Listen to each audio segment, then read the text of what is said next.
Riften. It crouches on the eastern end of Lake Honrick, like a predator in the misty dawn. Wooden piers creak over dark water, and the smell of fish, mildew, and stale mead clings to every soaked beam. Everyone in Riften knows who truly pulls the strings. And to survive here, you've got to bow to Maven's rules, or be broken by them. I learned that truth pretty early. But hunger, it has a way of silencing caution. My tail swished anxiously behind me as I slipped through Riften's marketplace at twilight. A drizzle had dampened the square, and lanterns struggled to push back the encroaching fog. Perfect cover. Ears pricked forward, I listened to the murmur of the merchants closing up their stalls and shuffling steps of the evening crowd. My empty stomach clenched. Just a coin or two, I promised myself. Enough for a decent meal. Maybe even a bed at the inn. I padded between stalls, keeping to the shadows. Nords didn't trust my kind. But in Riften, suspicion was simply the norm for everybody. Many poor souls here were thieves themselves, whether guild or freelance, lurking in alleys and along the canal catwalks to prey on the unwary. Tonight, I intended to be the predator, not the prey. I spotted a fat coin pouch dangling from the belt of a tall man in a dark cloak browsing a jewelry stand. He carried himself with an ease of arrogance, too relaxed. Maybe a mercenary, or a well-heeled traveler. Either way, that purse was invitingly full. I took a quick glance around to make sure no guards were watching. The jewelry vendor was distracted, haggling with another customer over a bauble. The cloaked man's attention drifted as he examined a silver necklace, and my whiskers twitched with anticipation. In one fluid motion, silent as a shadow, I slunk forward and deftly sliced the strings of his coin purse with a claw. The heavy pouch dropped into my waiting palm. A quick cut and snatch. Almost too easy. By the time he noticed the tug, I would be lost in that settling fog. That's what I thought. But that night, I made a mistake. I picked the wrong pocket. Got you, you little sneak, a voice like gravel snarled at me. A powerful hand seized my wrist before I could slip away, and my heart leaped into my throat. The man spun around with alarming speed, yanking me closer. His hood fell back. It revealed a scarred, gnawed face and pale, cold eyes. He grinned without warmth. I twisted, panic surging, but his grip was like an iron chain. In broad daylight, in Maven Blackbriar's city, you dare it, he hissed, hauling me half across the jewelry stall. The vendor recoiled with a startled cry as the Nord slammed me against a wooden post. A few nearby shoppers hurried away, suddenly very interested in anything other than our struggle. Such scenes, they were not uncommon in Riften. It was often wiser to mind one's own business. Pain flared across my back. I bared my teeth. No harm meant, I stammered. In my fright, my voice shook, and my mind raced. Who was this brute? Not a city guard. He didn't have a uniform, just a travel-stained leather cuirass reinforced with steel plates. A sellsword, perhaps. I tried to yank free, but damn it, he was strong. He only tightened his grip, crushing my wrist until my fingers went numb and I dropped the dagger. His eyes flicked to my hand and then to my face. A glint of realization crossed them as he took in my Khajiit features and ragged cloak. "Well, what do we have here?" he muttered. With his free hand he reached into his cloak and produced a short steel blade, which he brought to hover menacingly an inch above my throat. Do you know what the Blackbriars do to little gutter thieves like you?" he whispered, breath hot with the scent of ale. My stomach turned to ice. Of all the people in the city to target, I had to rob an agent of the Blackbriar family. How could I have been so stupid? The symbol engraved on his gauntlet, a Blackbriar heart, left no doubt. Maven Blackbriar's reputation was as dark as midnight. If this man worked for her, my life was dangling by a thread. "Please," I rasped, raising my free hand in surrender. The tip of his knife pricked the fur under my chin. "I meant no insult. I'm just so hungry." A pathetic excuse, but it really was the truth. He sneered. "Then you should have kept your paws to yourself, you damn cat." His blade pressed a fraction harder, enough to draw a bead of blood, and I winced. Around us, the market square emptied rapidly as sensible folk made themselves scarce. A few guards loitering by the gate cast glances, but they did nothing. Either they hadn't noticed, or they didn't care. You see, in Riften, the guards often turned a blind eye when Maven's people handled business. Desperate, I blurted out, "Perhaps we can make a deal." My voice came out thin and shaky. I have skills. Quick hands. That's why you caught me, yes? I can steal things, retrieve things for you. It wasn't prideful, but begging for mercy rarely worked on men like this. A job, though. If he thought I could be useful, he might spare me. The Nord's brow slightly lifted. He eased the knife a hair's breadth from my throat. "Quick hands, hmm?" He looked me up and down, weighing the idea, and after a moment he released my wrist. My arm throbbed where he had gripped it. I remained pinned between his solid bulk and the post, but a spark of hope flared in my chest. "Maybe you can be use of us," he said slowly. His knife remained poised, though. "Our kind of work, it can always use a clever thief." And then he leaned in, lowering his voice to a deadly hiss. "But make no mistake, you're already a dead man walking. Do this task I give you, and I might let you keep your miserable life. Fail, or run, and you will beg for death with what I will do to you." I swallowed hard, ears flat against my skull. "Understood," I croaked. The blade at my throat had a convincingly sharp argument. Who could resist? The Blackbriar agent nodded. "Good." He finally withdrew the knife and straightened up, though he kept a firm grip on the scruff of my cloak. "There's a certain ledger that has gone missing. Records belonging to someone who thinks they don't have to pay Maven her due. We need that ledger back. And you, little dirty sneak, you are going to steal it for us."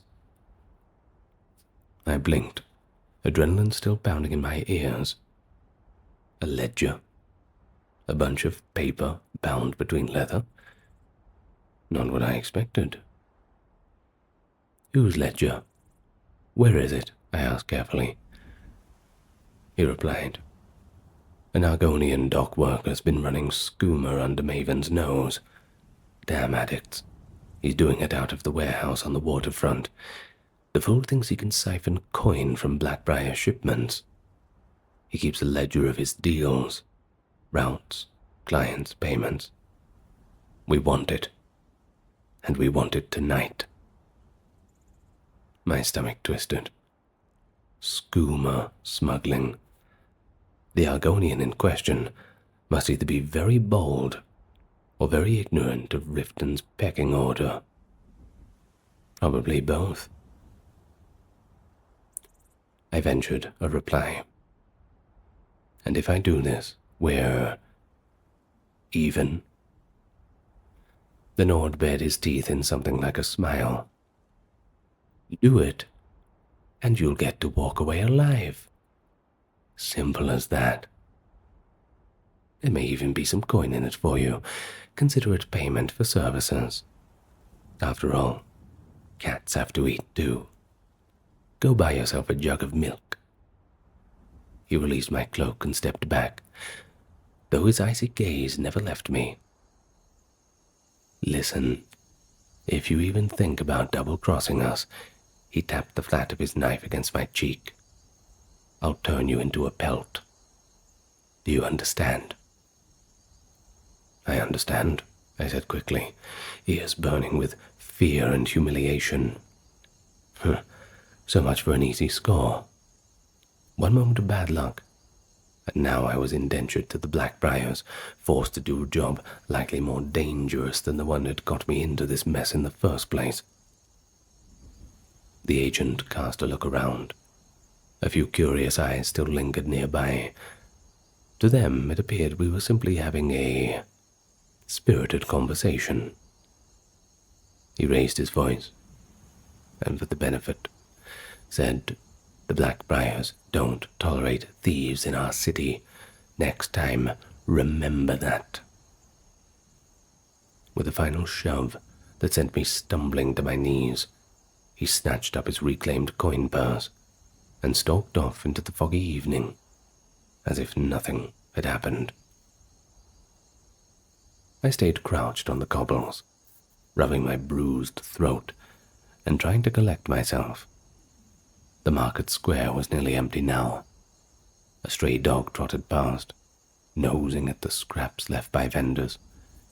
Somewhere in the distance, the last light of sundown glinted on Riften's wooden gables. I drew a shaky breath. I had no illusions about my situation. If I failed to get that ledger, or attempted to flee, the Blackbriar's reach would find me, whether by this thug's hand or another's. And if I succeeded, maybe they would let me go. Or perhaps they'd decide a dead thief is the best way to keep a secret. Either way, my only path was forward. I gathered my fallen dagger and sheath, and then slipped away into the growing darkness to prepare. The warehouse by the docks would be quiet by midnight. I would need every ounce of stealth and cunning I possessed to survive what would come next. I slipped down into Riften's canal underbelly and pried open an iron grate leading to the ratway. At once, I was enveloped in gloom. The tunnel beyond was nearly pitch black, smelling of decay and stagnant water. Only the desperate or the dangerous dared roam these passages. In the distance I heard the scurry of skeevers and the echo of dripping water. Keeping one hand on the slimy wall for guidance, I navigated the twisting corridors by memory and touch. Once or twice I glimpsed the movement in the murk, a ragged beggar huddled in an alcove, a pair of eyes watching from a side tunnel. But no one challenged me. Before long, I arrived at a heavy wooden door set into a mossy stone arch, exactly where I knew it would be. This was the back door to the waterfront's warehouse cellar. Of course, it was locked, but a simple iron lock was hardly an obstacle. I fished out my lockpicks and a tension wrench. My nerves steadied with the familiar task.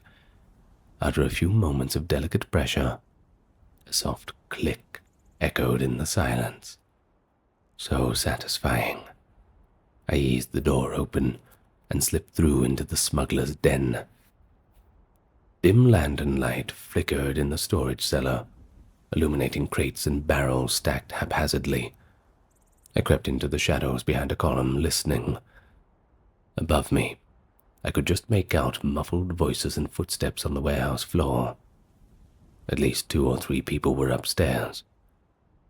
With luck, I could retrieve the ledger without drawing their attention down here. That was the moment that I suddenly heard the scrape of a hatch from the ceiling of the cellar. Light pulled as a square trapdoor swung downward. I pressed myself flat behind the column as 2 figures descended the ladder into the cellar.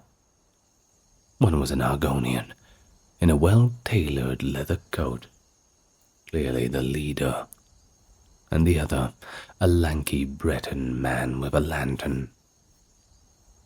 I watched silently while they crossed a rickety shelving unit on the far wall. The Argonian hissed. "Over here," and together they heaved the shelf aside, revealing a strongbox hidden behind it. My ears perked forward. That must be where the ledger is kept. The Breton produced a key and unlocked the strongbox, withdrawing a thick, bound book. And he handed the ledger to the Argonian respectfully. The Argonian flipped through a few pages, his scaly lips curling into a satisfied smile. "Good," I heard him say. "Everything is here. We'll move this to a safer place before the Blackbriars catch wind." He thrust the ledger back at the Breton. "Stash it in the tunnel vault. I'll fetch a satchel for it." The Breton nodded obediently as the Argonian climbed back up the ladder and disappeared through the hatch. He remained behind, tucking the ledger under one arm and bracing himself to shove the heavy shelf back over the wall niche. This was it. This was my chance. I slipped out from my hiding spot like a silent wraith. The Breton had barely begun to drag the shelf when I struck. In one swift motion, I clamped my hand over his mouth from behind and slammed the pommel of my dagger against the side of his head. He let out a muffled grunt and collapsed to the stone floor without so much as a scream, knocked senseless. The ledger tumbled from his grasp. I snatched it up, a thrill of triumph fluttering in my chest. This part, at least, had gone according to plan. But my problems, they were far from over. Above I heard shouts. The Argonian must have discovered his unconscious underling and the missing book almost immediately. A chorus of angry hisses and clattering footsteps sounded from the warehouse as more of his henchmen swarmed to investigate. Light flared behind me as a lantern was thrust through the now open cellar door. Heart pounding, I sprinted down a narrow side tunnel, clutching the ledger tight against my chest. Rough voices echoed behind me, barking curses as they gave chase. They would search the warehouse first, I hoped, maybe thinking I was still hiding somewhere among the crates, but I couldn't count on that for too long.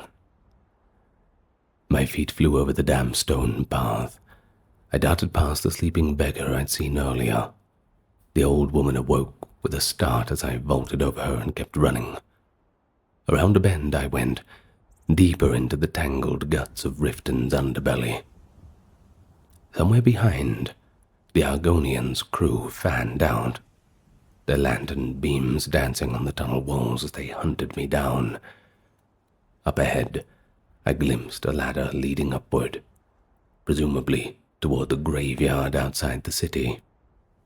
For a split second I considered climbing to the surface and making a break for it, but then I reconsidered. Bursting out into the open now would likely get me caught by the guards, or cornered in a dead end.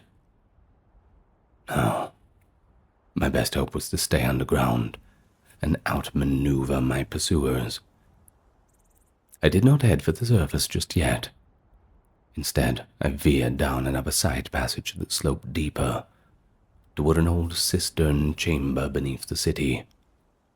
If I recalled correctly, that cistern was a dead-end room, nowhere further to run, but it was spacious, with multiple entrances. Perhaps I could hide, or even better, let my enemies stumble into each other. My only chance to survive might be to turn the hunter and hunted against one another. I slipped through a crumbling archway into the cistern and pressed myself into a shadowed alcove behind some empty barrels.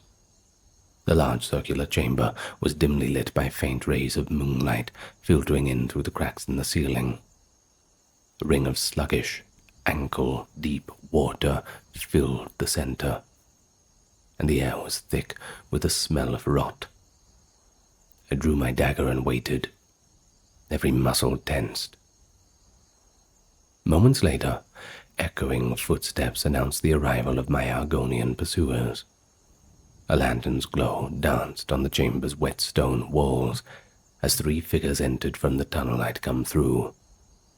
I recognized the Argonian leader at once, tall and dark-scaled, a wicked dagger in each clawed hand. Flanking him were 2 of his henchmen, a burly red guard with a woodcutter's axe, and a second Argonian carrying the lantern. "He's here somewhere," the Argonian leader hissed, eyes sweeping the chamber. "Find him. He can't have gone far." The red guard and the other Argonian began to spread out along the cistern's edges, their boots splashing in the shallow water. They peered behind columns and crates, weapons at the ready. I held my breath and pressed further back into the alcove, trying to become one with that darkness. My heart hammered against my ribs. If they found me, I knew I stood no chance in combat against 3 of them. But suddenly, a new sound echoed from an opposite tunnel. Heavy boot steps and the cling of metal armor. Another group was approaching the cistern from the direction of the canal on the other side. My pursuers froze, and I saw the Argonians' frills twitch in surprise. We all listened. A deep male voice came out from that far tunnel, dripping with smug authority. Well, it looks like I'm not the only one down here tonight." A second later, a familiar scarred Nord stepped into view, sword at the ready. Silar, the Blackbriar agent. He had come, and he was not alone. Close behind him lurked a single accomplice, a burly man holding a loaded crossbow. They must have entered the ratway from another access and followed the commotion. The Argonian bared his fangs in a snarl, gesturing sharply for his men to regroup. And in moments, the smugglers and the Blackbriar thugs faced each other across the cistern pool, weapons gleaming in that faint light. And caught between them all, unseen, was me. Silar's cold eyes flicked over the Argonian and his henchman. He smirked. "This isn't your territory, lizard. Why don't you hand over Maven's ledger before someone gets hurt?" The Argonian hissed back in equal measure, leveling his daggers. "Blackbriar dogs in my den. You're a long way from the meadery. Come and take it if you can, Nord." For a brief moment, silence hung in the stale air, and then Silar lunged forward, blade arcing toward the Argonian's neck. The cistern was a scene of chaos. The crossbowman fired a bolt with a resounding twang. It struck the Redguard henchman in the ribs, puncturing through his leather cuirass.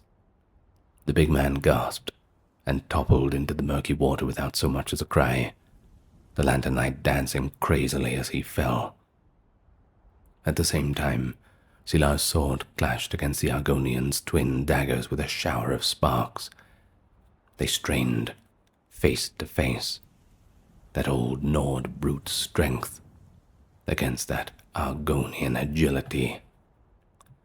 I shrank further into my alcove as the battle raged mere yards from my hiding spot.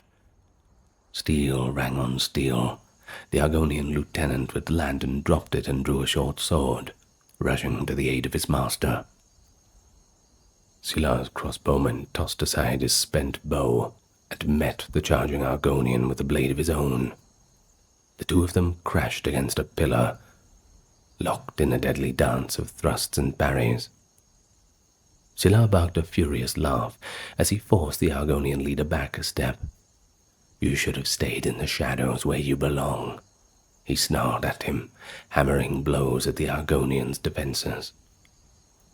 The Argonian said nothing, teeth bared in effort as he met Silar's strikes with his daggers. He fought with lithe, lethal grace, but Silar's onslaught, it was relentless. The Nord brought his sword down in a heavy chop that the Argonian only narrowly deflected, the blade grazing his side. The Argonian hissed in pain. I saw dark, green-tinged blood stain on his tunic. Out of the corner of my eye, I caught the remaining henchman's duel surging closer to my hiding place. The Blackbriar thug slammed the smaller Argonian against the wall, but the smuggler recovered with a vicious slash across the thug's thigh. The man bellowed and retaliated with a kick, sending the Argonian sprawling near the steps. My gaze darted back to the central fight just in time to see the Argonian leader make his desperate counterattack. He feinted with one dagger, then raked the others across Silar's left arm. Finding a chink in his armor, Silar cursed as blood spattered the water at their feet. Enraged, he drove his shoulder forward and bashed the Argonian in the chest with his heavy pauldron, knocking the wind from him. The lizard staggered with a wheeze, and Silar followed with a ruthless pommel strike to the side of his skull. Down to one knee, the Argonian crumpled, dazed.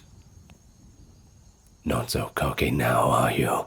Silar growled, raising his sword for a finishing blow. But before he could bring it down, a wet thunk interrupted. A crossbow bolt whistled out of the darkness and buried itself in Silar's upper back. He froze, eyes widening in shock. The Argonian lieutenant had retrieved his fallen lantern and, incredibly, managed to reload a crossbow during the fray. Now he stood at the edge of the pool, bleeding from multiple wounds, but grinning as Silar toppled forward with the bolt lodged deep between his shoulder blades. The Blackbriar agent hit the ground with a splash, his sword clattering from his hand. He gasped, pawing weakly at the bolt. Across the cistern, the thug cried out, "Silar!" and abandoned his fight with the Argonian henchman to rush to his boss's side. Seeing his chance, the Argonian leader, shaken but alive, staggered back to his feet. Green blood trickled down the side of his face, and he clutched his bleeding side, but his golden eyes blazed with a fierce resolve. With a roar, he hurled one of his daggers across the cistern. The spinning blade embedded itself hilt deep in the crossbowman's throat, cutting off the man's shout. The thug gurgled and collapsed beside Silar's fallen form. For a heartbeat, the only sounds were Silar's ragged, wheezing breaths and the drip of water from the chamber walls. The Argonian leader limped forward, retrieving his thrown dagger from the dying crossbowman with a jerk. Silar rolled onto his side, coughing wetly, his eyes dimming with pain, locked onto the Argonian standing over him. The Argonian tilted his head, perhaps considering a final strike. But instead, he simply watched as Scylla Blackbriar shuddered and spat blood, the deadly bolt still protruding from his back. This isn't over, Scylla rasped, voice barely audible. With a last effort he reached for his knife at his belt, but his strength failed. Maven's fearsome enforcer sank face first into the filthy water, dead. The Argonian let out a long breath, swaying on his feet. Of all those who had entered the cistern, he alone remained. He glanced around at the bodies of a friend and foe alike, strewn in the flickering lantern light. Victory. It came at a steep cost.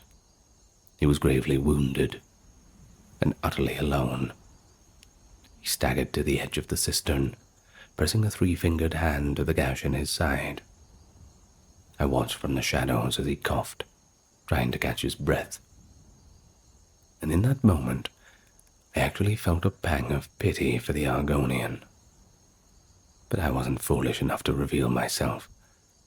He was still armed, and I still had the very ledger that had caused all this trouble in the first place. At length, the Argonian cast one last hateful look at Scylla's lifeless corpse, and then lurched away down one of the dark tunnels, leaving that scene of slaughter behind.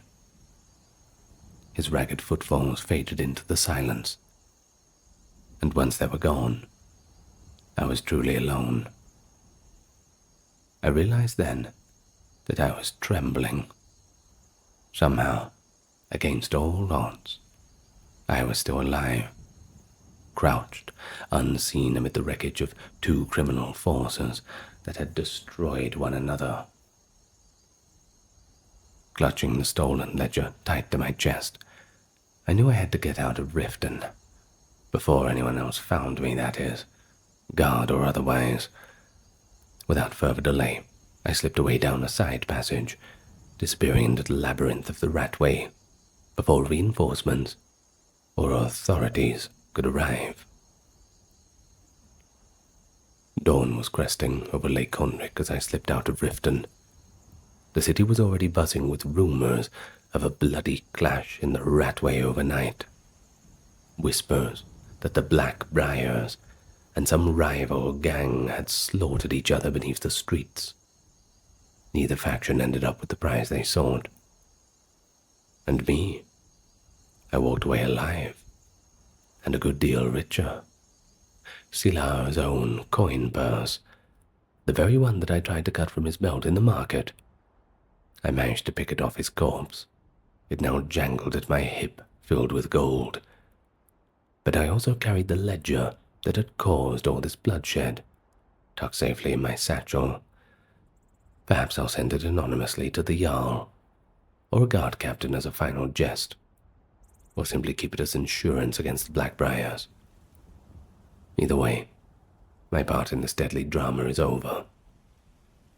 I followed a winding forest road eastward, putting Riften's walls steps behind me. My bruises ached with each step, but the pain was tempered by the crisp morning air and the simple joy of being alive. Over the last day, I had been caught between a powerful crime family and a cunning smuggler, and by wit and luck, I played them against each other. In Riften's underworld, that was the only way to survive. Now, with the sun rising at my back, I was free. No strings attached, no dagger at my throat. I didn't look back at Riften. Let the Blackbriars and what remained of the Argonian's crew scour the shadows for their missing ledger, and curse the nameless Khajiit that slipped through their fingers. I would be long gone. The coins in my pouch clinked softly with each stride, and the open road beckoned. In Skyrim's cold, grey world, coin and freedom are as close to victory as one can hope for. And so, with a final flick of my tail, I vanished into the golden light of dawn. Just another shadow fading from the streets of Riften. Whoever has this book, it was left where you would trip over it. That was deliberate. So read it before you go further down. Rijiir wrote it. Nobody in Markarth will know that name.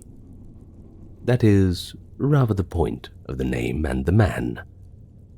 First, the practical. While this one still writes in the practical way at least. Prospector, unlicensed of course, which in the Reach means a man with a pick and a nose and no papers for doing it. 14 years in the Karth Valley, taking silver the legal way, which is to say working a Nord's claim for a Nord pittance, and then 4 years of doing things the other way, in the seams of the surveyors, the ones that they wrote off. 3 years ago, this one was following a thread of silver on a fissure 2 miles up the river gorge, in a place that has no name, because nothing has ever really happened there, and the floor went out from under his pick. He fell 9 feet onto worked stone. Now this was not a ruin. Understand the difference, or none of the rest will make sense to you. You see, Rijiir has been in Dwemer ruins. Every prospector in the Reach has. There are holes in the ground, and holes in the ground are this one's business. A ruin is wet. A ruin has fallen in on itself and grown things, and the metal has gone to a green scale. And then there's all the other things that still walk. But this was dry. The air was dry 3 years ago when it had no business being dry, and it moved, which means it was coming from somewhere and going somewhere else. And there was no light of the low, steady gold kind. And somewhere below the level this one had fallen into, something was turning. Not grinding, nothing rusty, just turning a well-kept, steady sound. Well, you know what they say about curiosity. This one climbed out and sat in the snow with his heart going, and did the arithmetic that any Khajiit in the Reach does before he does anything else. Report it, and what happens? It goes to Understone Keep. It goes to Calselmo, who is a decent enough old mer by the standards of scholars, and would have the whole thing surveyed and gated off inside a month. But the finder, an unlicensed Khajiit prospector, who was trespassing on a Nord's ground when he found it, well, there's no version of that where this one ends up with anything but a fine boot and a night in Sidna mine. And the mine is not a place a man of this one's kind comes back out of. A Nord's claim beats a Khajiit's word in the Reach. In fact, anything of a Nord beats a Khajiit's anything in the Reach. It's not a bitterness, it's just the way it is. So, I'm sure you know that this one told nobody, and went back down 14 times over 3 years. This is the 15th. Now let me tell you about each trip, because things start off okay, and I suppose they get worse. The first trip was 2 hours. I mapped the fissure mouth, cut a stake, rigged the rope, took the lantern, took the pick, bread, and a skin. I did not go past the first chamber. I filled a satchel with what was loose on the floor. 3 cogs, a good length of pipe, a handful of the small, bright fittings. Sold the lot of it in Markarth for more coins than 4 months of honest silver. That was the entire ambition. At the start, Rijiir wants you to have that clear before the rest. I just wanted to find good metal and sell it. Trip 2, 6 hours. Went down one level by a stair that had no rubble on it. This one noted that, wrote it down, underlined it. No rubble on the Dwemer stair. Somewhere a thing was still moving air and something was keeping the floors. Trip 3, a full day. Found the channels. Shallow grooves cut into the walls at chest height, running with a thin continuous trickle. Condensation gathered off the cold pipe and led away by design. I tasted it. Better water than what Markov sells. Wrote in the book, no need to carry water down here from now on. Now, that is a small sentence, but read it again.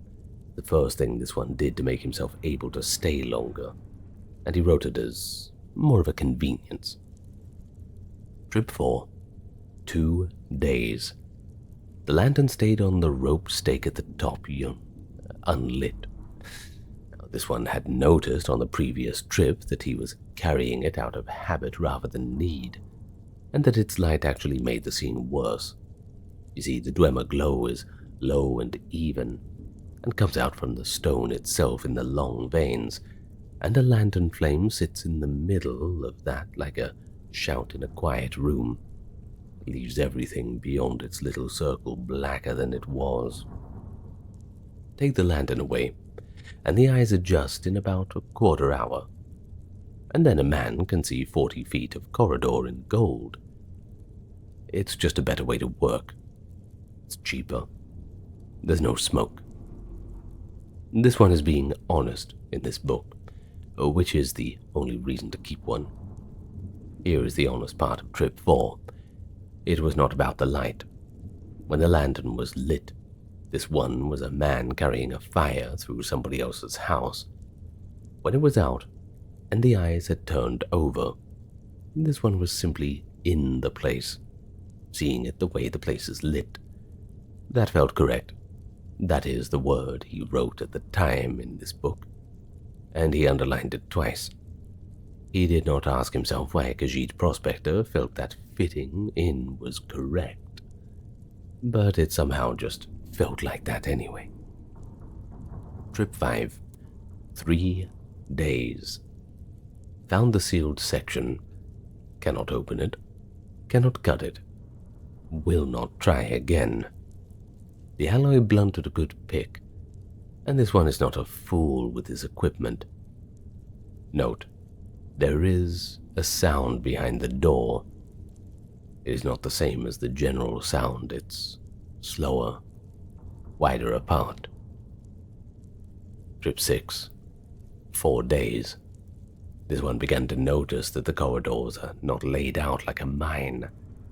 You see, a mine follows the ore, which means a mine wanders. This place is planned to the inch, and every corridor bends at the same angle, and every fourth pillar carries a fitting that does nothing this one can really identify. Whoever built it was not looking for anything. I think they already knew where everything is. Trip 7, 6 days. This one has thought about how to write this entry for a long time. There is no clever way. So, plainly, the machinery is talking. Perhaps not talking.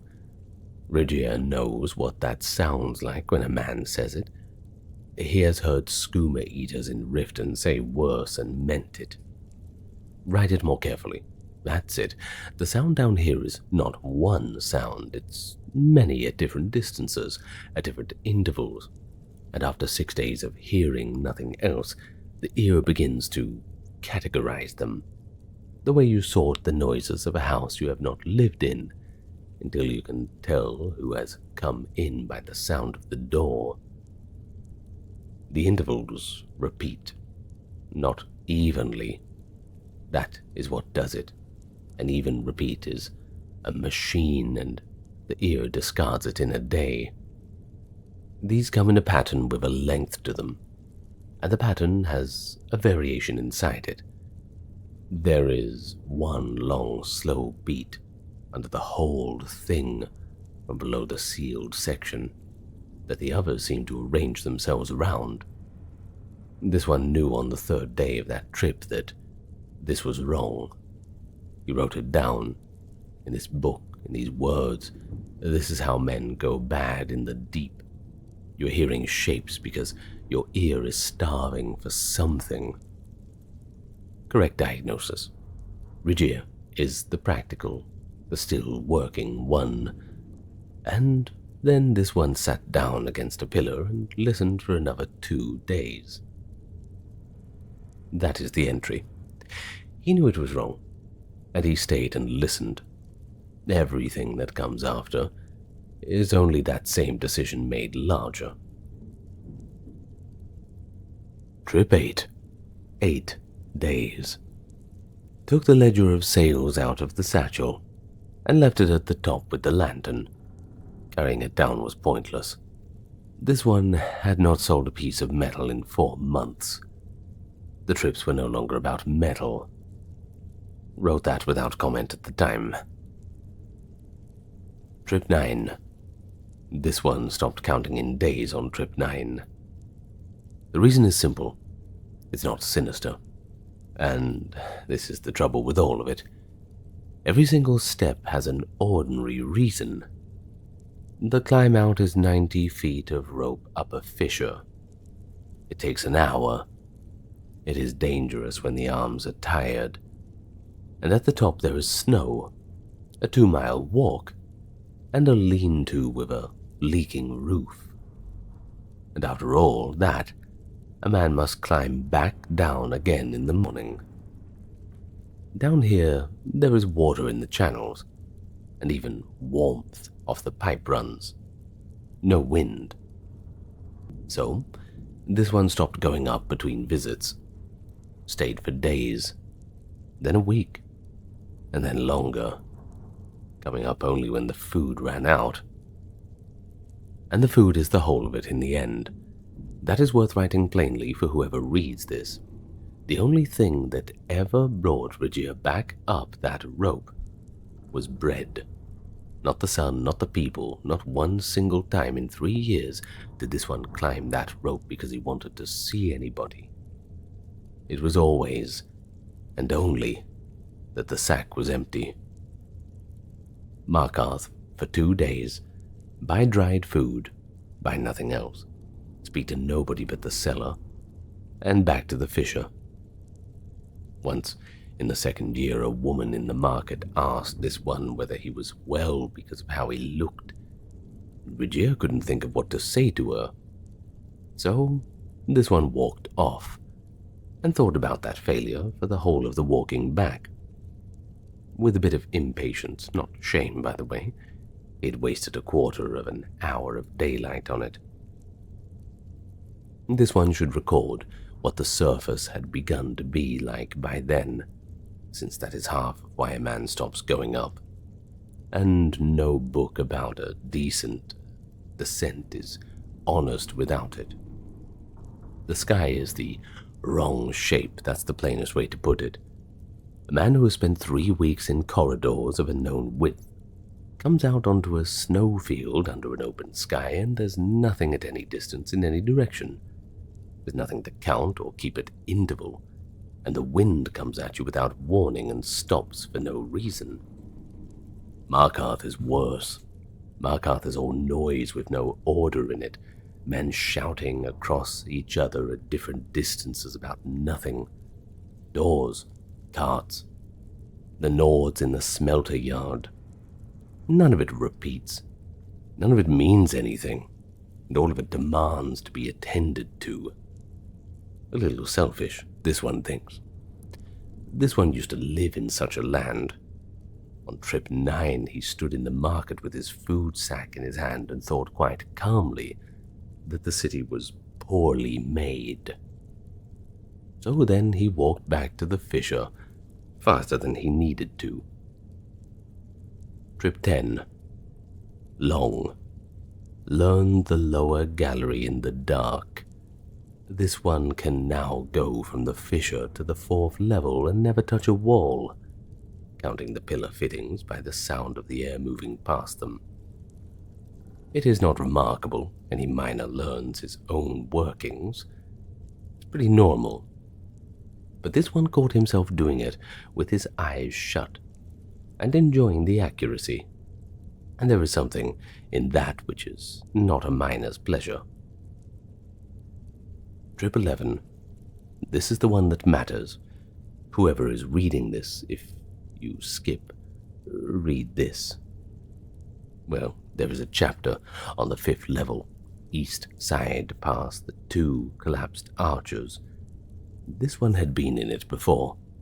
On 1111, this one came into it and stopped, because the floor was quite clean.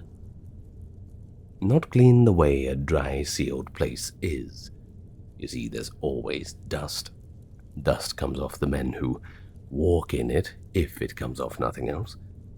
And this is one that had walked in the chamber a dozen times and left his own dust and his own prints. The problem is, they were all gone. The floor had been swept or scoured or something, and there was a pale, even film on the surface that had not been there before.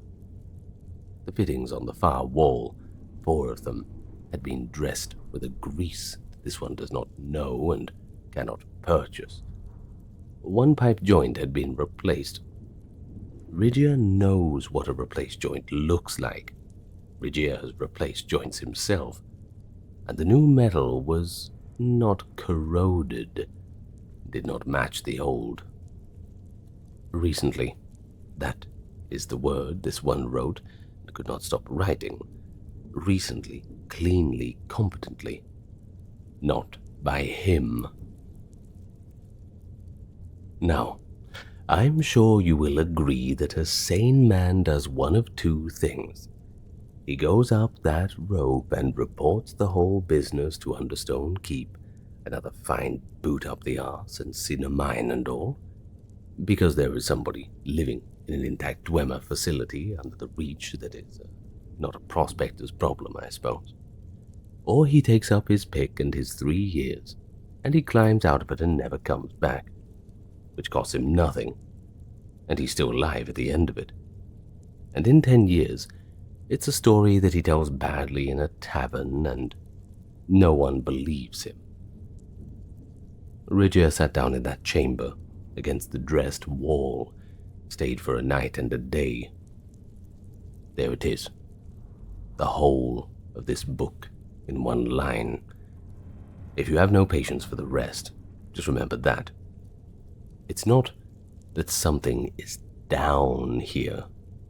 Everyone who has ever gone under the reach knows that something is always down there. It is this. I suppose Rijiir learned that he was not alone, and he understood exactly what that meant. He did not leave. The reason he did not leave was that leaving would have meant going up, and he did not want to go up again. Trip 12, 13, 14. These run together, and this one will not pretend otherwise. Somewhere in them he began to keep the chamber himself, cleared the 2 collapsed arches, a stone at a time, because the passage should be open after all, straightened what was fallen, found the trick of the grease. There is a residue in the lower channels that does the same work, and dressed the fittings on the north wall to match the 4 that had been done for him. Rijiir did not decide to do any of this. He noticed that he had been doing it for some days. Twice in that period he came into a room where the work had gone further than he had left it. Twice. He never saw anything. He never heard a step, never found a print, and never stopped looking, because looking was somehow rude. That is the word. Rude. It arrives in this one's head by itself, and he wrote it down at the time with no comment at all, and reading it back now, he can see the whole distance he had come, sitting there in his own handwriting in a single word. Trip 15. This one is the 5th level chamber and is not going up. The rope is still on the stake. The lantern is at the top, where it has been for 3 years, and it is a good lantern, and whoever finds this, I'm sure you can have it. The satchel has bread in it for perhaps 4 days, if it is still good. And by the way, Rijiir is not ill. He is not starving. His hands are steady enough to write this, which you can see for yourself. He has simply worked out that he is not going to make the climb again, and having worked it out, he finds he does not want to, and the two of those in a man are indistinguishable from the inside. So, to the more practical business, while the practical part still answers when this one calls it. The claim for what it is worth is at the head of the 3rd gully above the old surveyor's cairn, on the north face, and the fissure mouth is under a slab that looks like every other slab. If you're reading this, you've found it, so that is only for the record. There is no silver worth the taking. The metal is worth a great deal, and this one advises you take a satchel of it. A small one, from the 1st chamber only. Sell it in Markarth, make a few months' pay, and never come back. And if you have any sense, you will not tell them where it came from either, because you know that a Nord's claim beats a poor man's word here. Always has, always will. But do not go past the 2nd level. This one is aware that he is the last person alive with the standing to give that advice, and the last person who ought to be believed giving it. But he gives it anyway. Everything down here is reasonable. That is the trap. And it is not a trap that anybody said, it is simply the shape of the place. The water is good, the walk to it short, the dark is better than the lantern once your eyes have turned. The floors are kept, and the work is satisfying. The sound is company. Not one of those is a lie. Rijiir checked every one of them. They're all true. And they were still the road down. It is getting harder to write in the manner this one began in, so he will stop trying, and just write in the way that is arriving. The sound from under the sealed section is slower than the others of everything above it moves in relation to. This one has been down here long enough to be one of the things that moves in relation to it. His sleeping and his walking have gone over to it. He wakes when the long beat comes. He does not know why he wakes, and it doesn't distress him. He walks the 5th level and the 4th, and the archers he opened tend to do the tending of their own, and the tending has an interval to it now, the same as everything else has an interval, and Rijiir is inside that interval and not outside it looking in, but just a part of it. This is not madness. Rijiir has considered madness carefully, because he was a practical man. That is the practical explanation, and madness is disorder, and there is no disorder in this, and Rijiir is not mad, and Rijiir is a practical man, don't you see? It is the opposite. Rijiir is fitted to this place. The place is good, and Rijiir is not mad. Now the other one is close. Not near close. It has been dressing the west wall, while this one dressed the north, and neither of us has ever once turned around. And that is not fear, but curiosity, and I suppose a little courtesy. It is the only courtesy either of us has, and it holds up well enough. The work goes on between us in the proper order, and the interval keeps, and nothing is asked and nothing is refused, and Rijiir has considered madness. But Rijiir is a practical man, and Rijiir is not mad. There is no disorder in it. Rijiir does not know what it is. He is not certain any longer that he knows what anything is. He is not certain that anything matters. The work is the same work, whoever is doing it, and that is the nearest thing to peace that this one has had since he was a young cat in the caravan. It took a hole in the ground and 3 years and everything he was to get here. There was a market. There was a woman who asked whether this one was well. Of course, Rijiir is not mad. He's considered it, but it's quite the opposite. There is no disorder in this. He's quite practical. This one puts things down here. Cogs, the length of pipe, all of the rest. He puts them into small bags. He puts those down here because they are the last of what he was. And a thing that is going should be written before it goes. And going is within the going that always goes, and Rijiir is not mad. Quite the opposite. Madness is disorder, and there is no disorder in Rijiir. I'm sure you agree. Take the lantern, take the rope. It is sound. It will get you where you need to be. There is no disorder in going there. Take a small satchel from the first chamber. Go up. As for me, Rijiir, this one is going back down. There are only 2 chairs in this house, and since I'm sitting in this one, you may as well sit in the other one. Oh, wait a minute, do mind the leg. I mended it, but I'm not terribly proud of the mending. Yes, Maridani will pour you something. And no, don't worry, it's not going to be moon sugar tea. Actually, this one drinks the flat, brown Nord stuff now, like a normal man with a mortgage to worry about. You said on the road that you had come up from Riften, and that brought back some memories. I suppose that's why you are still sitting here, and not being walked back to your horse with directions. You see, nobody comes to this farm from Riften. The road out of Bruma is a road for goats. And, I guess, for me, Maridani. And if a man has walked it all the way up here from that city, this one would like to hear the name of the street he grew up on, and whether the fish market still stinks the way it always did, whether a woman named Nivris still keeps the stall by the gate.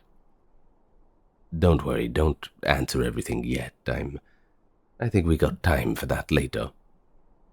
First, this one will tell you why he is asking. Because you'll want to know who you are drinking with before you tell him anything about home. Look, out there. That is everything for me. What is it? It's my fields. Potatoes. I have 4 fine fields of potatoes, and the 5th turned over, resting. And the frost comes early, this high, and takes what it takes, and this one plants again. They are slow and ugly, and I love them. They ask for nothing but that you break the ground and leave them alone in the dark, and you come back when the leaves begin to die down. No one has ever really fought over a bunch of potatoes. No mother has gone through her son's pockets looking for one to scold him about. You can carry a sack of them past a guard post in broad daylight, whistling to yourself, and the guard will nod to you and think nothing at all. And if you have never in your life had a guard think nothing at all about you, you cannot imagine what that is worth. This one was not always a farmer, you see. And I know, there aren't many Khajiit farmers around here. Most of them are involved in the trade. You know, that trade. Stereotypes seem to come from somewhere, and I'm afraid to say among my own people, the stereotypes have really dug their heels in. So you've guessed it. A farmer's hands do not go soft in the palm and hard in the fingertips like a counter of coins. And you have been looking at my hands since you sat down. You see, Maridani was once a trader. That word is a bag with many things in it. And for a long time, what was in the bag, somewhere hidden right down the bottom, was skooma. You know it. Of course. Don't act like you weren't thinking that I was just another skooma peddler when you walked onto this farm. And this one will not pretend to you that it began in some pit of misery, with a starving family and no other road to take. There are no sob stories here. That is the story that the court ones tell the magistrate for a little bit of pity, perhaps get a 20-year sentence in the dungeons rather than being hanged or beheaded immediately. The truth is duller, and in many ways it's worse. It all began because I wanted coin, and because this one was good at it. And I suppose he liked being good at something. Everyone has to be good at something, right? Well, in the early years, the coin was the whole of the reason. This one, Maridani, came up from the Rift Road from elsewhere with a caravan and a decent nose for what a place is short of. Riften was short of nothing, except hope. And it turned out there was a very great deal of money in that particular shortage. This one moved off the caravan and into the city, and had a room over a warehouse within the year, and then 2 rooms, and then this one had a warehouse of his own. That was back when the Jarl was a little bit more tolerant of us Khajiit. Times change, sometimes for better, mostly for the worse. There was a moment standing on the walkway above the canal in a coat that cost more than a fishing boat, watching the lamps come in, when this one felt that he'd figured the world out. It solved all of his problems. That feeling was worth more to him than anything coin could buy. Well, that's the shameful part. It's not the money.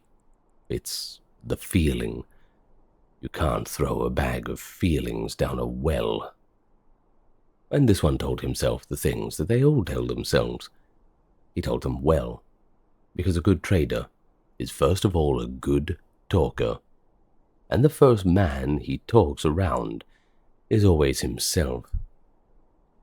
Maridani sells. He never forces. No one's ever been held down and forced to drink. They come to me. They come with their own coin in their hand. They're grown. They may stop when they wish, but they usually do not wish to stop.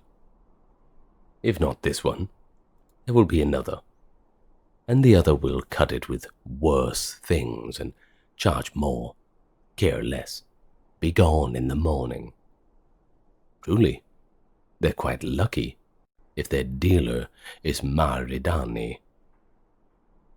It is a plant. It is a medicine in the south, you know. The priests take it, and they see the gods. Every one of those is a real sentence with a real shape, and this one could hold 4 of them in his mouth at once and not choke. But you might notice that not a single one of them mentions a customer by name, and that is the trick of it. You see, the arguments were all built to be used at a distance, and so this one kept the distance, and for a good many years he never once stood close enough to a buyer to have the arguments fail him. Now the distance goes, though. It goes slowly, and it goes in small pieces. You do not notice the going until one day you have nothing left. It went first with ones who came back too often. When you sell a thing, you learn a kind of rhythm. See, a face appears, it appears again, The appearing gets faster, and a trader who is good with numbers is very good indeed at noticing when a rhythm speeds up. This one began to know things that people he had never spoken to, and he, knew when a man had lost his work by the hour he started coming. He knew when a woman had begun to pawn things out of her house or engage in some other manner of work to make ends meet. Of course, all of this just gets worse and worse, which tells you the order the things generally go in. There was a gnawed boy of perhaps 17 who came with his mother's wedding brooch, and I took it. That's right. I barely even thought of it. I gave him the correct value, too. I didn't rip him off. I told myself that was a decency that I owed to a customer. That very brooch sat in a box in this one's warehouse for 2 years. I never sold it. I don't know why. Really, I just couldn't bring myself to do it. Then it went with the children. Not children buying, that is quite a grim business, a thing that happens and is its own horror. This one turned those away and felt righteous about it. I'd like you to see exactly how small that righteousness was, by the way. No, this one means the children of the ones who bought. You see them in Brifton alleys. You know their faces before you know whose they are, because the same look comes onto all of them, a look of being older than they are, but it's just in the eyes only. The face is a child's, but the eyes, they are keeping accounts. This one had a girl of maybe 9 follow him into 3 streets one evening, not begging, just following at a distance. Quite careful, I might add, the way you follow a person that you're a little frightened of but still need something from them. And when I stopped, she asked me, very politely, if this one would please stop selling skooma to her father. She'd thought about the sentence beforehand. You could hear that she had. It was all rehearsed. Maridani gave her some money.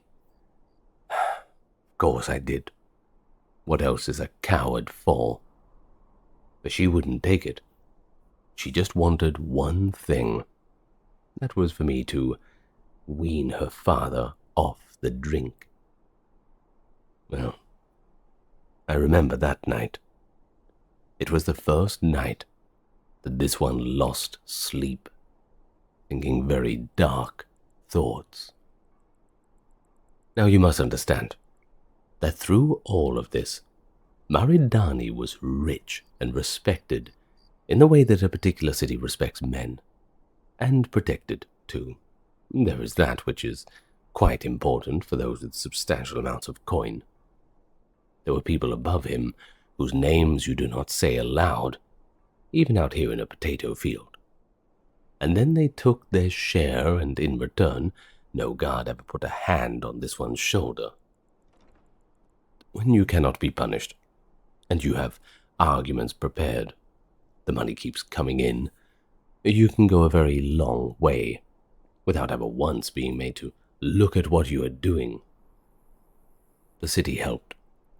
Riften is a good city for this trade, one that agrees not to look. The whole place is built over the water like a lid over a pot, and everyone stands on that lid and talks about the weather, like there's no problems at all. Well, the problems came. Seized the long water, was found in the lake, and the entire lid blew off. I suppose I best tell you about her properly, because the way the story traveled through Riften was that a fishery Argonian had drowned herself with skooma on her, and that is 4 words of truth, arranged to make a lie. She was not a fishery Argonian. She was a woman with a name, and her name was Seas the Long Water. She'd come north on a black marsh boat as a girl and worked in the fisheries for 22 years, gutting and salting, standing on cold water to the knee in a city that had made her live in a hut behind the mill, wouldn't sell her a room at any price. Maridani knew her. Not well. Nobody in Riften knew the Argonians well. That was the entire arrangement. But this one brought fish from her stall for 11 years. I remember she was funny, dryly, in a way of people who have decided that if they cannot have justice, they'll at least make good humor out of it. And she called this one the cat with the good coat. Never once she asked what the coat was paid for with, but she knew. Everybody knew. Anyway, at some point in those years, she became a customer. Not through this one directly, though. Through one of the boys who worked the mill side for me, which is how Maridani kept his hands clean. You have to have many hands. This one didn't know. That is true. And it's worthless. And he has stopped offering it as though it were defense, because one who builds a machine of many hands so that he need not know is not innocent of the knowing. He's just purchased the ignorance, and he has purchased it with exactly the same coin as everything else. Dirty, dirty money. So they found her in the lake in the early morning, face down, out past the boats, where the water goes dark and misty. They brought her in, and she had 2 of this one's bottles on her person. This one knows they were his because of the wax on the stopper. The wax was a particular color, and it was a color Maridani had chosen himself. In a shop one afternoon, the way a man chooses a color for a shopfront brand, pleased with the idea of a mark that people would come to know. Well, sometimes it's in the wrong places, as you can see. At least, this is what he had made of himself, a man whose sign of quality could be picked off a corpse. Not the best advertising, I'm sure you will agree. The problem is, no one investigated anything. A guard wrote a line or 2, and the line said what the line always says. She had no family in the city to make any noise on her behalf. The fishery replaced her by the next week. There was a new woman gutting at that bench within 9 days. She was barely cold in the ground before they filled her job role. And this one walked past and saw the new woman there. She had to stand in that alley behind the smokehouse for a while. There was no funeral to speak of either. The Argonians have rites and rituals, and there was nobody in Riften to perform them properly. Some of the mill hands put a bundle of something into the water at dusk, stood for a while, and just went back to work. Maybe they didn't know what to do, but they wanted to do something. That was the whole of the death of Seas the Long Water, her leaving from the world. And Maridani stood at the back of the little crowd on the walkway, with his hands in his sleeves in his nice warm coat, and understood that he had killed her, as certainly as if he had put her in the water and held her head underneath until she went limp. But no court in Skyrim would ever say so, and that the second part was somehow the worst of it all. This one went home and sat in the warehouse among the ledgers. That is the detail that I can't really get out of my head. Even now, even out here with the frost coming. I sat with the ledgers, because the ledgers were where I went when I was disturbed. They'd always been a comfort. The columns and the totals, the tidiness of it. And that night, the tidiness would not work. This one looked at a column of figures. I could not stop seeing what each figure had been. A number is a very good coat for a thing to wear. Take the coat off, a year of good trade, and there is a boy with his mother's brooch and a girl who had rehearsed a sentence, followed by a woman face down dead in the water. All of it added and carried and totaled in this one's own neat hand. Maharidani had thought of himself as a merchant with a difficult trade. He was a man who had been writing down the ruin of people in a book and calling it his success. Well, it didn't all stop that night.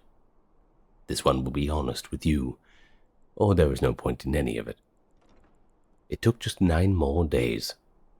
9 days of arguing with myself, and the arguments were the same old ones. They still worked. That is, the horror, they still worked perfectly well. The machinery in a man's head does not break just because his heart has. What broke it in the end was small. This one went to buy a fish, out of habit, and stood in the queue. He got to the front, and it was the new woman. She was pleasant enough, but this one could not open his mouth. I walked away with no fish, and standing on the walkway, Maridani understood that he was going to spend the rest of his life not being able to do small, ordinary things in that city.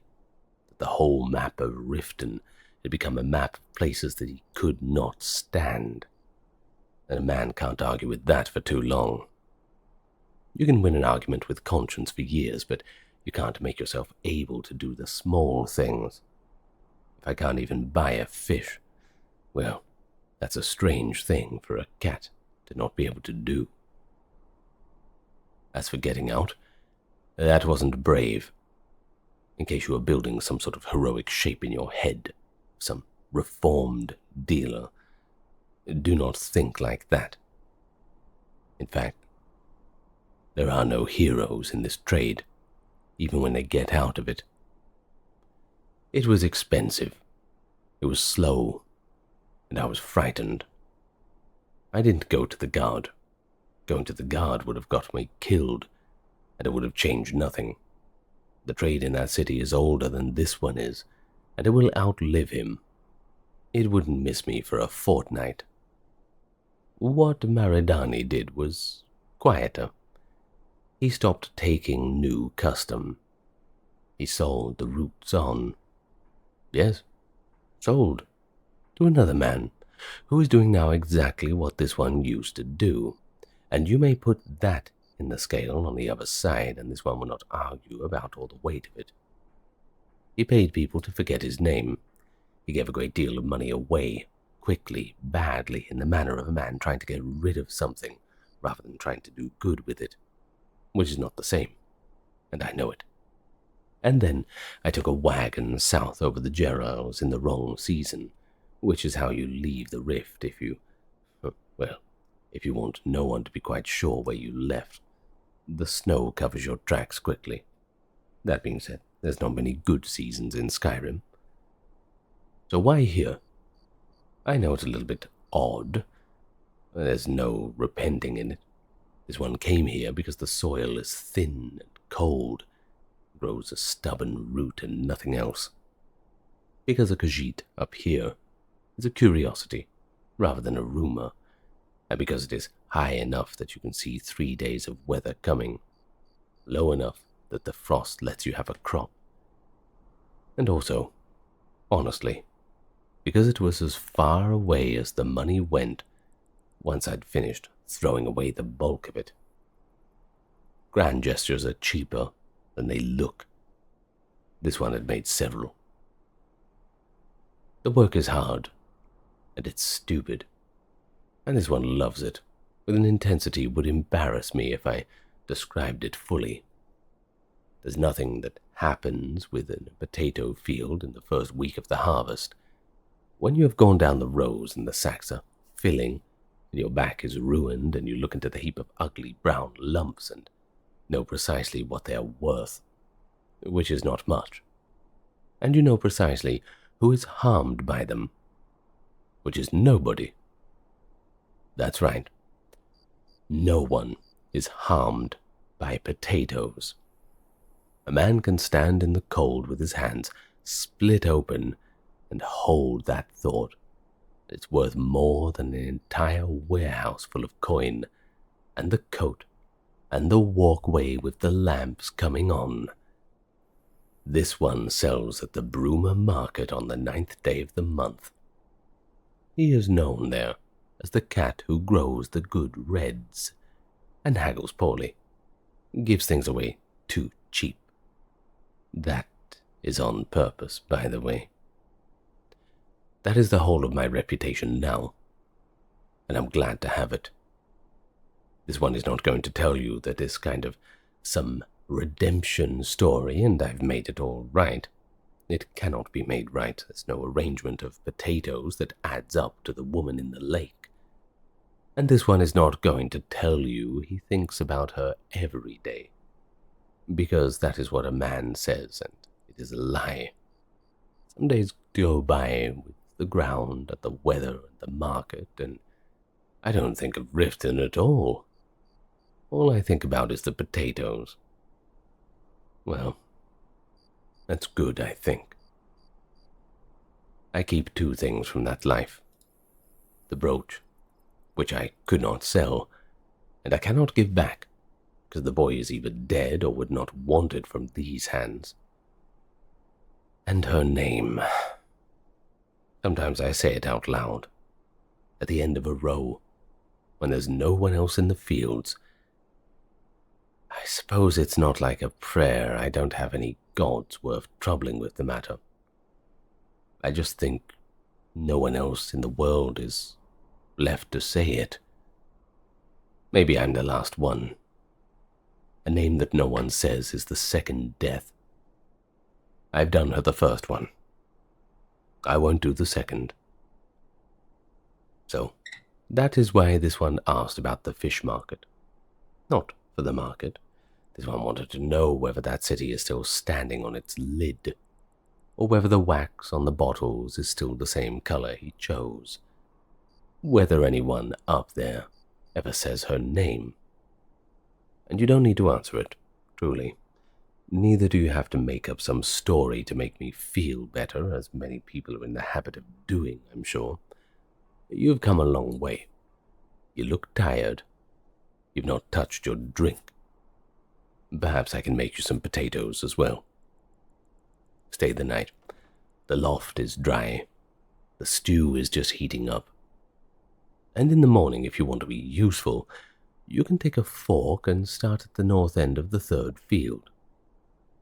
It is honest work, and I guarantee you will hate it by noon.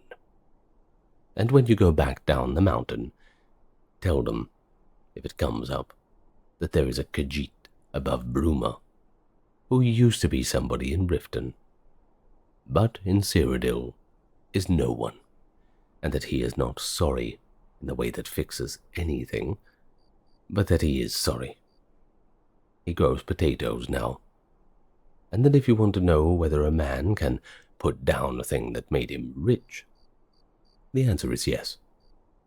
But late. Never for a good reason, and never before it has cost somebody else everything. This one would rather that there were a better answer. It is the only one he has, though, and he has it out here in the cold. It is my answer, and it's honest. Anyway, finish your drink, get some sleep. Tomorrow there's lots of work to be done, and you're helping. Good night. Sit down, my friend. Sit down. Wait, not there. The leg's gone on that stool. Come over here. Next to me. That's it. Well, you found the door, didn't you? And that means someone that you trust told you where it was. which means you are already half a friend of mine before we've even said a word. Most people never even find this place, you know. That is, rather the point of the door.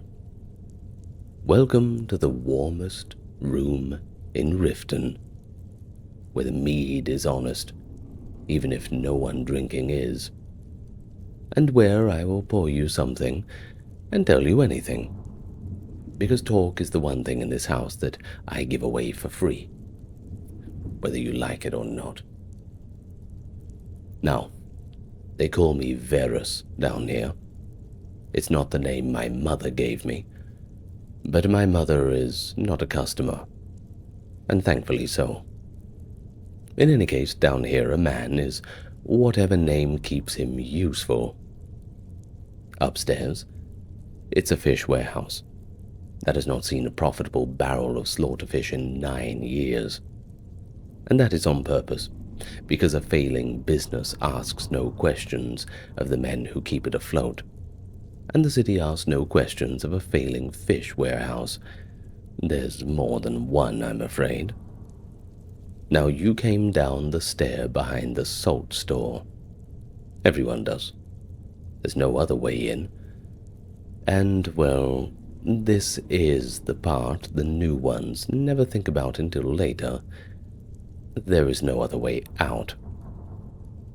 Oh, don't mind me, keep drinking. I'm only making conversation. It helps pass the time, at least. The house runs on 3 rules, and I will give them to you for nothing. The first is that no one here has a name, no one has a title, no one has a today, yesterday, or tomorrow. You walk down that staircase, and you are nobody, which is exactly what most of my custom comes here to be. The second is that you have to pay before you dream, or you make an arrangement, and I will come back to arrangements because, well, arrangements are where the interesting stories live. The third rule is that whatever you see down here, you saw it in a dream, and dreams are nobody's business but your own. You would be astonished at how well the third rule holds. Or perhaps by the end of our conversation, you will not. But look about you, while your eyes still belong to you. The blue lamps are, well, they're not for cheer. They are because the right blue makes the smoke look like water, and the dreamers look like they are floating, and a floating man does not think about the floor. Those are not beds along the wall exactly, but they are soft, and they are private. And the curtain is a kindness that I charge nothing for. The quiet you are hearing is not peace.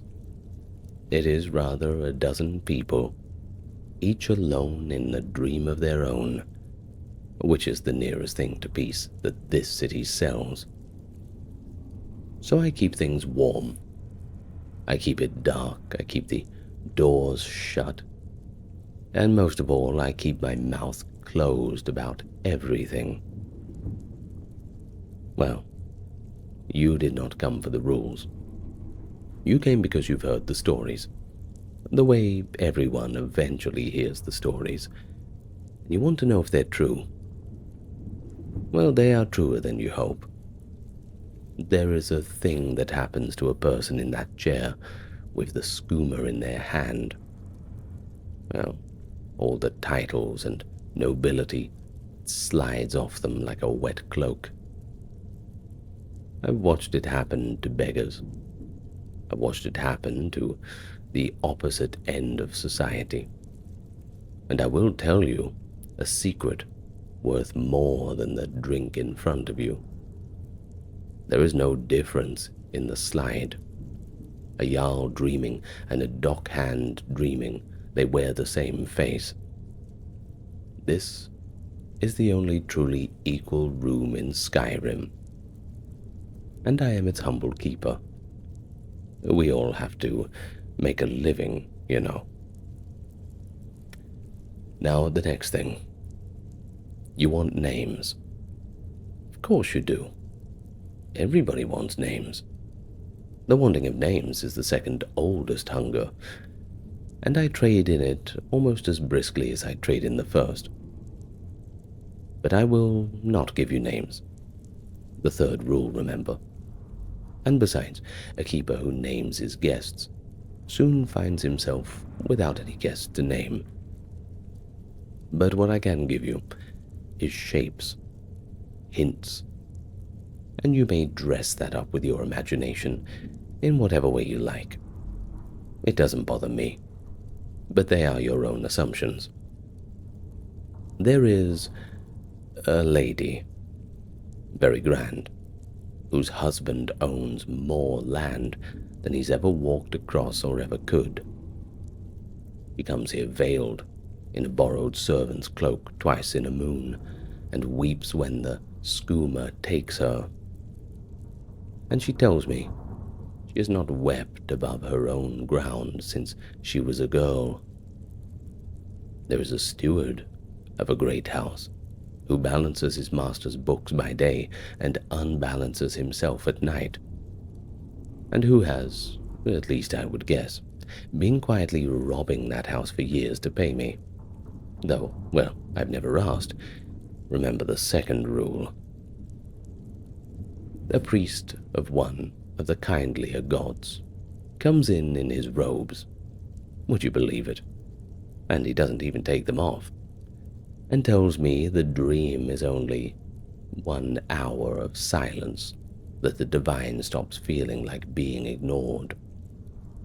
An old soldier with a chest of medals he sold to me one piece at a time doesn't weep at all. He simply lies very still, far, far away, in whatever country it is the dream keeps for the one who has seen too much of his own.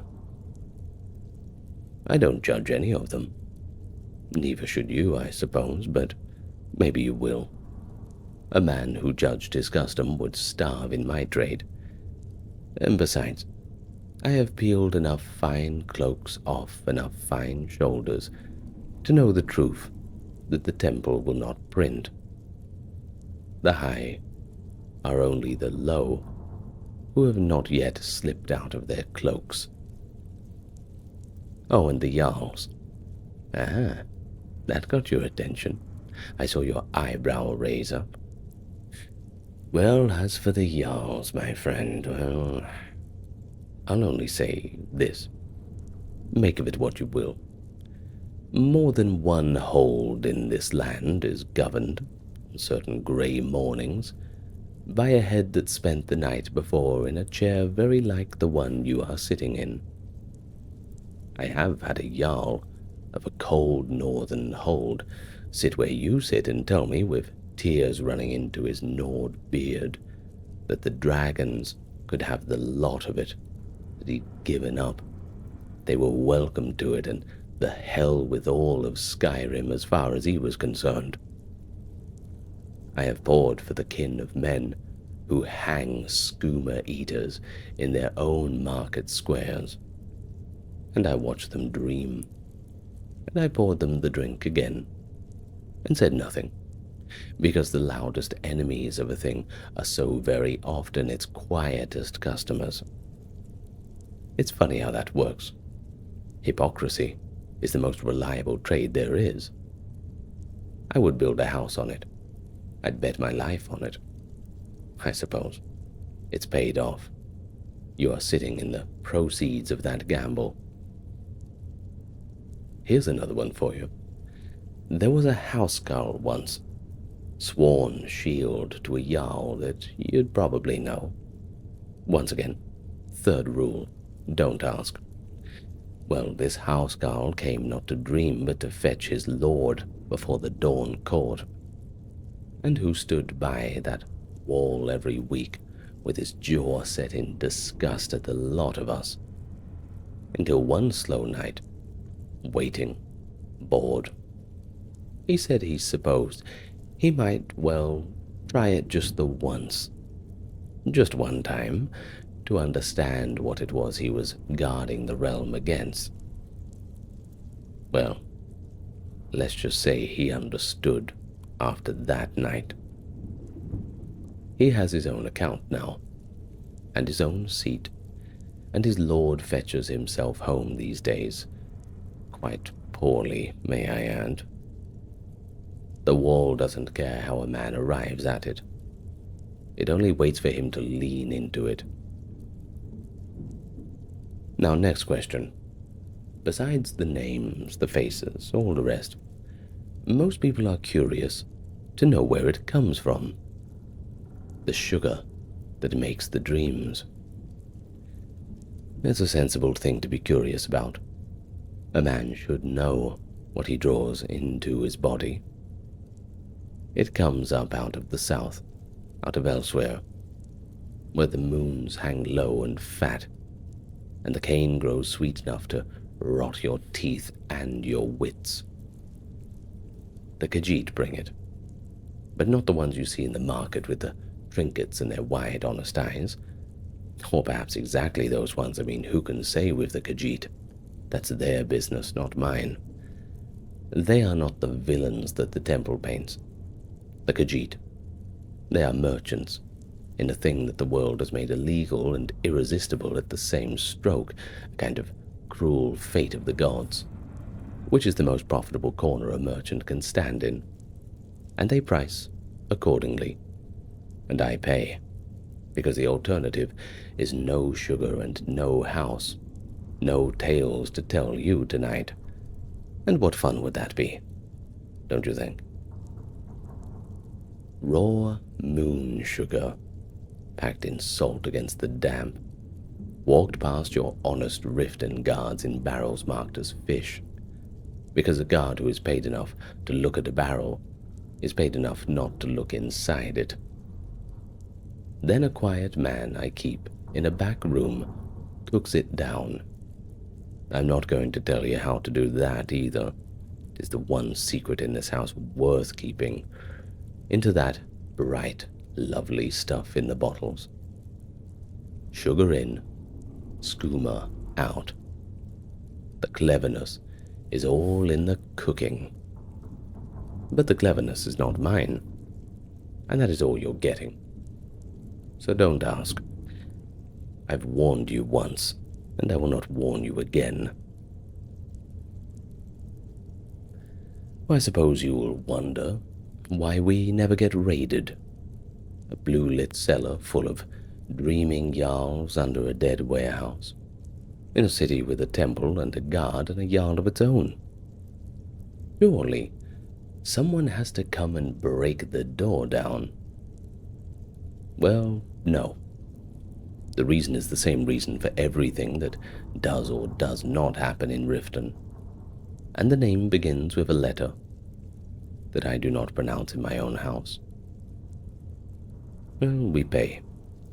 We pay her people, who pay her, and in exchange, the door stays shut, and the guard walks past the salt store, whistling. She does not dream here herself. She is far too careful for that, and, well, dare I say, far too cold.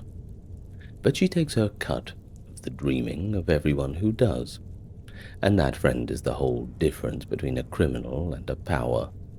A criminal sells the skooma, a power sells the right to sell it. Funny how the world works, Now, we come to the arrangements, and to the part where you might listen with more than your ears. Things do go wrong in a place like this. They must. You can't fill a room with the desperate and the dreaming and expect everybody to behave. A man wakes wrong and reaches for a knife. A man decides the bottle is owed to him.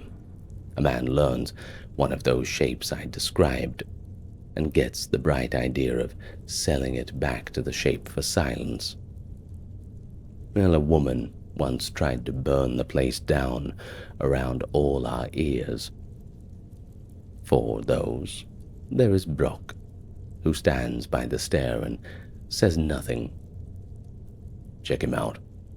He's got fists like a pair of dropped anvils. and Brock has never once had to do anything twice. The customers are scared of him. It's a good thing. Most trouble ends with Brock simply standing up or looking over, and I'm very fond of him. He has saved me a great deal of the messier kinds of conversations. But the knives and the fires are the easy trouble. The hard trouble, the trouble that keeps a keeper awake, is the gentler kind. It's the regular who cannot pay. You see, the dream is not a thing a man buys once and he is done with. He buys it, and then he needs it. And need is the finest credit there is. Because need does not haggle, and need always knows where to come back. So I extend a little. A bottle on account. One for next week. And the next week, the purse is thinner. Mainly because the dreaming has eaten the work the way it eats everything. And the account grows. The man signs his mark against it. Because what else can he do? He needs the dream. And one morning, he wakes up owing me more than he is worth. And that, my friend, is where the other arrangement begins. I have watched the whole road, end to end, more times than I can number. The first night a man comes for the novelty, laughing, with coin to spare and a story he means to tell his friends. Somewhere along it, the laughing stops, the coin runs thin, and the friends fall away. And the story becomes a thing he can no longer tell, because there is no one left who will sit and hear it, except for me. I am the last friend a great many men ever have. And I don't say so to be pitied. I say it because it is what it is, in a grim way, a profession, and I'm quite good at it.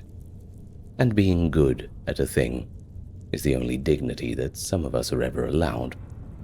So I take where I can get it.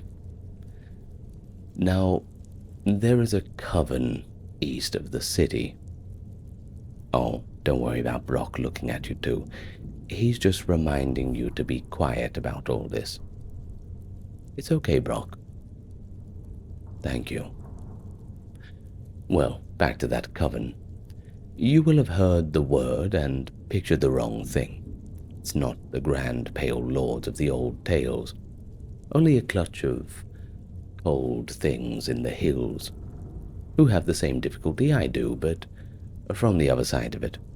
Where I have debtors that cannot collect, they have a hunger that they cannot safely fill, because a body that goes missing from a good family brings men with torches, and a body that goes missing from my cellar, well, that brings none at all. Are you starting to see the shape of it? It is the neatest piece of trade I ever struck. When a man's debt outgrows his life, I don't break his legs. I don't threaten him. That only makes a crippled man who still can't pay. I turn him into a delivery. Brock walks him up the stair one last time into the dark, where a pale gentleman is waiting, who pays me in good, clean coin that owes its color to no one. And he takes my problem off into the hills to become a problem no longer. They do have a word for it. A thrall. The man stops being a man and begins to be livestock, and I stop being owed money, and everyone is paid but him. The pale gentleman, he's very pale by the way, is always so unfailingly polite about it. I will say that. He thanks me each time in that old tongue that they have, like the wind creeping under the gap in a door. But I've gotten used to them. We have a deal. and everybody benefits, except the thralls. I've come to think his manners are perhaps the most frightening thing in this whole business, but I keep it together. Now, don't look at me like that. I caught you. That's right. You can't quite hide your facial expressions, but it's okay. I can feel you looking at me even when you pretend to study your cup. You are thinking the word monster. Well, you wouldn't be the first to think it sitting in that chair, and you will not be the first to think it and come back next week regardless. But hear me out, because I have had a long time to make my peace, and peace is sturdier than you would credit. Whom do I send? Neither your veiled lady. She pays in land and tears, and is worth far more to me than dreaming drained. Well, I send the ones the city has already thrown away. The beggars, the broken, the runaways, the ones who came to Riften to disappear and, well, disappear they did. Their absence won't attract any attention from guards. No one will take the trouble to investigate. The world had already decided that they didn't count, and I suppose I agree with the world. I merely collect on that decision. I'm not the knife. I'm just the hand, dangling it anyway. But there was one, I will tell you, because the lamp is low and you have a face that holds things. A girl, younger than the rule likes, came down the stair already owing herself to the dream before she even found my door. I let her run an account. I knew she'd never close it. I told myself I was being kind, that the dream was gentler than the cold she slept in. Maybe it was, for a while, and when the account came due, I made my delivery like always, and Brock walked her up the stair. And at the top, she turned and looked back at me. Not afraid, just puzzled, as though she had believed right after the last step that I was the one man in the city who was not going to do this to her. I think about that look. More than is good for my trade, and more than I'll admit. It is the single crack in the peace I told you was so sturdy. I keep it generally patched up. But you asked for the truth, and, well, there it is. The one true thing in a house built on that third rule. So, am I really the villain of this tale? You might decide. I suppose I can't stop you from coming to your own conclusion. And the dreaming makes everybody generous with their verdicts. But before you bang the gavel, consider that I did not make the sugar grow. I didn't make the Khajiit hungry for coin, the Jarls hollow, the lady upstairs cold, and I did not make this city a place where a girl can vanish. And the only man who notices is the one who sold her to become a vampire's thrall. I found a door, already standing in a wall already built, and I knew what to do with it. If it were not me at this bar, it would be another, with someone even worse than Brock, and a higher account and a colder heart. I am, when you weigh it, honestly, the gentlest thing that this trade could have grown. It's not much of a boast, I know, but in my line it's the only thing going. Now, you, my friend, have had quite the generous evening. Two of the good stuff, and a mead, and all this talk, which I said was free, and I meant it. The talk is free. The skooma is not.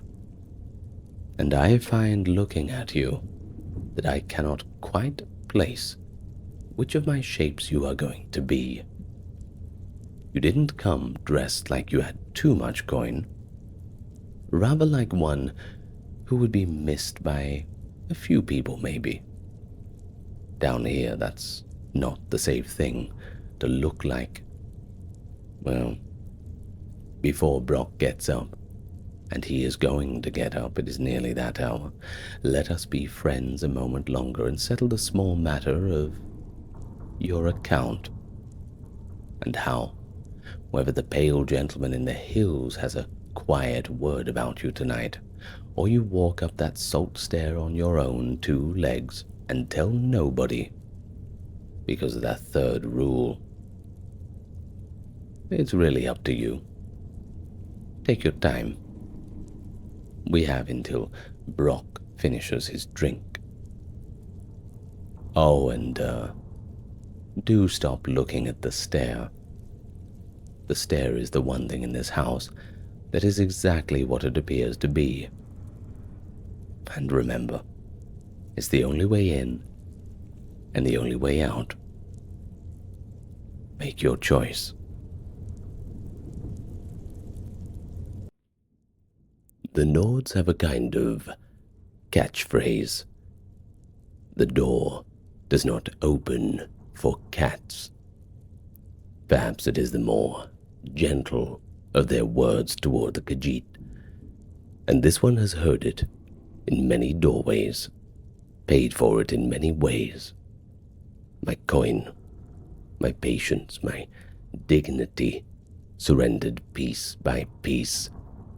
The slow chewing of insults that taste exactly the same, whether you're in Riften or Solitude, every hold of Skyrim. Razashar has been outside the gates of Windhelm for 19 winters now, and in all those winters, the snow has not yet melted for him. But the snow has melted, often for what Razashar carries in the bottom of his wagon, beneath the coal pots, the rolled silks and the soap that no Nord woman would buy from a Khajiit, the dyed leathers that no one this far north has any use for. The snow melts for that. The Nords won't admit it. They'll never admit it. But the proof is in the coin, and Razashar's purse remembers what the Nords forget. You will not have seen this one's face. The guards do not let cats over the bridge, you see. We sleep in tents on the frozen ground, 3 of us and 4 wagons with a mule that hates the cold more than any of us combined, and we trade by daylight with the few Nords brave enough to be seen speaking to us, and with Dunmer from the Grey Quarter who come quietly at dusk. Then there's the sailors from the docks who do not care what shape your face takes, as long as you've got something that they need. The legitimate goods we sell at a small loss. Candied moon sugar for children who do not know what their mothers are buying. Cheap silks, bone needles, Riften-cured leather for those who do not want to walk into Riften and ask for it themselves. We don't get rich on these things. No one does. We're not here for these things. We're here for the wagon's false bottoms and the small, heavy bottles that are inside them, and for the man who walks across the bridge to meet me on the 3rd night of every fortnight, regardless of the weather, regardless of who is watching, because what he carries home in his satchel can't wait for better weather. He is not patient. His name? Let's just say that doesn't matter. But what matters is, he's a Nord.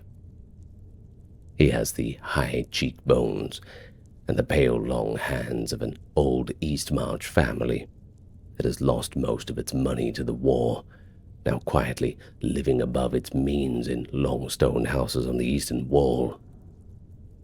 And he pays in old coin, septims from the reign of Pelagius, sometimes with the edges shaved off.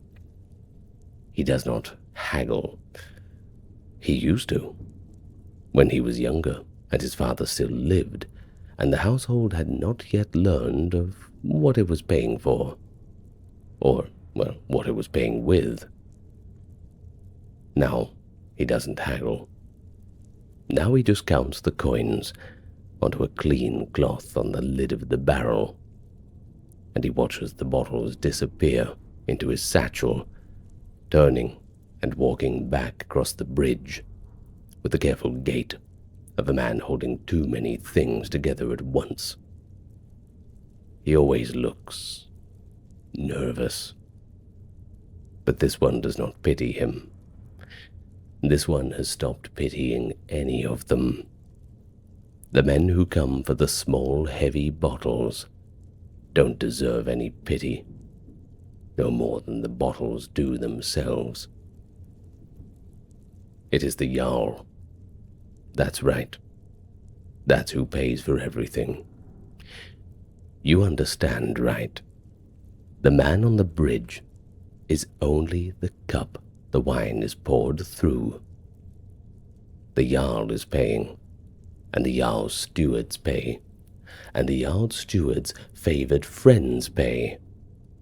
And sometimes, in that pyramid of paying mouths, there is one mouth that is paying for itself.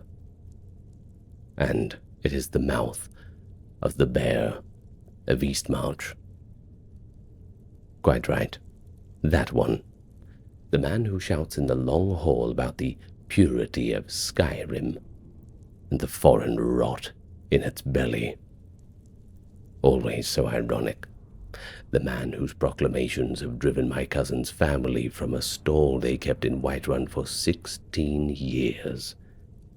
The man who, 2 winters ago, in a fit of patriotism, ordered all Khajiit, who could not produce a writ of safe passage from the imperial garrison, to be turned back at the gates of every city in his hold, which is to say, every city in his hold since the imperial garrison stopped issuing writs to my people in the 3rd year of the war. Well, that is the Jarl.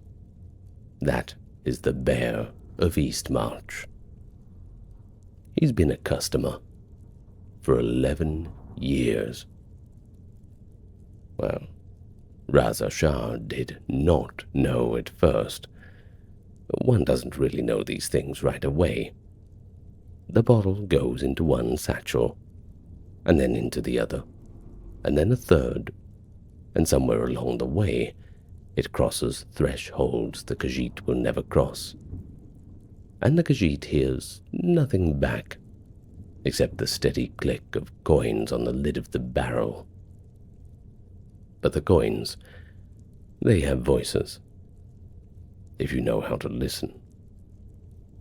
The coins from the man on the bridge began after the 2nd year to be heavier than the coins from anyone else, and to come in larger and larger numbers to be paid for bottles that grew larger themselves, until one night, 11 winters ago, in a tavern in Riften, where a steward had come south to arrange a delivery, the steward drank too much mead, and he told a story about his master's nightmares. You see, the master could not sleep. The master had taken to wandering the halls of his great house at the darkest hours, weeping for things he had done in a war that was not yet over. The master had become a man who needed certain medicines to help his eyes close, and the steward, proud, drunk, frightened, wept a little himself as he described the way his master's hands shook in the mornings if he was an hour late with the cup. The Khajiit, who carried this story back to Raza Shah, did so in quiet, in our own tongue, of course, by the fire, and we did not speak of it again, at least for a long time. Why? Well, because it was dangerous. That's all. And because there was no need for this one to speak of it. Perhaps because the only thing that could be done with it was the thing we were already doing. We sell him the bottles. We get the coin. It's simple business. How does it travel? You wonder how it travels, I know. You think that across the long stone bridge into a city of suspicious Nords with axes on their belts, a Khajiit's bottle of sugar water should be the easiest thing in the world to stop. I suppose you're not wrong. It would be the easiest thing in the world to stop, and that is precisely why no one stops it. The guards on the bridge are not paid more than 2 of my better bottles a month to look at the man's satchel without inquiring. The captain of the watch is paid more, of course, in coin and other things. And he gets a small bottle of his own once a season as a bit of a courtesy, a special treat for Skyrim's finest. The steward at the palace gates does not search anyone in the company of the man on the bridge. The Dunmer women in the Grey Quarter, one in particular who is in no way our partner, but who, when called, will deliver a small parcel for a small fee to a particular kitchen door on the eastern side of the keep. She'll receive her share from the kitchens themselves. Flour, salt, things like that. She'd otherwise be charged double for it at the market. So I think you see the shape of it. It's obvious, right? Everyone who matters has been bought. Everything, every little loose end. And most of them, you might be surprised, can be bought quite cheaply. None of them was hard to buy. The bear roars in his hall about the foreigners eating Skyrim from the inside. And meanwhile, his own guards are growing chubby. Small, sweet kindnesses from the foreigner whose wagons sit outside the gate. And his own steward is leaving by a side door to meet a man who carries a satchel that is heavier going home than coming. The bear himself, he drinks, just before bed, a quarter cup of something the color of pale honey that was distilled in a cellar in Riften from sugar that came across the sea from the very place of his nightmares. So then there's the question, do I enjoy it? Surely you'll want to know that. This one has thought about that for 19 winters. Honestly, the answer is that some nights, yes, I do. When the wind comes off the marshes, and I cannot feel my tail. The guards on the bridge have made the day's 3rd joke about my mother. On those nights, I feel like I've gotten something back. I feel like they're the real fools. So yes, this one enjoys it. I enjoy the knowing. I enjoy the small little bottles, the last laugh. There is also pleasure on such nights in imagining the bear's hands shaking at the dawn cup, in imagining the steward walking back across the bridge with that careful gait of his, in imagining the great roaring city quietly paying in shaved coin, in silences from the guards, whose fathers fought beside the bear's father, in flour passed sideways through a grey quarter kitchen, and the daily fictions that everyone keeps in their small little minds till the wheel can keep turning, all for the privilege of its own misguided purity. Yes, this one finds a pleasure in it. and this one cannot lie to you about the pleasure. But there are other nights. There are nights when a girl from the Grey Quarter comes to the camp asking, in a small voice, whether Raz Ashar will sell her a bottle for her father, who has been a customer of a different sort, a much smaller sort, for some years now, and who will not last another winter without a little taste of the magic sugar water. There are nights when one of my own people, yes, even a Khajiit, comes for the same reason. I have to look at him and remember which moons he was born under, and I turn him away, because we don't sell to our own. There are nights when I count what we have made in a month, and I think of what could be done with it back in elsewhere, in a village near Senjal, where I've not been in 26 years, and I think of how little of it will ever leave Skyrim, because the men who come for the bottles do not pay in coin that travels well, and the coin that does not travel well is spent again at once. The bribes, the silencers, the small, heavy bottles that come up from the south to be sold again. We are not getting out. None of us are. It is our fate to just turn the wheel. The moons know what we do. They can see it. Joan and Jode, they see everything.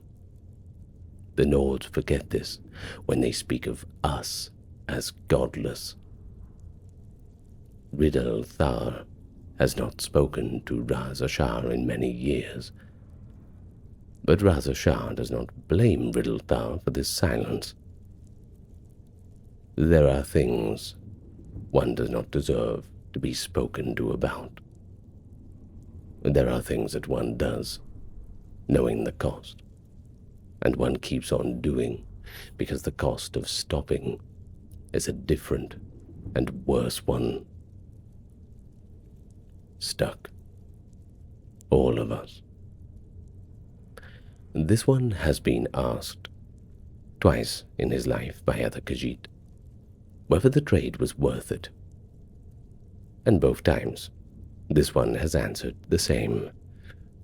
Yes, it was, and both times this one meant it. He means it because the alternative was to be a small, honest trader at the bottom of a long stone bridge in a miserable city that hated him from his head to his toes, dying in a tent, freezing to death from the cold. Nothing to leave behind.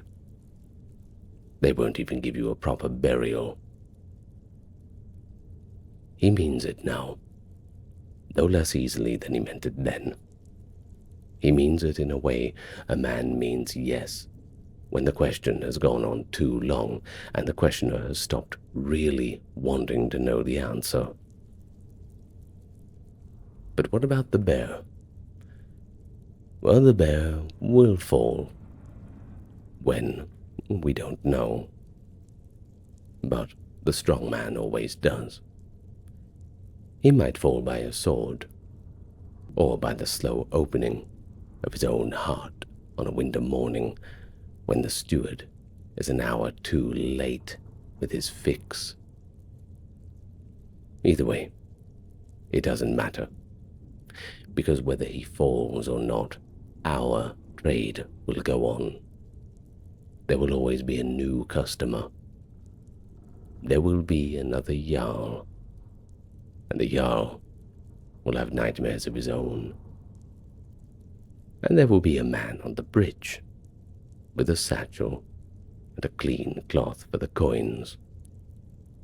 There will be a Khajiit at the other end with bottles in a wagon's false bottom. And the snow, whatever the Nords say, will continue to melt very prettily for what the Khajiit carries. As for Raza Shah, well, Raza Shah will not be that Khajiit. This one has decided this recently, though he is yet to tell the others. The mule is too old. The cold gets into the older bones in ways that it does not get into the younger ones. There is a cousin in Dragonstar who has been writing for 3 years asking after him. There is a village near Senjal that may still remember a boy of a certain marking. There is a great deal to be done before the moons forget him entirely. But, alas, not yet. Not this winter. This winter the man will come across the bridge on the 3rd night of every fortnight, regardless of the weather, regardless of who's watching. And Raza Shah will count out the bottles on the lid of the barrel, and watch the satchel close, watch the careful gait of the Nord walking back across the white stones of the long bridge into that great roaring hypocrisy of his pure and beloved city. And the bear will sleep for a few hours in his cold, high hall. The smell of heavy coins will go into Raza Shah's purse, which is a long way yet from full. Walk on warm sands. Well, when you're a Khajiit, that's what you say to one another at parting. So I shall give you the courtesy. Walk on warm sands. There are no warm sands here. There has not been a warm sand under our feet since we crossed the Gerald Mountains and saw for the first time the white teeth of this country waiting for us. But one must walk. One must continue walking. The sand may or may not come. Well, either way, one walks until the walking is done. Oh, I just realized. Today, it's the 3rd night. The guard should be coming soon. I should count the bottles. Business as usual. Farewell, my friend. Farewell.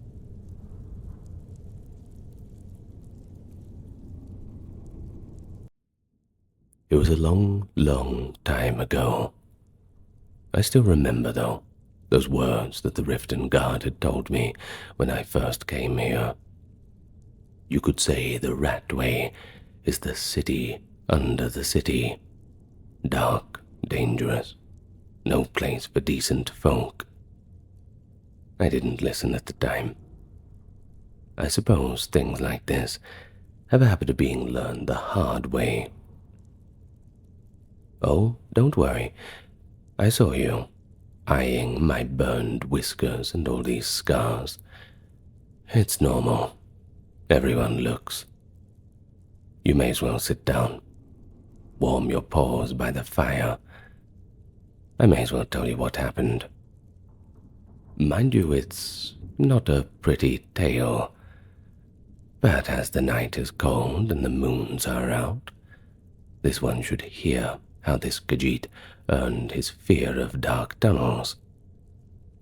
You see, I've lived by shadow and shortcut for many years now, smuggling moon sugar and skooma.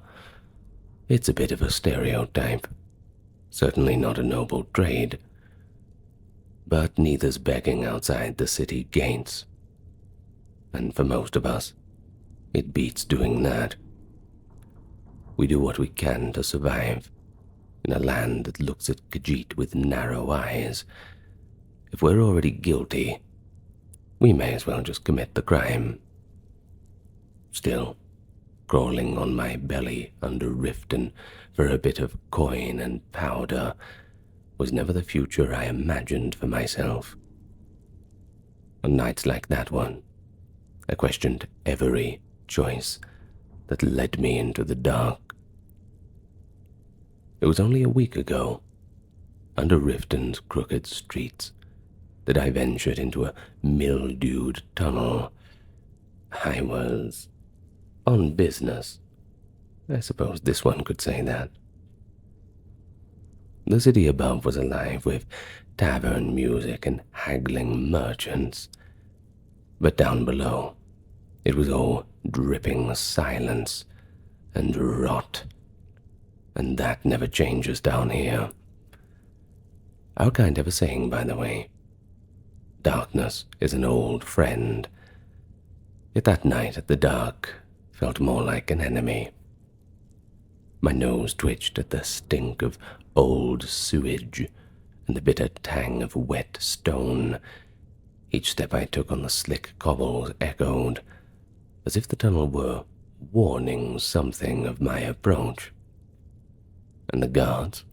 Well, none of them or any stone-faced Nords for that matter would follow me below.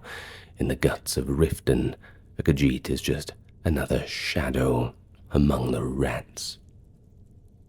Clutching my torch in one hand and a curved dagger in the other, I crept deeper and deeper. The brick walls sweated with algae, and brown water trickled under a metal grate to my left, likely headed to that city canal. I passed under archways of crumbling stone and ducked beneath hanging roots that had broken through the ceiling from the marshes above. That tunnel snaked on and on, twisting, sloping, at times narrowing to force me sideways between the damp walls. Twice I had to leap over jagged gaps where the stonework had fallen away. With each breath I tasted mold and the faint sweetness of moon sugar lingering in the damp air. Cold comforts, I suppose one could say. That sweet smell, though, it set my fur on end. It shouldn't have been so strong here, unless the cache had been disturbed. My ears flattened instinctively, catching the skitter of skeevers in the dark. The horrible things were everywhere down in the ratway. Suddenly, a big fat one darted across my path, its naked tail brushing against my ankle. I right nearly dropped my torch as I recoiled with a curse, heart lurching. The rat vanished into a crack in the wall with an indignant squeaking, leaving me a little shaken and breathing hard. I wasn't alone down there. Not truly. The ratway has eyes. Even if you can't see them, they certainly see you. At last, I reached the alcove where our contraband was supposed to be. I remember the exact spot. A loose brick wall panel concealing a hollow behind it. But my torchlight fell upon chaos. The wall panel lay smashed to pieces. The crates we'd hidden were torn open like tinder boxes. Shards of glass from skooma vials glittered on the ground amid drifts of powdery moon sugar. The fine crystals of moon sugar sparkled like hoarfrost in the torchlight, a king's ransom of illicit wealth, now just scattered in the dust. And then I saw the blood. Dark, dried smears of it painted the stone floor and splattered the lower walls. This one thinks it's not a good sign. Not at all. My heart pounded against my ribs as I observed the scene, and my mind raced to guess the culprit. Well, it can't be a city guard. Even a raid wouldn't result in this kind of carnage, and at least they'd still be there to clean up. And no thief chasing a quick profit would spill so much moon sugar and leave it behind.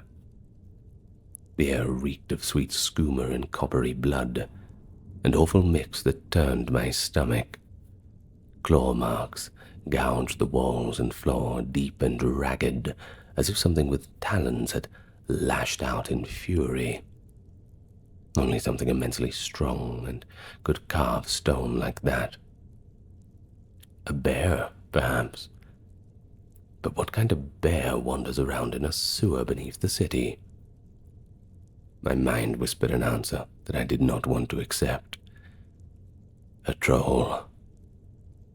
I crouched and picked up a dented iron dagger, realizing the jade inlay on its hilt.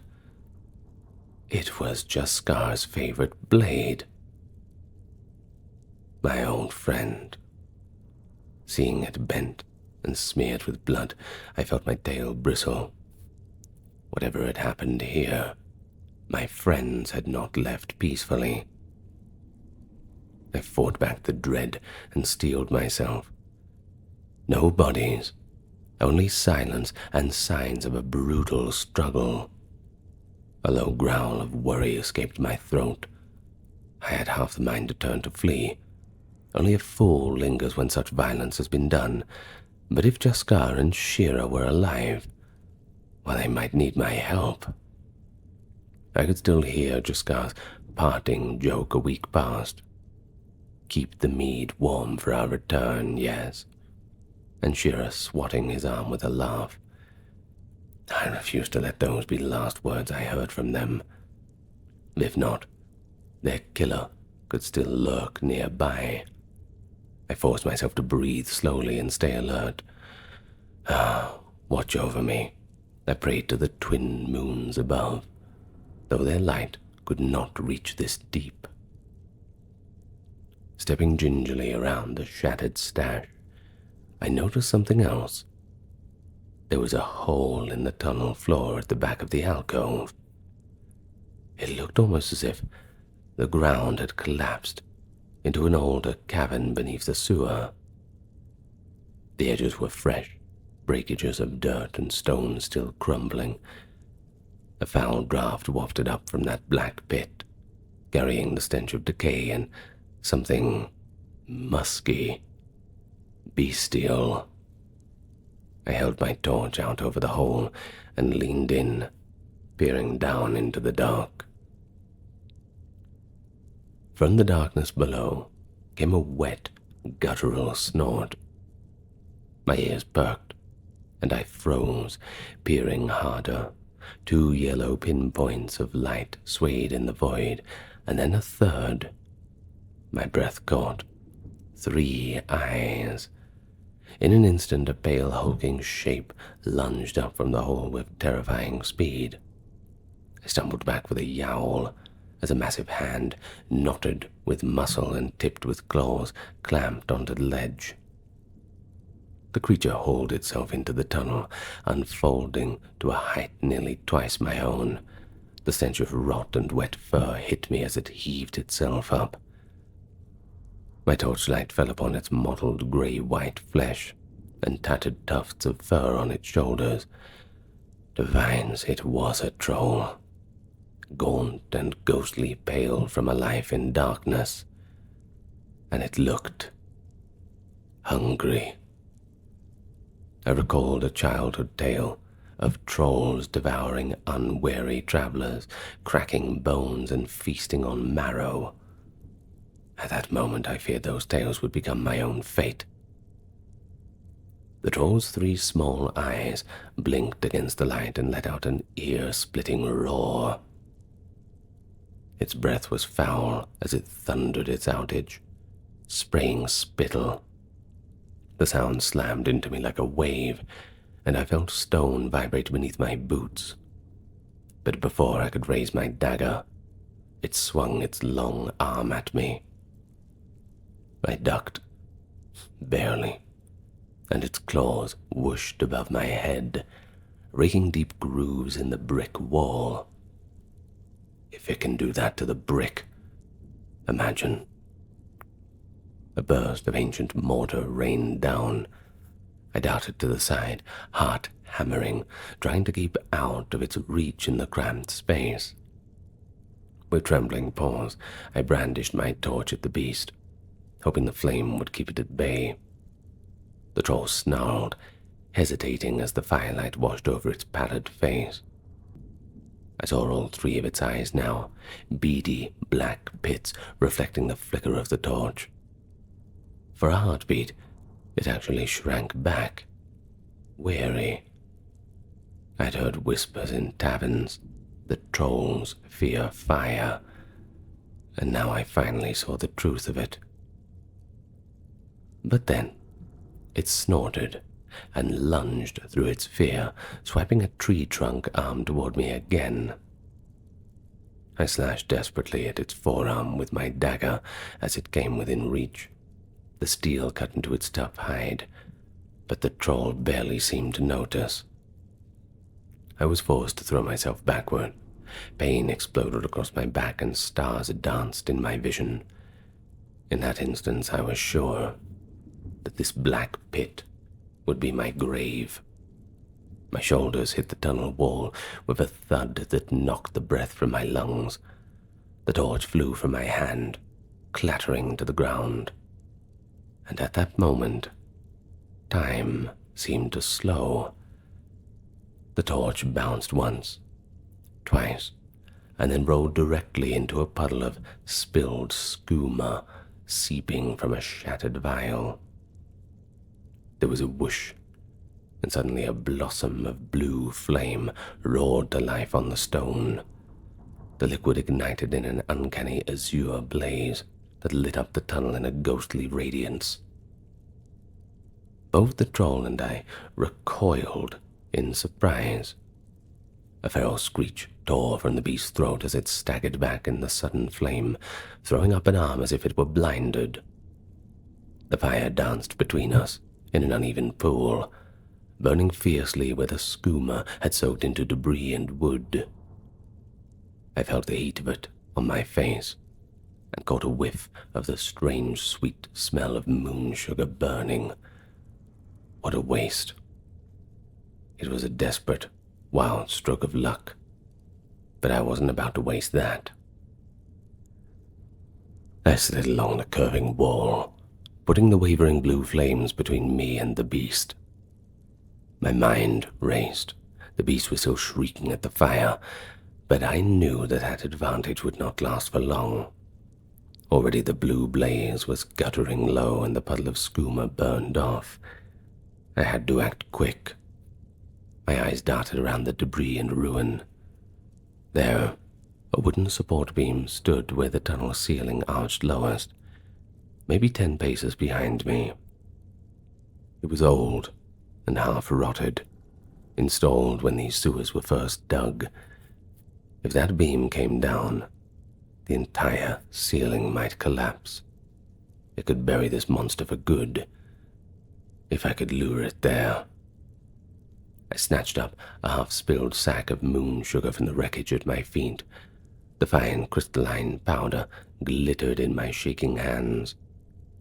With my dagger, I slashed open the sack wider and flung a trail of the precious sugar across the floor as I backed toward the support beam.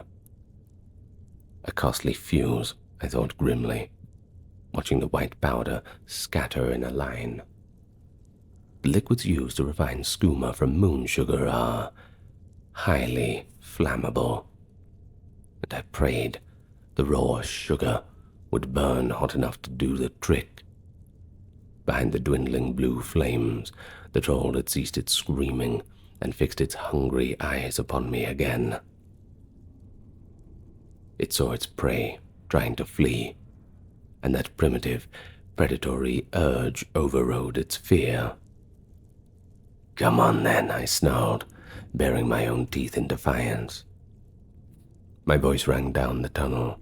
I waved my free hand and flicked my tail, taunting the creature. With a snort, the troll charged, its heavy fists pounding on the stone floor as it barreled forward. It bounded through the fading azure fire with a roar. I turned and and sprinted the last few steps toward the beam. The troll was thundering after me, a furious blur of pale flesh and claw. At the last possible instant, I dropped low and rolled aside, narrowly avoiding the troll's swiping arm. The hulking beast couldn't stop its own momentum, and it smashed shoulder first into the wooden beam with a splintering crack. I heard the timber creak, a sharp report like a bone breaking. Dust and grit rained from the ceiling as the tunnel trembled. Dazed, the troll shook its lumpy head, already turning toward me for another attack. But I was ready. I struck a spark with my steel dagger against a chunk of fallen flint rock, igniting the line of moon sugar I had poured out. And there it went. The powder caught fire at once, a racing line of white flame snaking across the floor toward the troll's feet. In a heartbeat it reached the spilled piles of moon sugar and broken skooma flasks clustered around the damaged support beam. There was a blinding flash and a boom. An explosion of blue-white fire engulfed the tunnel ahead. The last thing I glimpsed was the troll reeling as the blast hit it full on, its roar turning into a gurgling, chilling scream. And then the world itself seemed to crash down around us as the ceiling gave way. The blast threw me off my feet. I hit the ground hard and lay there dazed, ears ringing as the world tilted back and forth. A rain of stone and dirt cascaded from above. I curled into a ball and pressed my hands over my head as the tunnel itself roared and rumbled around me. For that terrifying moment, I thought the entire city of Riften was falling down upon me. The ground bucked and settled as chunks of masonry thudded down. And then, as quickly as it began, the collapse subsided into a dusty, eerie quiet. Coughing, I pushed myself up on my elbows. The air was choked with powdery dust and the acrid fumes of the burnt moon sugar. I spat grit and wiped my sleeve across my face, leaving a smear of soot on my fur. My torch was gone. The darkness closed in, broken only by a few flickers of residual flame clinging to scattered debris. I fumbled until my paws found a piece of smoldering wood from the shattered beam and held it up as a makeshift torch. Its orange glow was weak, but strong enough to reveal the devastation I had wrought. Where the support beam had stood was now a pile of collapsed timber and rubble. A whole section of the tunnel ceiling had given way, massive blocks of stone, splintered wood, clods of earth clogging the passage. And beneath one of the largest slabs jutted a pale, clawed arm, still lifeless. Every part of me ached. My left shoulder throbbed where I'd collided with the wall earlier, and warm blood cascaded down from a cut above my brow. But I was alive. That's the important thing. Alive when I surely should not be. I gave a shaky laugh that turned into another cough. The deed was done. The beast was dead. And the secret tunnels of Riften had one less horror lurking in the shadows. Yet my relief was short-lived. The collapse had sealed off the way I'd come. The route back towards the city was now an impassable wall of rock. I clambered up the mound of wreckage, trying to shift timbers and stones, but a fresh cascade of dirt sent me stumbling back, coughing.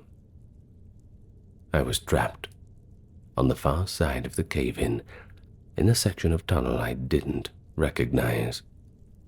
Panic fluttered in my chest as I realized I might have just traded a quick death by troll for a slow one underground. I refused to accept that fate. Steeling myself, I shuffled forward into the dust-choked corridor, searching for any way out, any gap or weak spot that I could exploit. And before long, I felt a faint draft cooling the sweat on my face. Hope, it surged within me. I followed the tiny current of air, stumbling over rubble in the dark, until finally I found its source. A small grate high on the tunnel wall, half hidden behind dangling roots. Moonlight, soft and silver, seeping through the iron lattice. Oh, what a sight to behold in such a sorry state. Blessed moonlight, a sign from Joan and Jode. I could hear the water trickling beyond it. This grate likely opened out to the lake or a canal outside the city walls. Only one way to find out. My fingers trembled with exhaustion as I climbed a stack of fallen stones and gripped the iron grate. It was old and rusted, but firmly set in the stone. Gritting my teeth, I rammed my shoulder against it. Once, twice, and on the third agonizing try, the corroded hinges snapped with a shriek. The gate burst outward, and a rush of cool night air flooded in. I hauled myself up to the opening, scraping my knees on the rough stone, and tumbled out into an open space.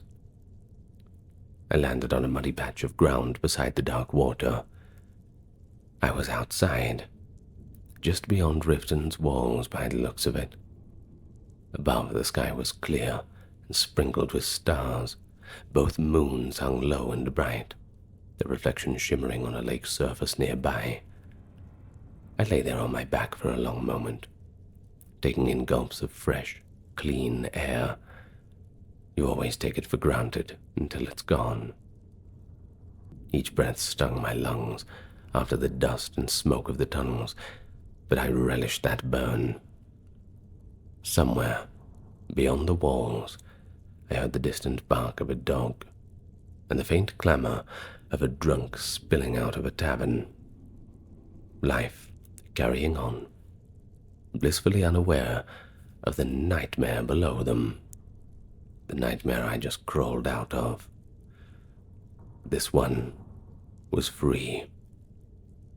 Rolling to my feet with a wince, I became aware of the sorry state I was in. My fur and leathers were caked with gray dust and streaked with blood.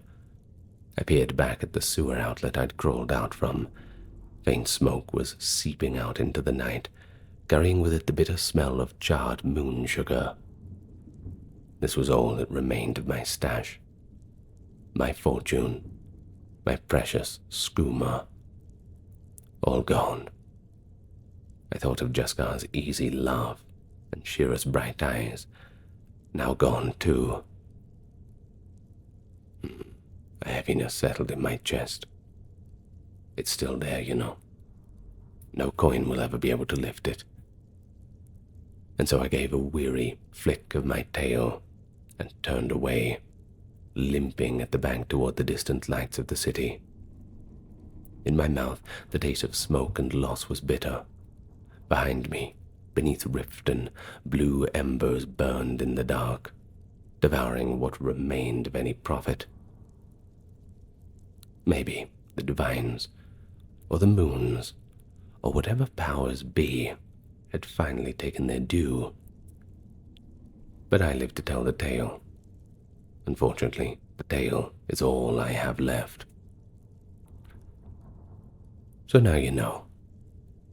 That's how I ended up, this singed, battered, and a great deal poorer. The beast below is dead, and I'll be a wealthier cat in reputation, if not in septums for having slain it, if anyone ever believes my story. When morning comes, I may just take whatever coin I have left and leave this cursed city behind. After all, I don't think they'd miss me. but I'd be lying if I said I'd do it again. So next time you hear a tale of easy riches in the deep dark, remember what happened to me. Some prices are too high, even for moon sugar. Well, get some rest now. Perhaps I'll be gone tomorrow. Perhaps I'll still be here. You'll have to wait until then to find out, friend. But this one is tired. Still, I'm so tired. Thank you for listening, my friend. May the moons light your path on the long road home. I awakened to a murky dawn, the sun a mere pale disk behind leaden clouds. Even through my thick fur, the cold of Windhelm's outskirts seeps into my bones. I draw my cloak tighter around myself as I rise from my makeshift bed. That wind is already howling around the great stone walls of the city a short distance away. Those walls keep the Nords inside warm and safe, but out here, I have only my small tent and a dwindling campfire for a piece of comfort. With a quiet yawn and shiver, I whisper a familiar morning blessing. May your road lead you to warm sands. The phrase puffs out in a cloud of ironic steam from my mouth, and I smile wryly at the irony. There are no warm sands to be found in this miserable frozen hold. But the prayer of my people steadies me nonetheless. In these worlds, I hear echoes from home. Sun-baked streets, golden deserts far to the south. It's a memory that bolsters me against that bitter Skyrim cold. I coax my campfire back to life with fresh kindling and set about preparing for the day's trade. My stall, a simple wooden stand, stands just off the road by Windhelm's gate, where passing travelers might easily notice. I arrange my wares carefully, bolts of brightly colored silk from elsewhere, carved wooden figurines of desert creatures, packets of spices, cumin, moon, cinnamon, dried peppers, and a few vials of moon sugar crystals that glint like tiny diamonds. The moon sugar I keep toward the back. Among my kind, it's a beloved and sweet sacrament, but to Nords, they only know it for the illicit narcotic skooma. As Khajiit, we've learned to be discreet with it. As I finish setting up, the city gates groan open, and a pair of Windhelm guards emerge to begin their morning patrol. They notice me immediately. After all, I'm the only Khajiit here, a solitary figure in the snow. One guard, a burly fellow with frost clinging to his beard, fixes an icy stare. "You there," he calls out sharply. "No trouble today, understood? We're watching you, cat." I bow my head deferentially and fold my ears back a bit, a submissive posture. "Of course, sir," I reply, keeping my voice polite and even. This one only wishes to trade and spread good fortune. The flowery words are habitual, picked up from years of dealing with suspicious gatekeepers. The guard grunts, shakes his head and moves on, but not before spitting into the snow in my direction. I let out a slow breath as they walk away. Try not to take it to heart. It's the same like this in every city. Khajiit are not trusted within the walls, so we ply our trade outside, like unwanted beggars. Windhelm's folk seem especially on edge, with the Civil War and their own prejudices keeping their hearts as cold as the snow that falls from above them. But despite the guard's ominous welcome, I hold hope that the day might be profitable. After all, there's coin to be had. As morning passes, a few travelers and locals approach my stall, drawn perhaps by the vibrant colors of the silks against the snow. A weary wagoner on his way to Kynesgrove admires a length of brocaded fabric, running a calloused hand over it. We chat amiably. He's surprised to see such fine cloth out here, and I regale him briefly with a tale how I required it from the markets of Senjar by the sea. Such a faraway place. The story sparks his interest. But when we come to haggling, he regretfully declines. The times are tough, he says. A lean year. He can't justify the expense.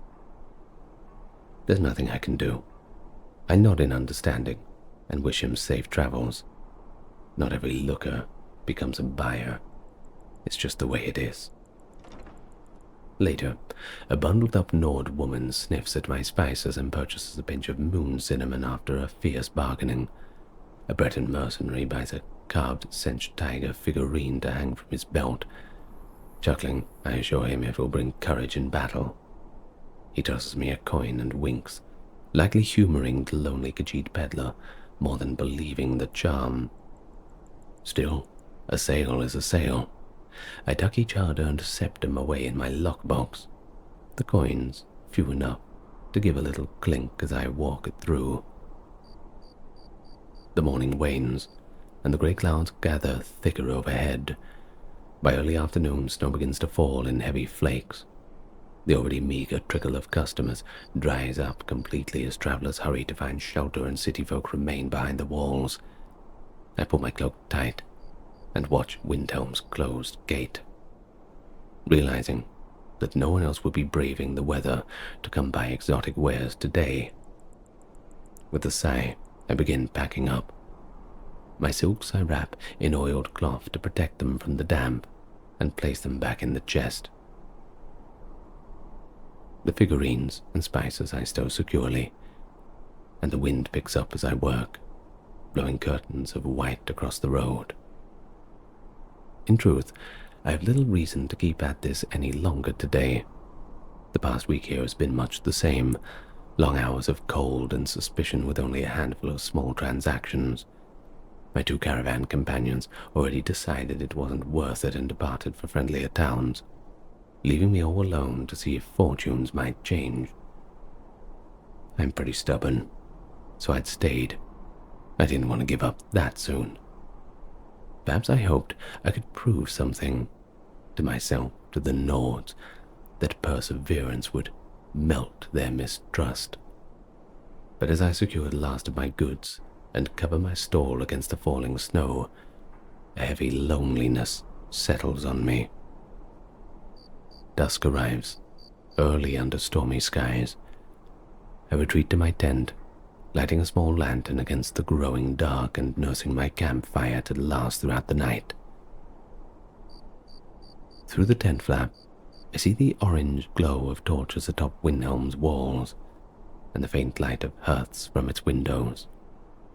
The sounds of the city, muffled laughter, a closing gate, distant boots on the stones filter out to me. Reminders that I'm an outsider, camping at the threshold of their society, a long, long way from home. I wrap myself in a threadbare blanket, sitting by the fire with a cup of herbal tea clasped in my paws. The warmth barely penetrates, but is better than nothing. My thoughts wander, heavy with longing, in the flickering firelight, and I see visions of the past, warm evenings in my homeland, where I sat around a lively camp. I had family and friends. Our tales used to entwine with the others, sharing stories and sugared treats. Here, there's only one crackle of flames and the whistle of the wind through the lonely crags. I can't think about it. I try to put it at the back of my mind. I sigh and close my eyes, offering one more whispered plea to any gods listening, that maybe tomorrow things might be better. My quiet reflection is shattered by a sudden shout carried on the wind. "Help! Somebody!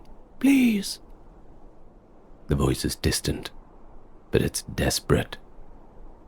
My ears perk straight up, and I set down my tea, all senses alert. And there it is again, a man's voice shouting for help. And it's coming from the direction of Windhelm's gate. At this hour it should be closed for the night. Heart thudding, I rise and step out into the cold. Snow swirls around me, the night deep and dark beyond my fire's glow.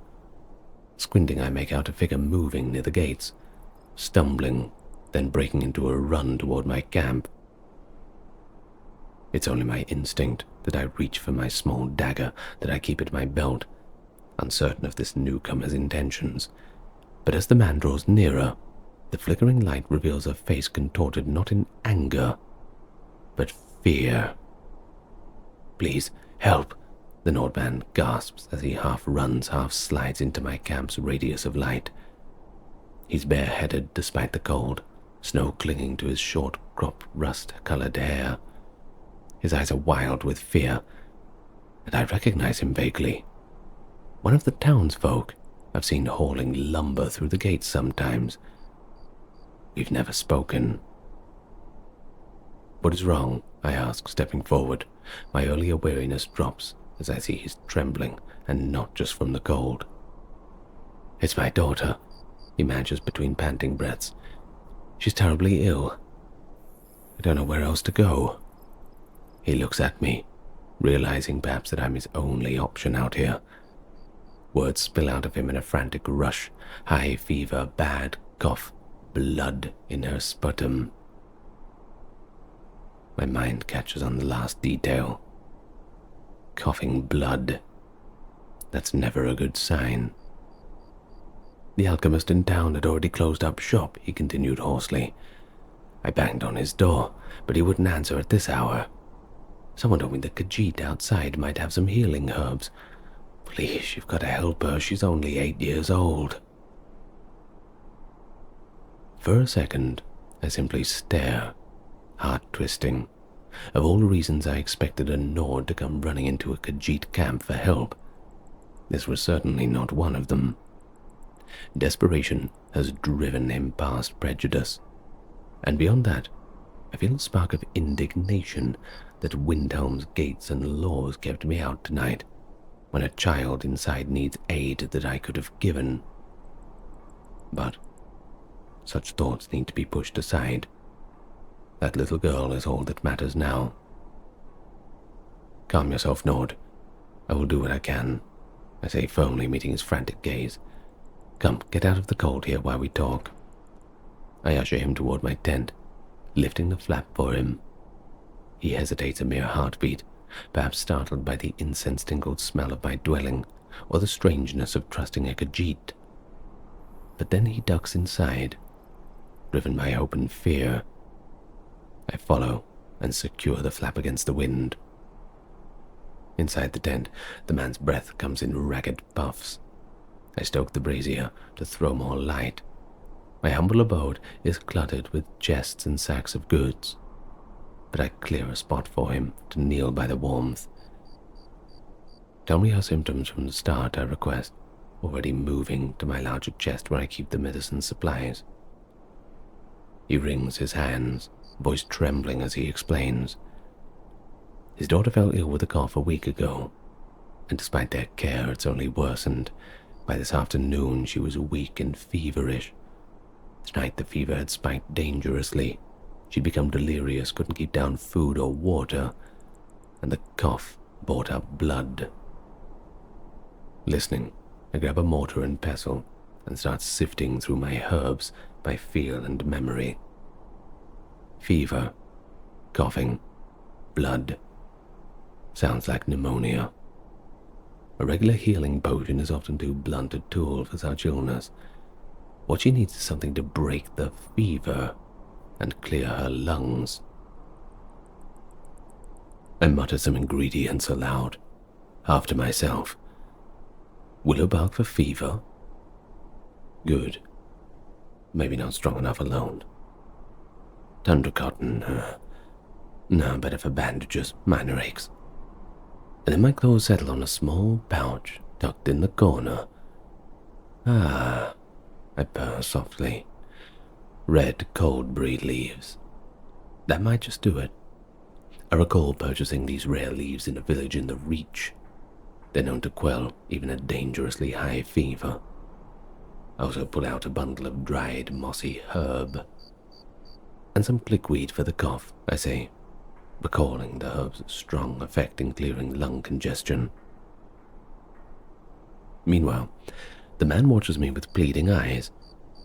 Can you make something? A potion? A draught? Anything? He asks, voice cracking. Yes, I can, I answer without hesitation. I motion for him to help me by the brazier. Here, hold this cup. As he takes a wooden cup from my hand, I pour a measure of clean water from my water skin into the small kettle and set it atop the flame. The water will boil quickly over the concentrated heat. I then measure out some of the crumbled red coldberry leaves and a few strands of clickweed into the mortar. Using the pestle, I grind them just enough to help release their properties. These herbs should bring down the fever and ease her breathing, I explain as I work.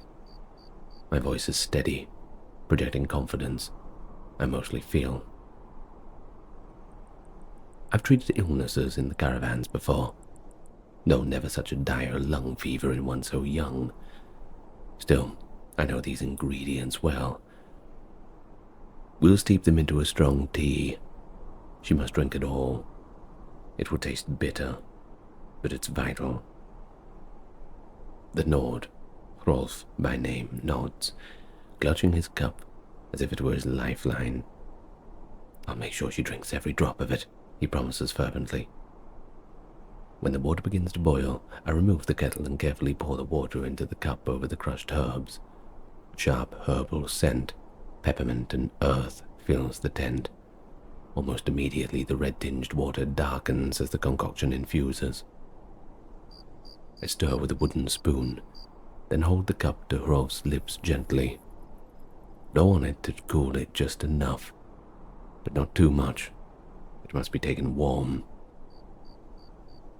His hands are shaking badly, so I steady the cup with my own until I'm sure he has a firm hold. He looks at me, eyes brimming with gratitude and fear. I don't know how to thank you. If this works, when it works, I'll repay you, I swear. I shake my head and put my free hand on his shoulder reassuringly. There was no need for repayment. Keep your coin, friend. The word friend slips out pretty naturally. How strange. To say that someone who yesterday would not even met my eyes. I look to him again. Just focus on getting her to drink this. He nods, his throat bobbing as he swallows back emotion. As I move my hand away, he suddenly starts undoing the clasp of his heavy wool cloak. Before I can protest, he drapes it around my shoulders. You're shaking, he says, and only then do I realize that I was shivering, whether from adrenaline or cold, maybe both. The cloak is still warm from his body, and it smells faintly of pine resin. I'm momentarily lost for words at this kindness. Thank you, I murmur. No, thank you, Rolf says earnestly. He carefully rises, cradling the cup of medicine with both hands. My house is just inside by the market. I'll get this to her straight away. He moves the tent flap, then pauses and looks back at me with a hopeful, desperate smile. Please, come to the gate in the morning. When she recovers. I want you to come in and let us thank you properly. My wife, she'd want to thank you in person, and I suspect my Ada will want to meet the person who saved her. I nod, still stunned by the rapid turn of events. I will, but you go quickly now. Keep her warm and make sure she drinks it all. I'll pray for her recovery. Rolf bows his head, 1 foot outside the tent. Mara bless you, friend, truly. He pauses and looks back at me, realization crossing his face. I never even asked your name. Zurich, I answer. It's Zurich. Zurich, he repeats softly. managing a smile despite his worry. "I'm Rolf. We won't forget this, I promise." With that, he disappears into the swirling snow, rushing back toward the gate. A moment later, I hear a muffled shout and a distant clank, the Windhelm gate being unbarred to let him in. Then the night falls silent once more, as he returns to his family. I stand there for a moment in the quiet that follows, the tent suddenly feeling emptier than before. Did all of that really just happen? My heart's pounding from the adrenaline. Carefully I sit down and pull the borrowed cloak tight around me. I can smell the man's lingering fear and hope in its folds.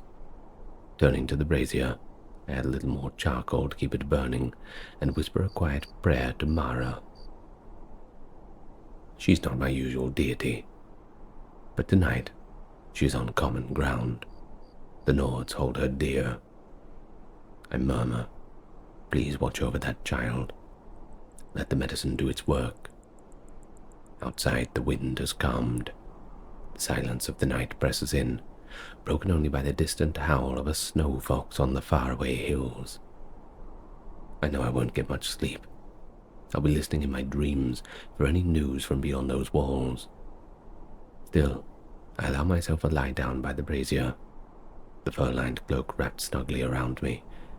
It's been a long time since I slept under a roof or shared a warm hearth with others. If the divines will it, perhaps tomorrow will change that. I close my eyes, the taste of peppermint and hope still in the air, and drift off into an uneasy, expectant rest. I awake with the start of the sound of voices beyond my tent. For a disorienting second, I think I'm still dreaming. Voices come from the city gate and then I hear my name. "Zurich," someone calls. "Zurich, are you there?" I throw off the blankets and scramble upright, hardly feeling the cold now. Pale morning light seeks through the tent flap. My fire is burned down to faint embers, but I don't pause to stoke it. I rush outside, clutching Rolf's cloak around me. The dawn sky is a pearly grey. Fresh snow crumbles under my feet as I step out. Near the city gate, I see two figures. One is a guard holding a torch, looking on with a mixture of curiosity and mild annoyance. The other is Rolf. He's waving at me eagerly, his breath puffing in the frigid air. I can tell from a distance that he's smiling, and with that, hope surges within me. I half run, half slide over the slick ground toward him. "I'm here, Rolf," I call. As I near the gate, I slow suddenly, self-conscious under the guard's hard gaze. But Rolf closes the gap between us and claps a hand on my shoulder warmly. He looks exhausted, dark rings under his eyes as if he hasn't slept, but his expression is one of pure relief. "It worked, Zurich," he says, voice thick with gratitude. "By the 9, it worked. Ada's fever broke a few hours after I gave her your tea. She's awake and the coughing is almost gone. She's weak, but I think she's going to be all right." He takes a shaky breath, as if saying it aloud makes it finally real. "Zurich, we can't ever thank you enough." The smile that breaks over my face makes my cheek ache. I realize I've been bracing myself for bad news, but here it is. Good news in a cold land. Warmth blossoms in my chest as I purr. I'm so happy to hear that, truly. My tail curls with delight from beneath the cloak. Rolf squeezes my shoulder, then gestures to open the city gate behind him. "Come, Sigrid is expecting us. We would be honored if you would share breakfast at our home." I blink in surprise. "You want me to come inside?" I ask, glancing uncertainly at the guard beside us. The guard, a younger man, regards me wearily. Khajiit is seldom allowed in Windhelm's walls. In fact, I've never stepped foot in the city proper. Rolf appears to have anticipated this. He turns to the guard, where posture is stiff and uncertain. He says firmly, "This Khajiit is my guest. He saved my daughter's life. I'm bringing him in under my escort." The guard's eyes widen slightly. He looks as if Rolf has just announced we'd be walking in with a troll. He begins, "Khajiit are not allowed." Rolf interrupts. "I'll vouch for him," straightening to his full height. Though Rolf is plainly dressed and worn from worry, at this moment he stands as tall as any thane in defense of me. He has done the Nords of Windhelm a great kindness, and you have my word there will be no trouble. The guard shifts his weight, clearly unhappy, but unwilling to bar the way against one of his own townsmen showing such resolve. Finally, he steps aside. "Fine. He stays with you. It's not my problem if he gets attacked or stabbed. Mind your step too, cat. Don't go stealing anything." I bow my head quickly. "Thank you," I say, though I'm not entirely sure whether I'm addressing the guard or Rolf, or perhaps both. Rolf keeps a protective hand on my shoulder as we walk through the city gateway, and for the first time I pass under the ancient stone arch and truly enter the city. Immediately a rush of new sensations greets me, the mingled smell of wood smoke and baking bread, the closeness of stone buildings crowding the narrow street, the sound of distant hammers from the blacksmith's forge. The chill is still in the air, but without the wind, it's markedly more comfortable inside the wall. A few early rising townsfolk stare as the two of us pass by. The familiar Nord carpenter with a Khajiit at his side. How strange. I met a few curious gazers, but none are hostile. Perhaps word has already spread of the Khajiit healer who aided Rolf's family. We soon arrive at Rolf's home, a modest timber and stone house tucked beside the blacksmith's workshop. He pushes open the wooden door, and a wave of warmth and a savory scent of stew washes over me. I step inside, shyly at first, into a single-room dwelling that is humble but homely. A cooking hearth crackles in the corner, and by its light I see a small table with a few chairs, shelves holding simple clay dishes, and a bed tucked behind a partial divider. Near the hearth, a little girl bundled in a quilt perks up at our arrival. She has reddish hair like her father, and her face, though pale and tired-looking, is lit by the bright smile when she sees Rolf. At her side, tending a pot over the fire, is a woman with warm auburn hair pulled back in a braid. She turns, relief and gratitude flooding her freckled face when she spots me. "You found him," she says softly to Rolf, and then moves towards me. I suddenly find myself on the receiving end of a Nord woman's gaze. Despite the surprise, I smile gently, mindful of my claws, as the Nord woman squeezes my paw hand. "Thank you," she murmurs, "for saving her little girl." "Sigrid, let the poor Khajiit breathe," Rolf chuckles. His tone is light, lighter than I've heard it yet. He closes the door behind us, shutting out the cold. Sigrid releases her grip from my paw, laughing apologetically. "I'm sorry. Words are just not enough." There are tears in her eyes, but they are the joyous kind. She keeps one hand on my arm as if to assure herself that I'm really there. "Welcome to our home, Zurich. Please come and sit by the fire. You must be freezing." This hospitality, it's so genuine, so normal. I'm not sure how to respond, but I manage a smile and nod. "Your welcome is as warm as the hearth. Thank you." My voice comes out a bit rough with emotion. Rolf has already crossed to Ada. He kneels and touches her forehead, checking for fever. "How are you feeling, little one?" Better, Papa, she says. Her voice is a touch hoarse, but undeniably stronger than it was last night. I told Mama the tea was awful tasting. She wrinkles her nose, then looks at me with large, curious eyes. Are you the Khajiit that made it? Mama said you were. I grin and move closer, kneeling on the rug so I'm more or less at her eye level. I am. My name is Zurich. I gently tap one claw to my chest. And you must be Ada. I'm sorry the medicine was so bitter. Khajiit herbs are not known for their sweetness. She giggles a small sound. It was bitter, but she knuckles her doll, a small fabric bear, closer. It made me feel all warm and sleepy, and when I woke up in the morning I could breathe again. Well, that's what really matters, I reply. Seeing her alert and smiling brings an immense sense of relief. Any lingering doubts I had about the night vanish. You were very brave to drink at all. Your Mama and Papa tell me that you handled it better than most grown warriors would.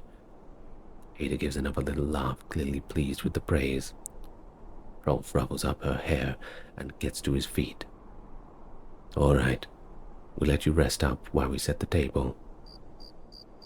He gestures for me to join him at the table just a few steps away. Sigurd is already ladling stew from the pot into wooden bowls. We gather around the small table, a tight fit with Rolf, Sigurd, and me, but pretty cozy. Ada remains by the hearth, bundled in her quilt, but now propped up on a pillow so she can watch us. They even offer me the one tall back chair. I politely decline and sit on a low stool, still quite touched by the gesture. Sigurd passes me a steaming bowl of stew. It's rich with chunks of hawker meat, potatoes, and carrots, and the broth. Oh, it's pretty good. My stomach growls loudly at the moment the scent hits my nose, causing an embarrassed flush under my fur and a round of gentle laughter from the hosts. Eat, please, Sigurd urges me. There's plenty more. I need no further encouragement than that. We all get stuck in, and for a short time there is a quiet, save for the clink of spoons and the crackle of the fire. Oh, the stew is so delicious, and with each bite I feel the warmth returning to my limbs.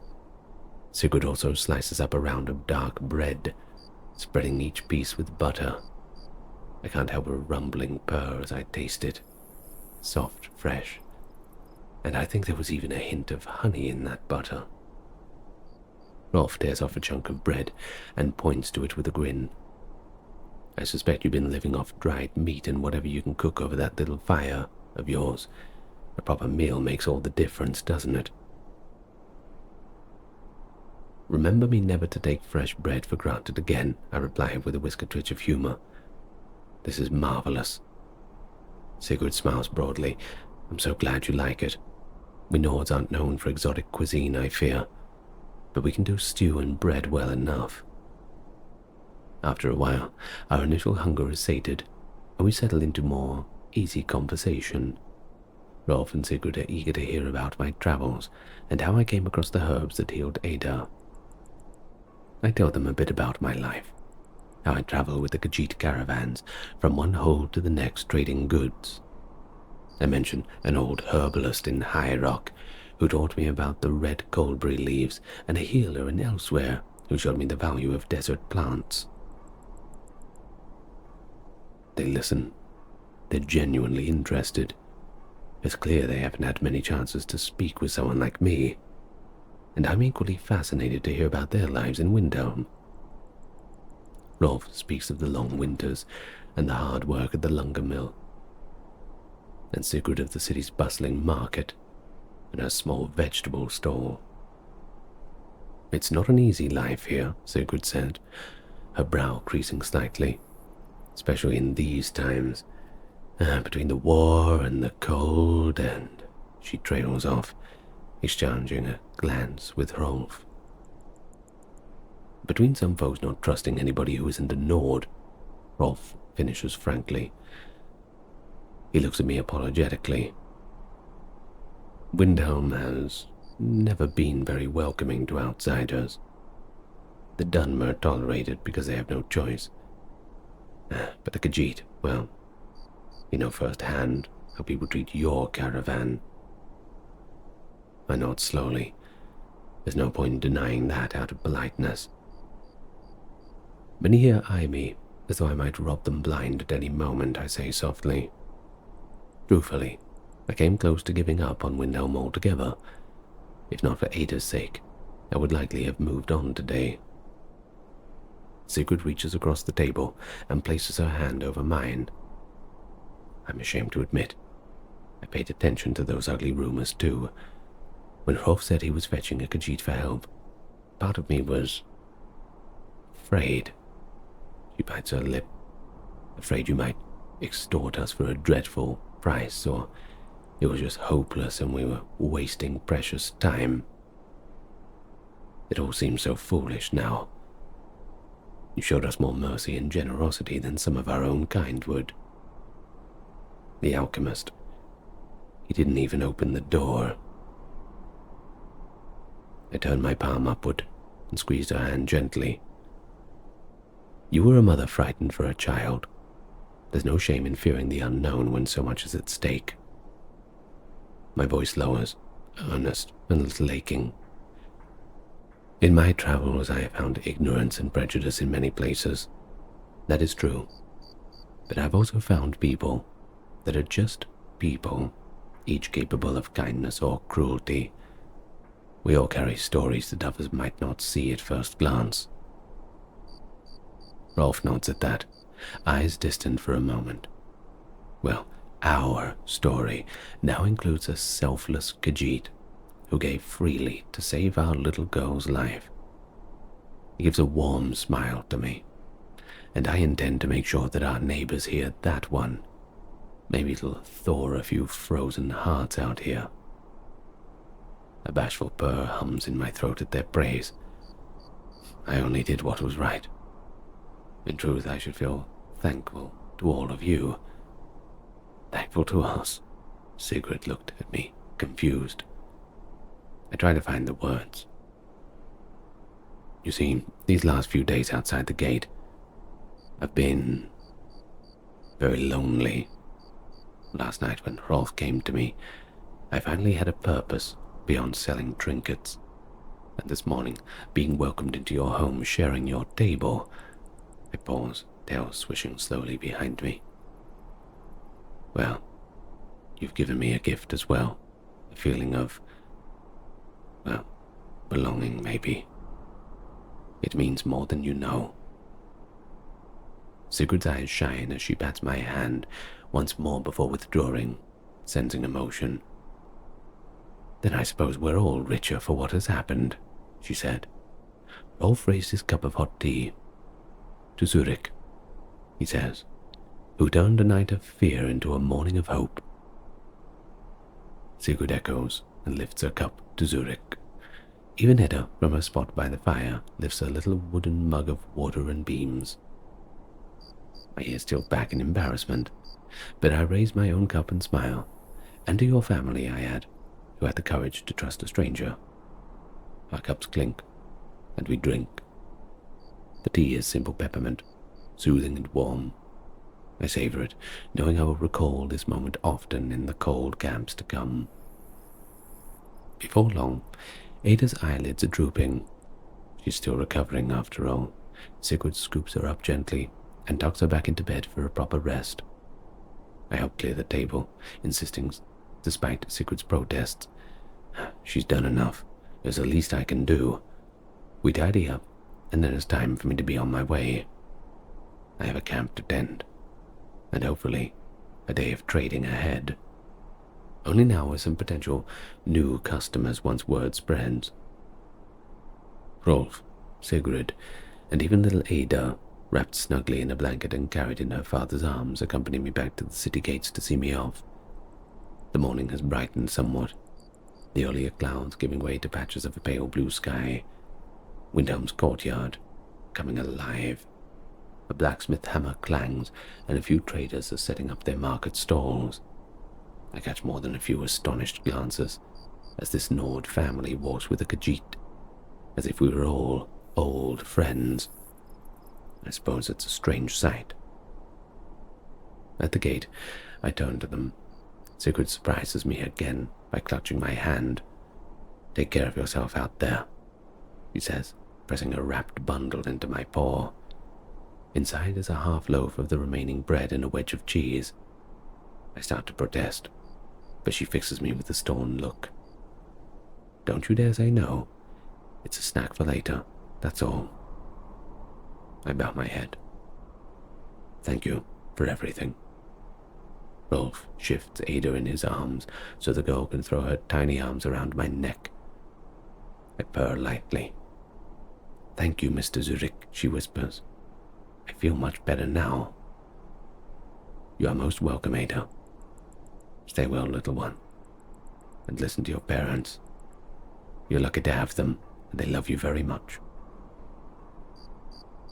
As I step back, Rolf extends his free hand, and we clasp forearms in a hearty shake. "You have a place with here any time," he says. "Don't be a stranger. If we don't see you in a few days, we might just come and find you to make sure you haven't frozen solid out there." I grin back at him, ears perking up at the thought. I'll hold on to that. Warm food, warmer company. Hard to resist. At last, with final farewells, I pass through the gate. The guards open it for me without fuss this time. Indeed, one of them gives me a curious nod. Rolf and Sigurd stand at the threshold, watching me go. "Gods watch over you, friend," Rolf calls out. Feeling a deep happiness well within, I raise my hand and reply in the way of my people. "May your road lead you to warm sands." Rolf pauses, and he calls back, "Warm sands, Zurich," stumbling a little over the unfamiliar phrase, but filling it with genuine kindness. Sigurd echoes it, and young Ada sleepily raises a hand in parting. The gates behind me shut with a reverberating thud, but it no longer sounds like rejection. I stand there outside the walls, the crisp morning air nipping at my nose, and I feel hopeful. The sun has climbed higher, breaking through in shafts of pale light that set the snow to glittering. I take a deep breath, watching the puff of white cloud drift from my muzzle. Just beyond the road, I spy an odd couple heading into the city, likely farmers bringing winter vegetables to the market. They give me a once-over. The Khajiit, who moments ago was escorted out by one of their own, and to my surprise, the man offers a polite nod. The woman even smiles a bit before continuing their journey. I dip my head in return, heart light. I make my way back to my little encampment. It's as much as I left it. The fire is smoldering low. My store blanketed in snow, tent flaps gently billowing. But something in the atmosphere feels changed. It's more welcoming, it's warmer. Perhaps it's just the glow of friendship and good fortune coloring my view. It's best not to question it. I feed the fire with some fresh wood and melt a pot of snow for water, humming softly as I do. My eyes drift to Windhelm's walls as I prepare for the day ahead. The old stone city doesn't seem as menacing now. I know there are at least a few kind souls within. I grin to myself, imagining the gossip that will spread too. The Khajiit trader who saved a little Nord girl's life. Perhaps when next I lay out my wares by the gate, more people will approach. Even if only out of curiosity, or to offer a thank you. It'll be a welcome change from the disdainful stares. I nibble on the bit of bread and cheese Sigurd gave me, purring in contentment. In all my travels, I've learned this can be a harsh land, both climate-wise and people. But I've also learned that beneath even the thickest ice, there can flow a current of compassion, just waiting for the chance to surface. Distrust and prejudice are not banished in a single dawn. Such things thaw as slowly as the rivers in spring. but one night's kindness has cracked the ice. In a city of cold hearts, one has begun to warm to me. Perhaps others will follow. Here in a frozen land, I found a small pocket of friendship. It's enough to kindle my spirit for the trials ahead. Fate sure is a curious thing. A desperate moment of need became a bridge between two very different souls. I wrap up in the cloak and whisper one last prayer for the day to come. Continued healing for Ada, blessings upon Hrolf and Sigrid, and for understanding to grow in the hearts of Windhelm's people.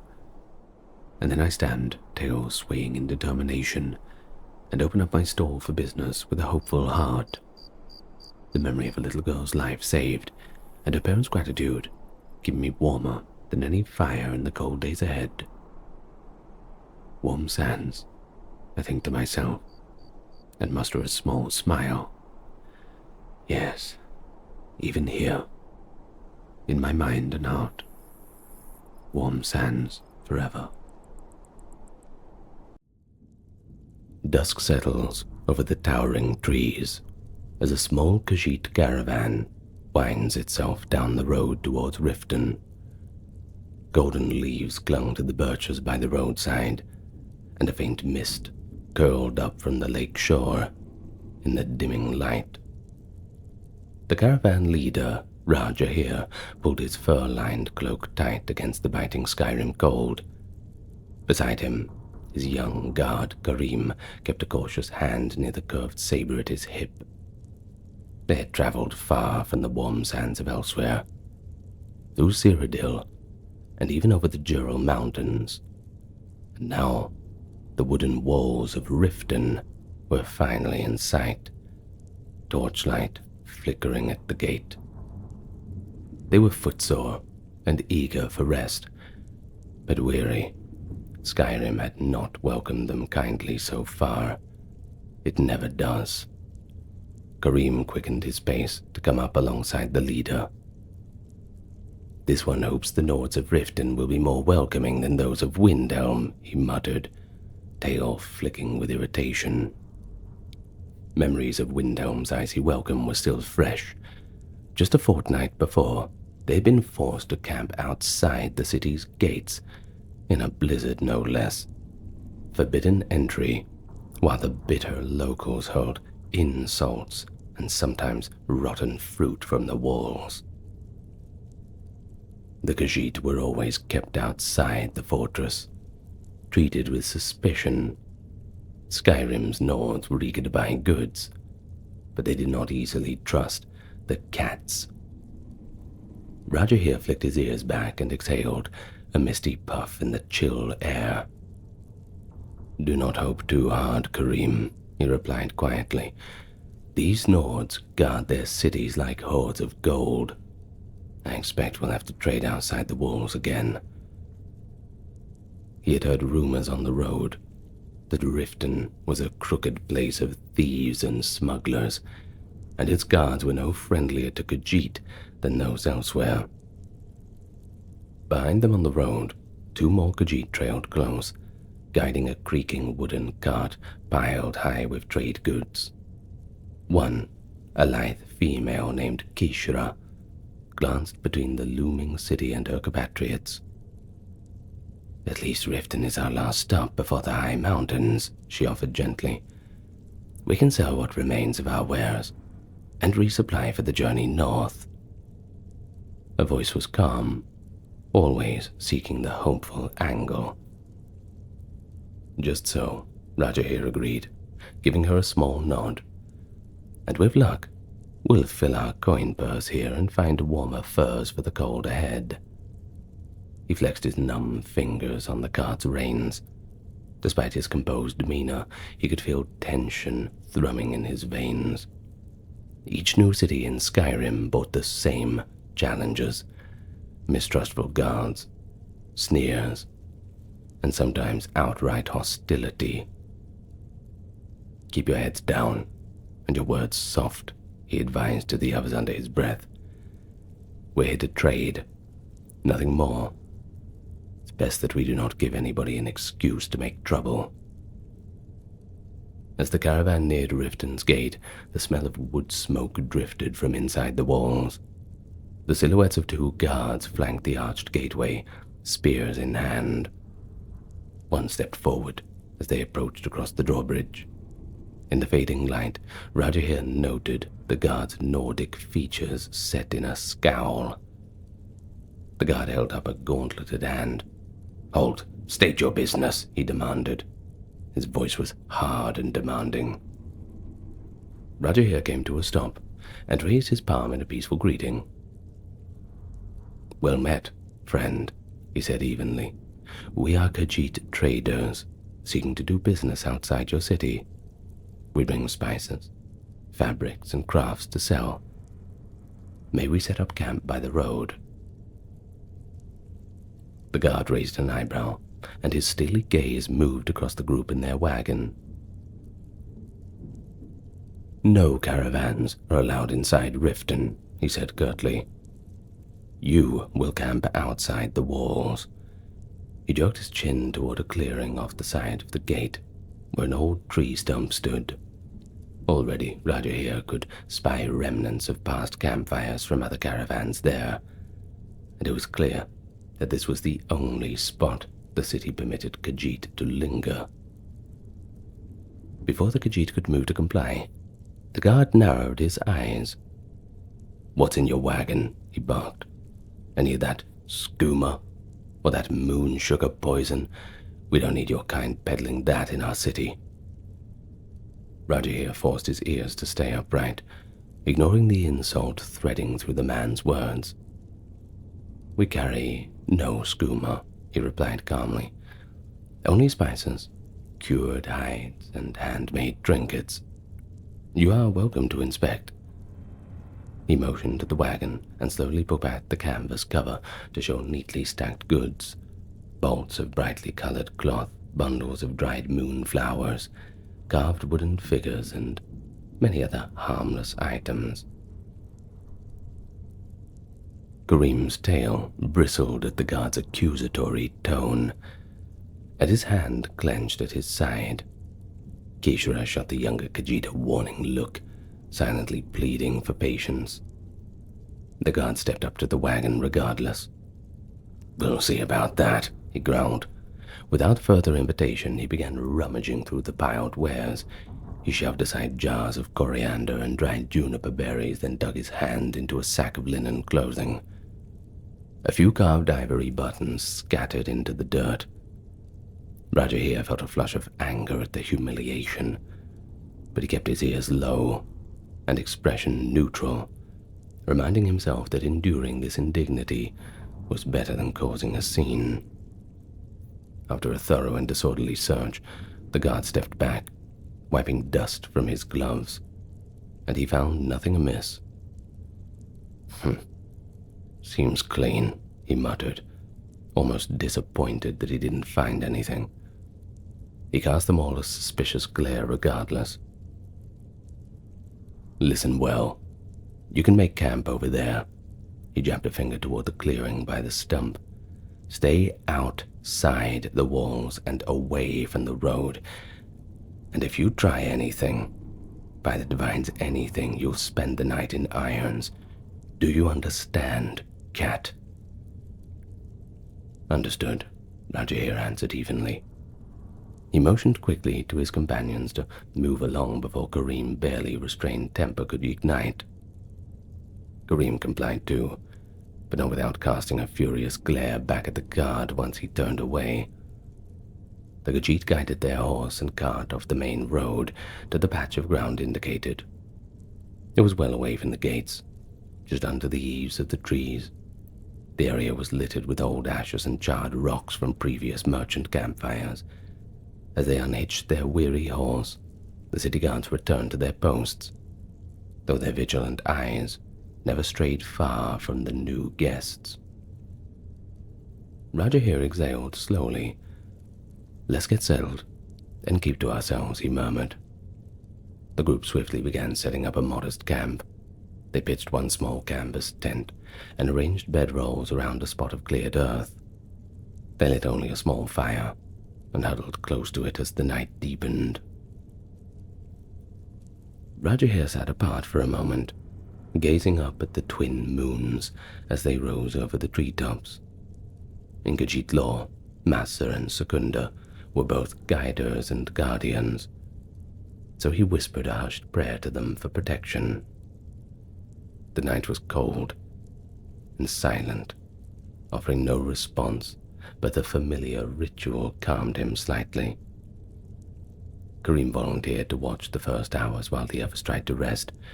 The caravan ate a sparse meal of flatbread and salted fish in uneasy silence, each lost in their own anxious thoughts. The massive gates of Riften remained closed and barred. Only Rijiir could feel the distant gaze of the guards lingering on the little flicker of fire. But none of them expected a good rest that night. Rijiir reclined on his bedroll by the fire, pulling his cloak tight. His golden eyes remained open, reflecting the dancing flames as he kept his vigil in his own way. Across the low fire, he saw Kishra quietly playing with the amulet of Azura round her neck, lips moving in prayer. Beyond her, Rijiir, an older caravan member with graying whiskers, stared at the ground, his tail curled tightly around himself. The night stretched on, still and quiet. For a short while, Rijiir almost allowed himself to believe that they would pass the night peacefully. But those hopes were shattered near midnight by a sudden commotion near the city gate. A sharp shout rang out. "Stop! You there! Halt!" came through the voice of a guard from earlier. Rijiir bolted upright, ears perking. Karim, who had been perched on a crate keeping watch, was already on his feet, bow in hand, looking toward the road. Torchlight bobbed in the darkness, and within moments the same bearded guard from before burst into the Khajiit camp, with two others at his heels. One carried a lantern that threw wild shadows across the startled Khajiit in their wagon. "What is happening?" Rijiir demanded, rising slowly with palms open to show he held no weapon. His heart thudded painfully in his chest. Around him, Kishra and the others emerged from their tent or scrambled up from their bedrolls, eyes wide with alarm. The guard's face was like thunder. "There's been a theft in the city," he snapped. A shop was broken into, not an hour ago, valuable jewels stolen. Witnesses saw someone running out toward the gate, and funny enough, no one is out here except a band of Khajiit. He practically spat that last word, his hand tightening on the hilt of his sword. Rijiir felt the blood drain from his face. "We never went near your city," he said, struggling to keep his voice calm. "We stayed here just as you ordered us.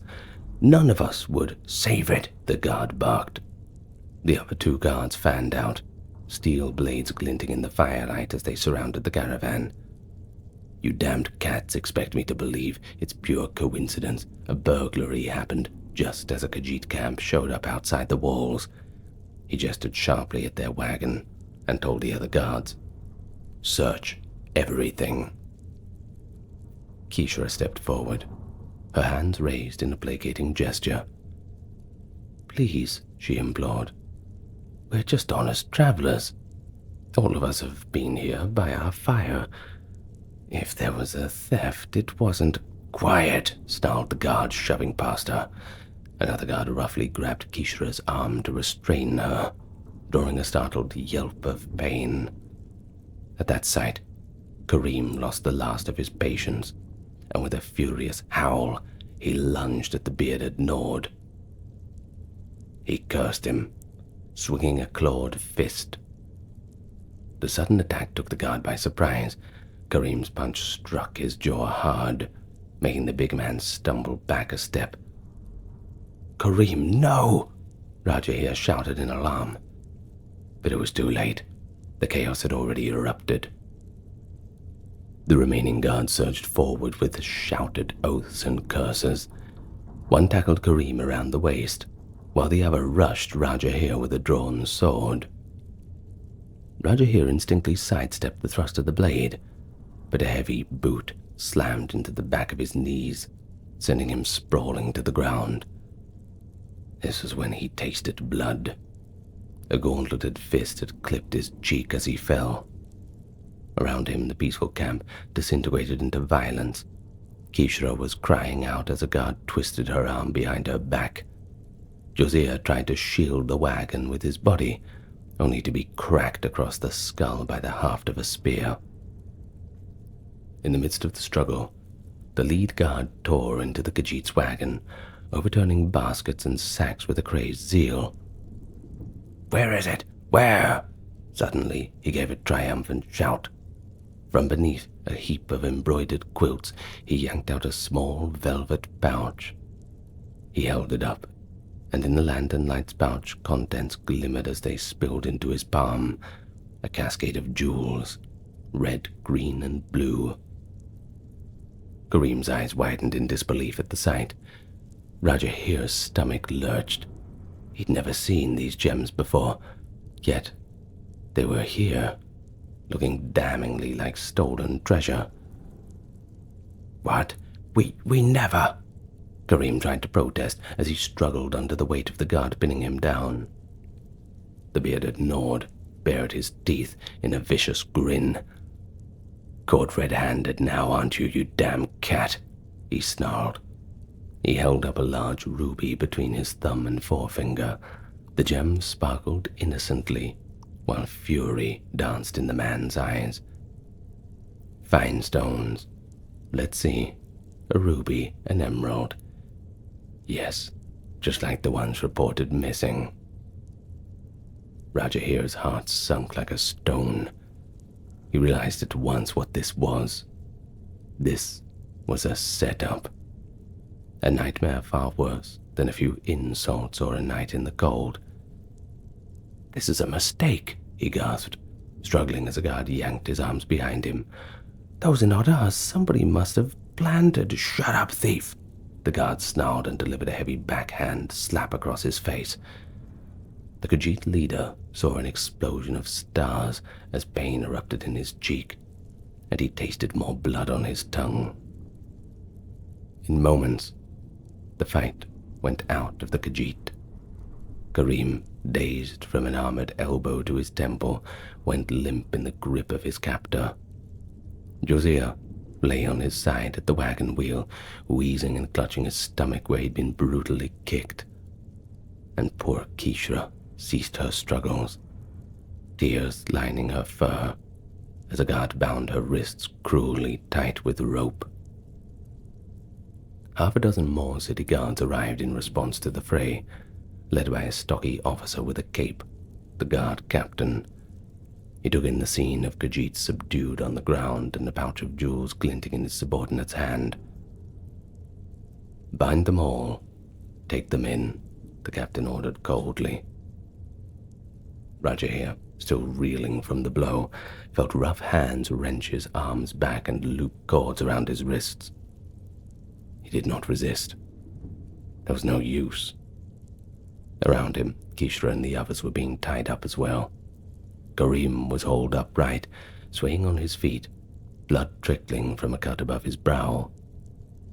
The young Khajiit's eyes were unfocused, his earlier bravado snuffed out by a vicious blow. The bearded guard stepped forward and showed the velvet pouch of jewels under his captain's nose. "Found the stolen goods in their wagon, sir," he announced, barely containing triumph in his voice. "Just as I suspected." The guard captain peered into the pouch, then at the bedraggled bound Khajiit. His lip curled in disgust. "Bring them in. The Jarl will decide their fate come morning." Under watch of the 8 armed Nords, the Khajiit caravan, now prisoners, were marched toward Riften gates. As they were prodded along, Rijiir cast one last glance at their camp. Their small fire had been kicked apart in the struggle, and the remnants of their meager supper lay scattered in the dirt alongside the merchandise they had worked so hard to gather. In an instant, all of it had been ruined. The great wooden doors of Riften groaned open just enough to admit the grim procession. The Khajiit were led into the city in chains, not as traders, but as captives, accused of crime. And with that, a thud rang out as the gates slammed shut behind them, sealing off the outside world. The caravan spent the remainder of that night in Riften's jail, a damp stone cell under the keep. Rusted iron bars enclosed them, and only a sputtering torch in the corridor offered light, its glow casting long shadows across straw-littered stone. The air stank of mildew and old sweat. Rijiir and his people were shoved inside without ceremony. Only when the heavy iron door clanged shut did a guard cut the ropes binding their wrists. Rijiir sank to the floor, every muscle protesting and a bruise blooming on his cheekbone. Kishra immediately went to Karim's side, helping the younger Khajiit ease down into a low wooden bench. Karim's head lolled. The blow to his skull had left him half-conscious. She winced at the gash on his brow and tore a strip from her shawl to press against the bleeding. Jazir slumped against the wall, groaning softly. The others, 2 more Khajiit who handled the caravan's pack horse and goods, sat in stunned silence on the floor. No one had any injuries beyond cuts and bruises, but the shock of their sudden capture hung over them like a dark cloud. Rijiir sat with his back against the cold stone wall, tail wrapped tightly around himself. They needed someone to blame, he said bitterly into the silence. We were easy prey for them. A low, despairing moan came from old Jazir. By the gods, they'll have our heads for this, the elder Khajiit groaned, voicing what they all feared. It was well known that few cared what became of outlanders accused of crimes in Skyrim. Karim hissed in frustration and pain. All this for nothing. We did nothing wrong.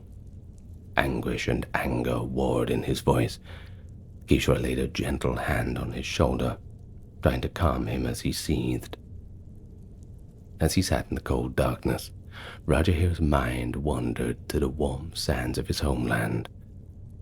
He could almost feel the desert sun on his fur, and hear his kinsfolk telling tales under starlit skies. The thought that he might never return to elsewhere tightened a knot of grief in his heart. But he also couldn't shake the feeling that last night's calamity had been no coincidence. It felt orchestrated, as if some unseen hand had arranged the perfect trap for them. But who would go to such lengths to snare a band of wandering traitors? In the silence of the dungeon, there were no answers, only the cold drip of water from the weight of their injustice. We might never see the sun again at this rate, another Khajiit muttered from a corner, drawing his knees up to his chest. Rijiir closed his eyes and took a long, steadying breath. Panicking would help nothing. Friends, let's keep hope, he said softly. Truth rides swift. Perhaps by morning the true thief will be caught, or the truth of this planting will be seen.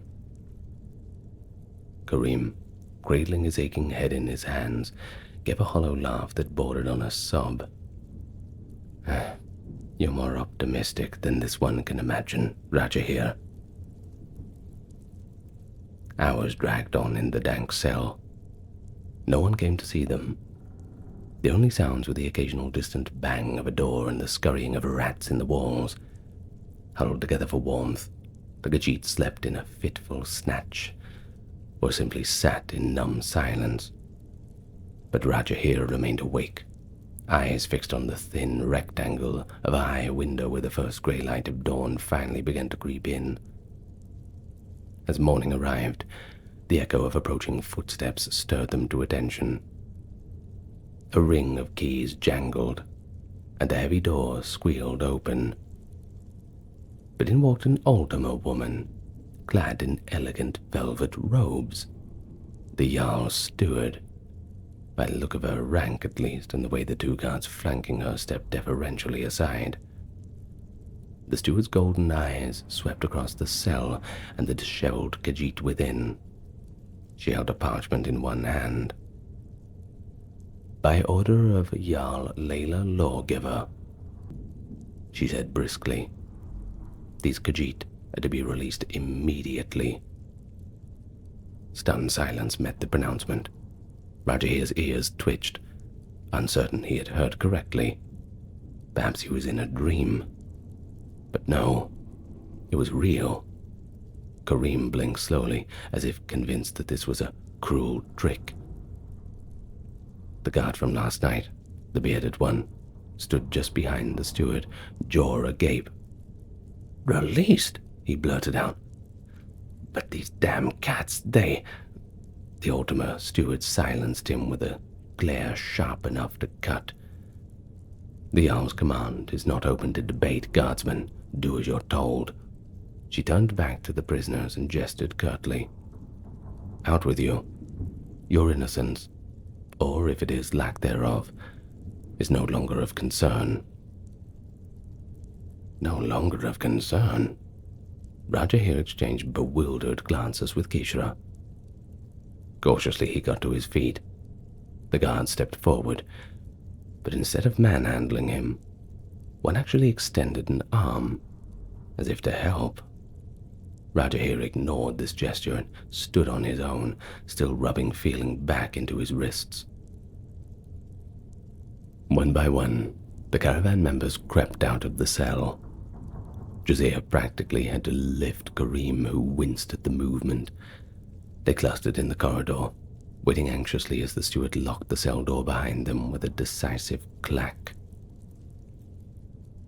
"You should all count yourselves very lucky," the Ultima woman said coolly. "The Jarl has taken a personal interest in this case." Rijiir's tail swished low behind him. There had to be a reason for this sudden mercy. Nords were not known to free alleged thieves out of kindness. We are very grateful, my lady," he ventured carefully. "May we know why—" "The Jarl will speak with you," the steward interrupted, pointing a long manicured finger at Rijiir. "Alone." Immediately, two guards closed in, not with weapons drawn, but clearly ready to escort. Rijiir straightened in surprise. "With me?" The steward gave a curt nod. "Your companions will wait under guard in the keep's courtyard. You, caravan leader, will come to Mistvale Keep and hear what Jarl Layla has to say. Do not keep her waiting. We go now." Rijiir swallowed hard and glanced back at his friends. Kishra's amber eyes were wide with concern. She reached out and squeezed Rijiir's hand briefly. "Go," she whispered. "It'll be all right. I'm sure." Karim, still pale and unsteady, managed a grim smile. "If she tries to throw you back in a cell, well, we'll just cause a scene out here and get you out," he joked weakly. Rijiir nodded to them, attempting a reassuring expression he did not feel. Then he turned to the steward. "Very well. I will speak with the Jarl." Flanked by the two guards, Rijiir followed the steward up the winding stone stair and through an oak door that led from the jail into the keep proper. They passed along a corridor hung with banners of rift and sigil, and emerged into the daylight of an open courtyard. There, his caravan companions were led aside to wait under the watch of several guards. The steward didn't pause. She swept up a set of steps into Mistvale Keep's main hall, with Rijiir close behind. They traversed the hall and reached a smaller side chamber, guarded by a single housecarl. The Nord housecarl opened the door at the steward's nod. Inside the chamber, standing by a table strewn with maps and papers, was indeed Jarl Layla, lawgiver of Riften. She looked up sharply at the Khajiit's entrance. In person, the Jarl was a woman in her middle years, beautiful but tired-looking. She wore a fur-trimmed gown of deep green and a simple bronze and sapphire circlet. Rijiir felt his nerves flare under the weight of the Jarl's assessing blue eyes. He dipped into a respectful bow. "My Jarl," he greeted softly. Layla's gaze flicked over him, taking in his disheveled appearance, the bruises and fatigue etched on his face. She drew a breath and said to her steward, "Thank you, Nuriel. That will be all." The Ultima's steward hesitated a beat, clearly curious about this encounter, but one stern glance from Layla sent her out the door. The heavy wooden door shut behind Rijiir, and now he was alone with none other than the Jarl of Riften. An uneasy silence followed. Rijiir stood near the threshold, unsure if he should speak or first wait. Layla was regarding him with an unreadable expression, part probing, part conflicted. Up close, he noticed the Jarl's eyes were shadowed as if from sleeplessness, and a fine sheen of perspiration clung to her brow, despite the morning chill. "Rijiir, is it?" Layla said at best, breaking the silence. She paced slowly around the table toward him. "You and your people seem to have had a difficult night." "Yes, my Jarl, we certainly have," Rijiir replied carefully. His voice kept low and polite, though inside he felt a coil of anger and confusion. Layla's stern expression softened slightly. "I regret the treatment you and your company have received," she continued, choosing her words with care.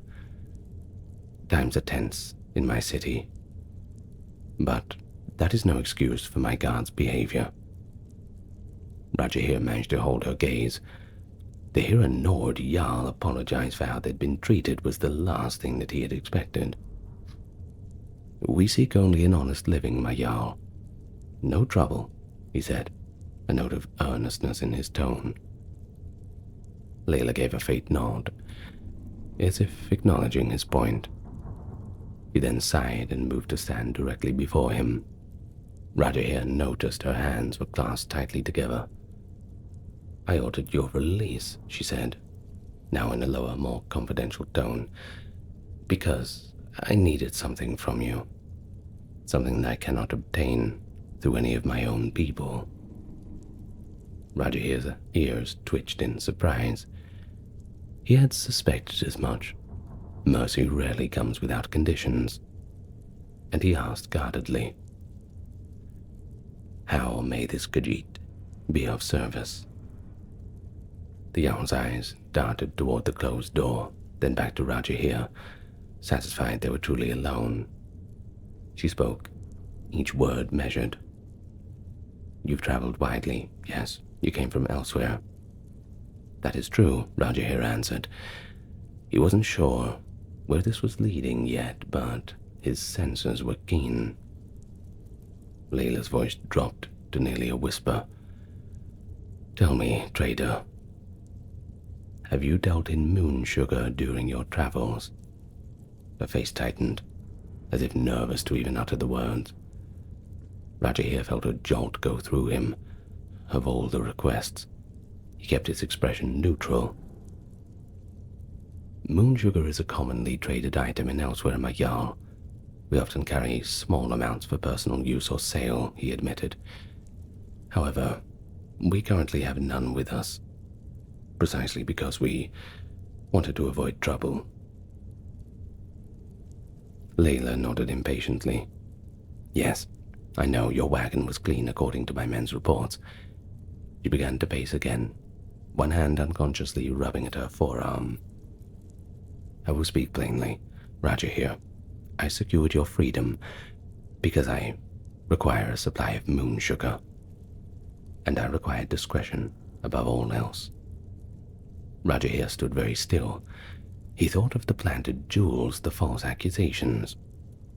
Was it possible that this Jarl had orchestrated that just to blackmail them into smuggling?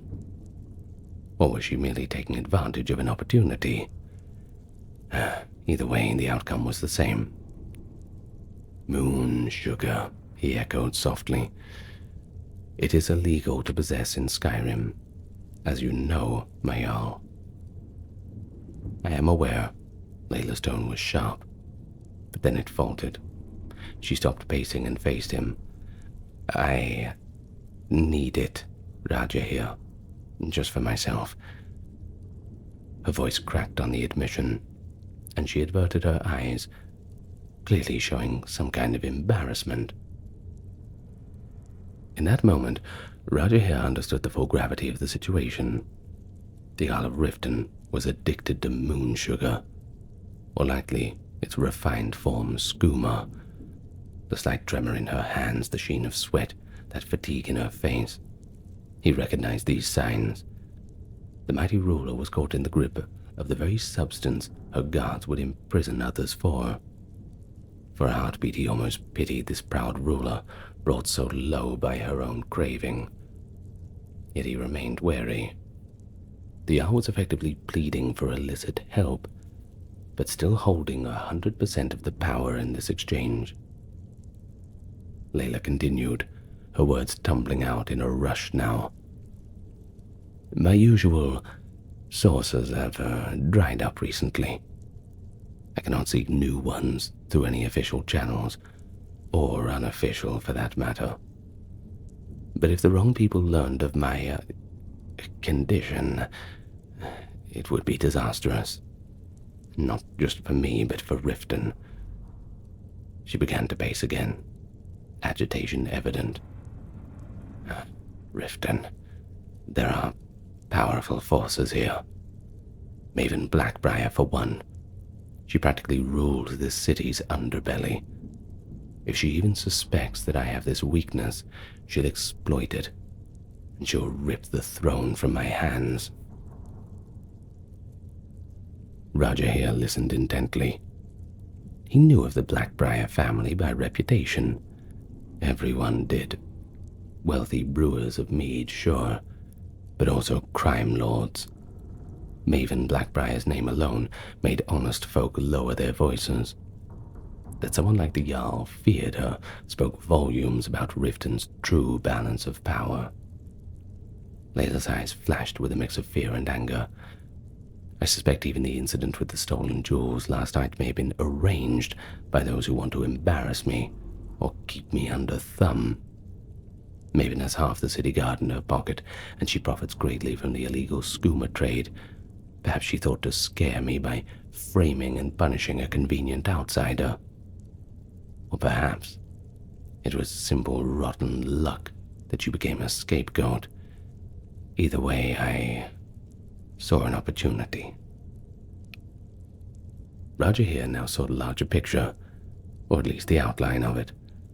The Jarl was completely cornered by her addiction, her political rival, and by her own need to keep her weakness hidden. And in comes a Khajiit caravan, often associated with moon sugar in the Nord mind. I suppose it all made twisted sense that she would turn to them. He drew himself up and spoke carefully. I see. You helped us, and now you ask us for help in return, by procuring moon sugar and delivering it to you in secret. Layla met his eyes. Exactly. That's exactly it, Rijiir. Help me, and I will ensure the charges against you are dropped entirely, and that you are well compensated. In gold and continued freedom. But refuse. He let the word hang and then continued with a hard edge. And I'm afraid I cannot promise your safety, or your release will last. Accidents happen in my dungeon. Bad accidents. Do you understand me, Rijiir. A chill rippled through Rijiir's fur, despite the morning sun slanting in through the window. It wasn't a veiled threat. It was as plain as day. The Jarl was telling him that if he refused, he'd simply find another way to keep them locked up or silenced. So much for pity. She was a desperate woman, and a desperate woman is dangerous. Rijiir bowed his head slightly. "You put us in a difficult position, Jarl Layla," he said, voice respectful. "But you leave us with little choice. We will do as you ask." Layla's shoulders loosened a fraction, as if a great weight had been momentarily lifted. She almost smiled. Almost. "Smart, Rijiir. You've made the right decision." A glimmer of relief showed in her eyes, mixed with unmistakable gratitude and shame. "I truly am sorry to rope you into my vice, but you must understand I had nowhere else to turn." Rijiir accepted that with a silent nod. In truth, they hadn't been given a choice, but he'd kept that thought to himself. "We will need some time and coin to acquire the quantity you need. We had not planned to stock such goods here in Skyrim." Of course. Layla moved to a small lockbox on a sideboard.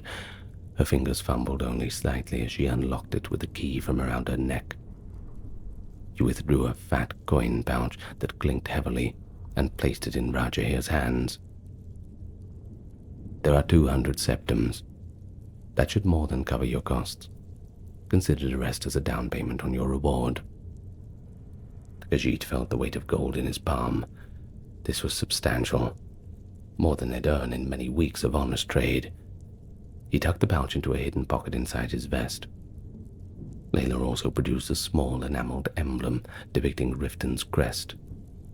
"Show this at the city gate when you return with the moon sugar. My guards will know what it means and escort you directly to me with discretion." Rijiir inclined his head. "Understood, my Jarl." The Jarl stepped back, a pale smile touching her lips. 2 weeks at most, Rijiir. That's all I can bear to wait. I trust you can manage it in that time." "We will do everything in our power," Rijiir promised. Privately, he knew they could likely source moon sugar far faster. Khajiit networks were efficient in that regard. But it didn't hurt to temper her expectations. Layla's hardened demeanor wavered then, a flicker of vulnerability surfacing. "And remember," she said softly, "not a word of this arrangement beyond your caravan. If anyone finds out, I will deny it and you will take the blame. I would have no choice but to brand you smugglers and see you punished to keep my name clear." Her voice caught, knowing the cruelty of the ultimatum she spoke. And then she added, "I pray it will not come to that." Rijiir's tail swished once behind him. "We understand, Jarl Layla. We'll be as silent as the grave about your needs." He nodded, relief and regret mingling on her face. "Very well." There was a pause, and in the quiet, Rijiir heard the Jarl's breath shudder slightly as if unsteady. "You may go. My steward will arrange your safe passage out the city." Rijiir bowed deeply. "Moon sugar is sacred to my people," he said, not quite meeting her eyes. "We do not judge its pull on the soul. I hope it brings you the peace you seek." It was perhaps more candid than he should be, but some instinct told him to offer that sliver of comfort. Layla looked momentarily taken back, and then she gave a ghost of a smile, a genuine one, that made her look more human and a little younger. "You are gracious, Rijiir, for someone that my city has wronged." She straightened, summoning her formal tone again. I'll go then. I expect to see you back here soon with my delivery." Rijiir gave one last nod. "Farewell, my Jarl. Until then." He turned and left the chamber, heart pounding with the realization of what he had just agreed to. As he exited, the steward Anuriel was waiting with the guard captain. They swiftly escorted him out of the courtyard. Under Lady Anuriel's stern supervision, the Khajiit were ushered out of Riften at first light. The guards returned their confiscated weapons, and even helped hitch their horse to a wagon again. A few bleary-eyed townsfolk stopped and stared as the strange procession made its way through the city, a band of Khajiit being released with their goods intact, rather than being hauled off to execution. Now that was a unique sight. And soon the massive gates groaned open, and the caravan was escorted outside. The moment the Khajiit were beyond the walls, the portcullis slammed shut behind them, as if Riften itself was eager to be rid of the whole ghastly affair.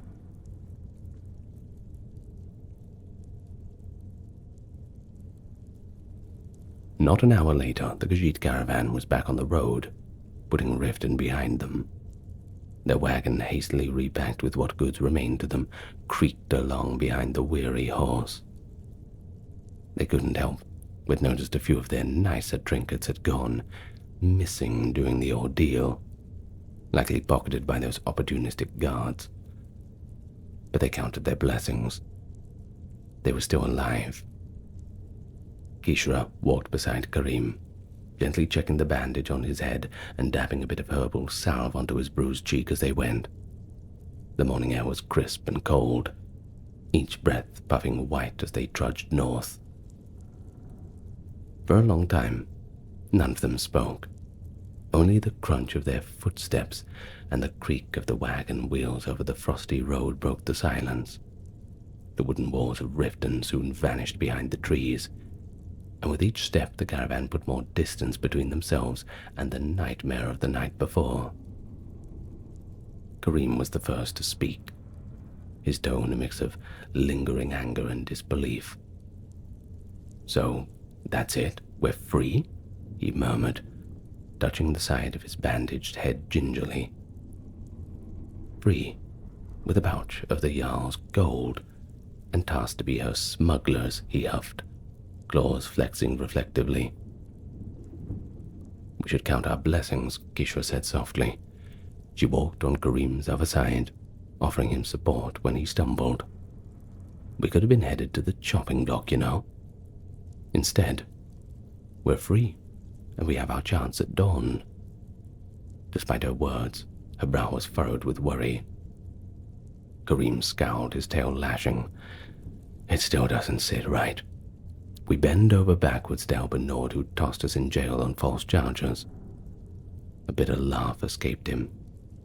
"We've become exactly what they accuse us of being, haven't we? Smugglers of contraband." Rijiir, leading the horse by the reins, glanced back at the younger Khajiit. "I won't pretend it's ideal, Karim," he said, voice low and even. "But consider the alternative. Would you like to go back to that cell? Or worse?" Karim's ears flattened. His pride clearly smarted at the situation. Maybe not," he muttered. He looked at the hefty coin pouch tucked into Rijiir's belt. "We have her gold now," he said suddenly, a daring edge to his tone. "We could simply ride south and never look back, you know. Let her find someone else to fetch that sugar. Go home, back to elsewhere through Cyrodiil, and never speak of this again." At that, Kishra's tail twitched anxiously. "If we betray our promise, the Jarl will not only hunt us down, but she'll make life even harder for the other Khajiit caravans," she cautioned. "We can't bring any more trouble to our people. Word would spread that Khajiit were liars and breakers of faith. Do you think any hold would take our word again after Layla branded us liars and criminals? No. We gave our word. Rijiir here gave a low hum of agreement. We'll see this through, he said firmly, for our honor, and to keep her from using us as an excuse to harm others. Karim blew out a sharp breath, but he eventually nodded. Very well. We do this, but once we've delivered the moon sugar, we take our pay and we vanish. I want to be far away from Riften and schemers. Josiah, rubbing a sore spot on his scalp where a lump had formed, sighed.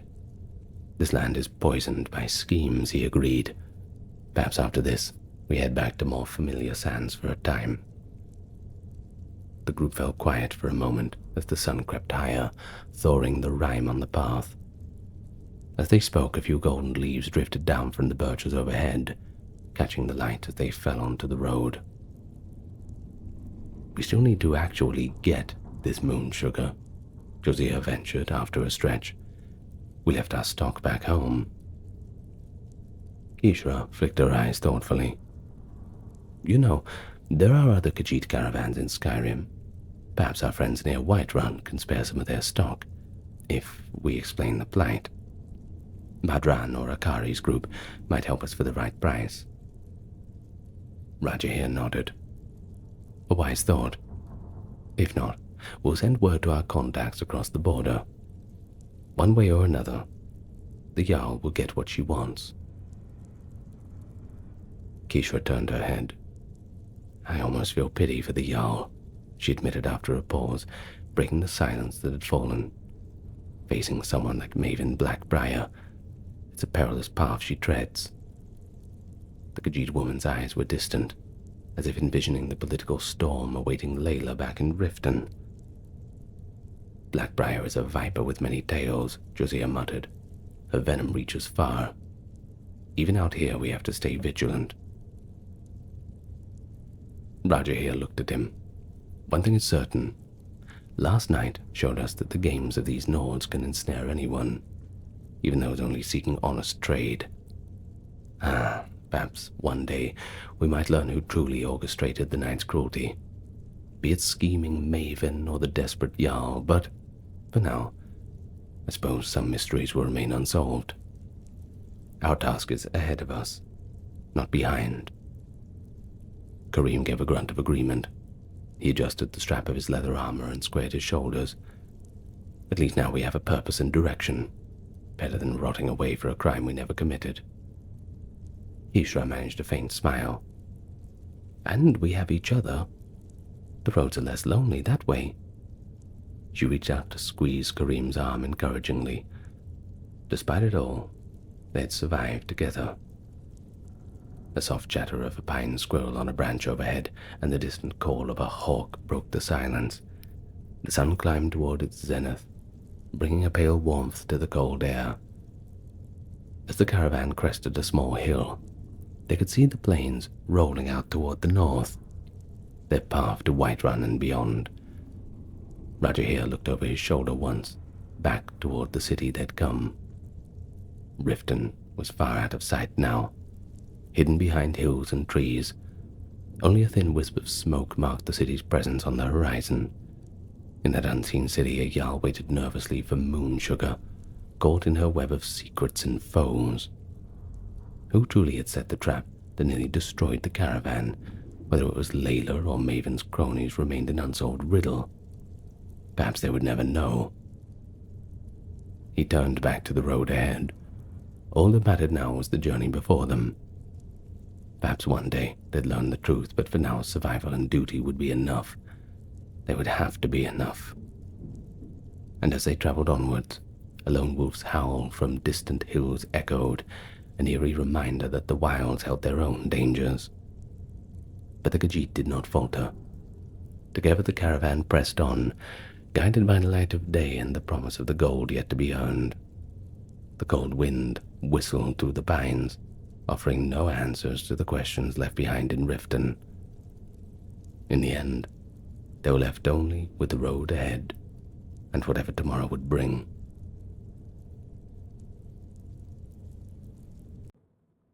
This one remembers that night in solitude. How could this one forget? A rain fell in a fine mist, turning lamplight into hazy halos and slicking the wooden piers beneath my leather boots. I kept to the shadows, behind crates, stacks of barrels, just another shadow, a skulking silhouette in a city that does not take kindly to Khajiit. My name's Josiah, by the way. I'm a moon sugar smuggler. Perhaps I'm also a fool, too bold for his own good. I'm sure you'll be the judge of that. In that midnight hour, I had a job to do. One last run of contraband under the noses of the East Empire Company inspectors. A familiar excitement pulsed through me. I must admit, I liked the work, but it was tempered by a hint of dread, the thrill of danger, of my trade intertwined with the fun of it all. Above me, Solitude loomed on its high cliff, the faint glow of lanterns from its mighty walls peeking through the rain. The city's grandness never did extend to its docks at night. It was here only smugglers, sailors, and rats kept company. And a Khajiit like me, well, I wasn't even allowed inside the gates by day. Not unless I had official business, and not many Khajiit have official business in a city like that. But our people's trade caravans kept outside the walls. Mistrusted, unwelcome. On that shadowy waterfront, gold, however, spends as good as anywhere. Prejudice yields to profit. We're all the same when it comes to coin. And I'd carved out a little niche for myself in that darkness, though I knew every step I took in solitude was watched by weary eyes, ready to blame the wandering cat for any missing piece of merchandise or random crime. I was an easy target. It was a hard way to live. But after all, there's no easy ways to live in Skyrim. And I suppose at the end of the day, it's better than starving under an open sky with no coin in your pockets. And so, tucked under a dock was my small rowboat, loaded with 2 chests of moon sugar. Ah, that sweet powdery smell of it. It clung to my fur even through the rain. Moon sugar, you see, it's actually illegal in Skyrim. But to my people, it is crystallized moonlight, a gift from the gods. The Nords see it a little bit differently. To them it's just dangerous skooma waiting to happen. And so, under darkness, I moved it piece by piece into solitude for coin. It's a risky trade, but coin was the one thing keeping me warm and fed in a cold land that looked at a Khajiit and saw only a thief. That being said, I suppose I can hardly blame them.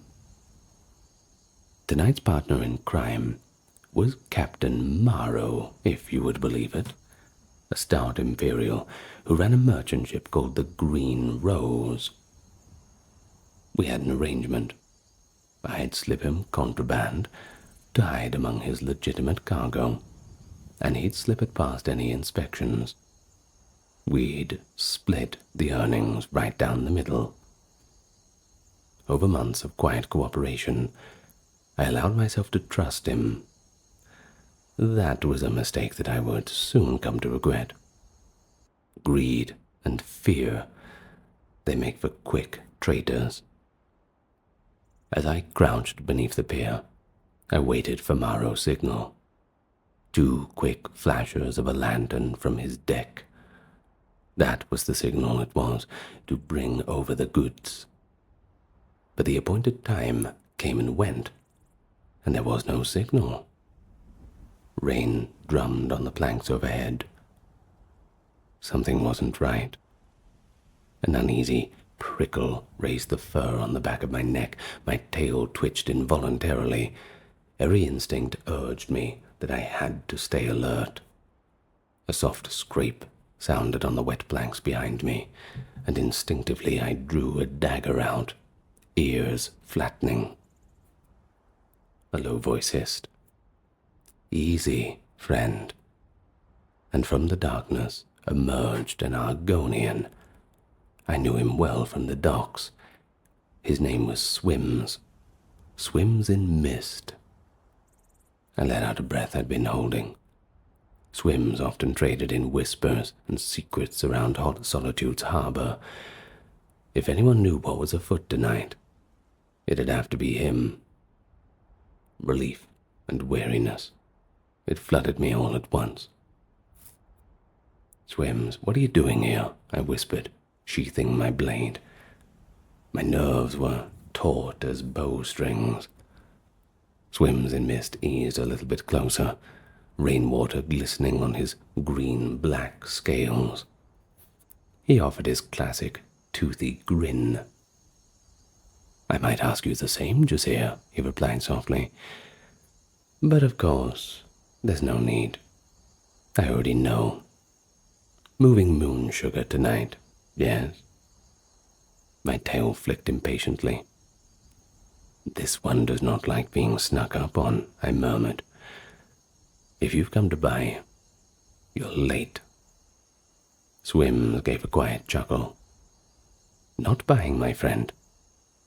Warning." He leaned in, his voice dropping to a conspiratorial rasp. "Your imperial friend, Captain Morrow. I hear that he's been meeting with East Empire inspectors tonight. They shared a bottle of brandy in his cabin earlier. Seemed awfully friendly." A cold knot formed in my stomach. Inspectors and Morrow sharing drinks? That was not part of the plan. I whispered back to Swims, "Are you certain? You have to be sure." The Argonian nodded. "I saw it with my own eyes, friend, and those inspectors left looking quite satisfied, like wolves who found a rabbit." His amber eyes locked on mine. "I smell a betrayal in the wind, my friend. You better watch your back." Anger and anxiety twisted inside me. If what Swims implied was true, Captain Morrow had sold me out. We'd been working together for months, and now he might hand me over to save his own skin. My claws silently unsheathed, scraping the pier's wood. "If this is true, then why warn me?" I asked, searching Swim's expression. I wasn't sure what part he had to play in all this, but if I know Argonians well enough, it had to be some benefit to him to let me know. He shrugged, the frills at his neck rippling. "Maybe I don't like a cheat, and maybe I don't want to see my friend's head on a pike in front of the city gates." His tone was light, but there was an earnestness about it. Above us, out on the bay, a lantern on the green rose suddenly blinked twice. The signal. Finally. It was time for me to move. I glanced from the distant ship to my Argonian friend. "I have to go, Swims," I muttered. If I failed to show the signal, Morrow would know something was wrong. And if this was a trap, I'd rather spring it on my own terms. Swims in mist seized my shoulder with his clawed hand. "Be careful, Rijiir. Trust your instincts, yes? If things go bad, get out of there. I'll be waiting by the old boathouse down shore. I nodded, my nerves thrumming. With no more time to spare, I pushed off in my rowboat, leaving the shadow of the pier and rowing towards the green rolls. The rain fell harder now, a curtain of silver that blurred the world. As I neared the ship, I whispered a quick prayer to any gods listening. Divines, let tonight not end in blood. A rope ladder unfurled over the side of Marrow's galleon. I secured my cargo and climbed aboard, water streaming off my cloak. The deck was dim. Only a couple of hooded lanterns burned, their light dancing on slick wood. A few of Marrow's crew stood by too, hands resting casually on belaying pins or cutlasses. My senses, honed by years of danger, picked up the tension in the air. The air was certainly charged with a strange expectation. Captain Marrow emerged from the shadows near the mast. He looked every bit the seasoned sailor turned smuggler, broad-shouldered, confident, with the rain pelting off his oil-skin coat. A broad grin split his weathered face beneath his tricorn hat. "Rijiir, my friend," he greeted in a low and jovial tone. "Wet night for business, isn't it, eh?" "Rain is good luck for Khajiit," I lied lightly, forcing a smile. My keen eyes swept the deck. No sign of inspectors or guards yet. Perhaps Swim's warning was wrong. Or perhaps the hammer was yet to fall. 2 sailors hefted my moon sugar crates onto the deck. Marrow watched them, then turned to me. "Let's get out of this weather. We'll settle up in my cabin." He led the way across the deck. I followed, every muscle tight. Inside the cramped captain's cabin, a single lantern cast flickering light over charts and ledgers scattered over a desk. The air inside was thick with the scent of damp wood and lamp oil. A single candle guttering on a wall sconce. Marrow poured 2 cups of Colovian brandy from a half-empty bottle. The same bottle I suspected that he'd shared with those inspectors. "To a successful partnership," Marrow said, raising his cup. I didn't drink. Rainwater dripped from my ears onto the floorboards. "How about my payment, Captain?" I asked carefully. "This night's been long. I wanted to conclude our deal quickly and leave if I could." Marrow pulled a leather coin pouch from his desk drawer and tossed it to me. It hit my palm with an unexpected weight. I loosened the drawstring and glimpsed inside a generous pile of gold, even a few glittering gems. This was far more than my usual cut. Strange. "That is generous of you, Marrow," I said softly, suspicion coiling in my gut. My heart sank, even as the weight of it tugged at my paw. The Imperial gave a broad and toothy smile. "Think of it as a bonus, Rijiir, for being such a reliable associate. Perhaps time for you to take a well-deserved vacation, hmm?" Something in his tone made the fur on my arm stand up. A well-deserved vacation. A polite way to say our business is over, surely. I cinched the coin pouch closed with a nod of thanks, and my eyes flicked to the door. But before I could step away, a thunder of heavy boots sounded on deck above, and a gruff voice shouted, "By order of the Jarl, no one move." Spike of panic shot through me, and my heart lurched. Through the cabin walls I heard men yelling and the ringing of steel. The guards were here, and they were here in numbers. The trap was sprung. Marrow moved with alarming speed. He yanked the cabin door open and shoved me forward. "This is him," he bellowed, pointing at me. "The smuggler you want. I caught him in the act." I stumbled out, rain and torchlight hitting me all at once, and in an instant the extent of Maro's betrayal was laid bare. Half a dozen Solitude guards swarmed the deck, mail armor gleaming. One had already pried open a crate, revealing the moon sugar inside. A stocky Nord sergeant fixed his eyes on me and snarled, "Seize that cat." 2 guards lunged. I twisted away, a sword slashing air beside my cheek. My survival instincts roared to life, and I bolted across the slick deck, claws scrabbling for purchase. A guard grabbed for my cloak, but I slipped free, shrugging out of the drenched fabric. Maro shouted, "Stop him," playing the righteous captain.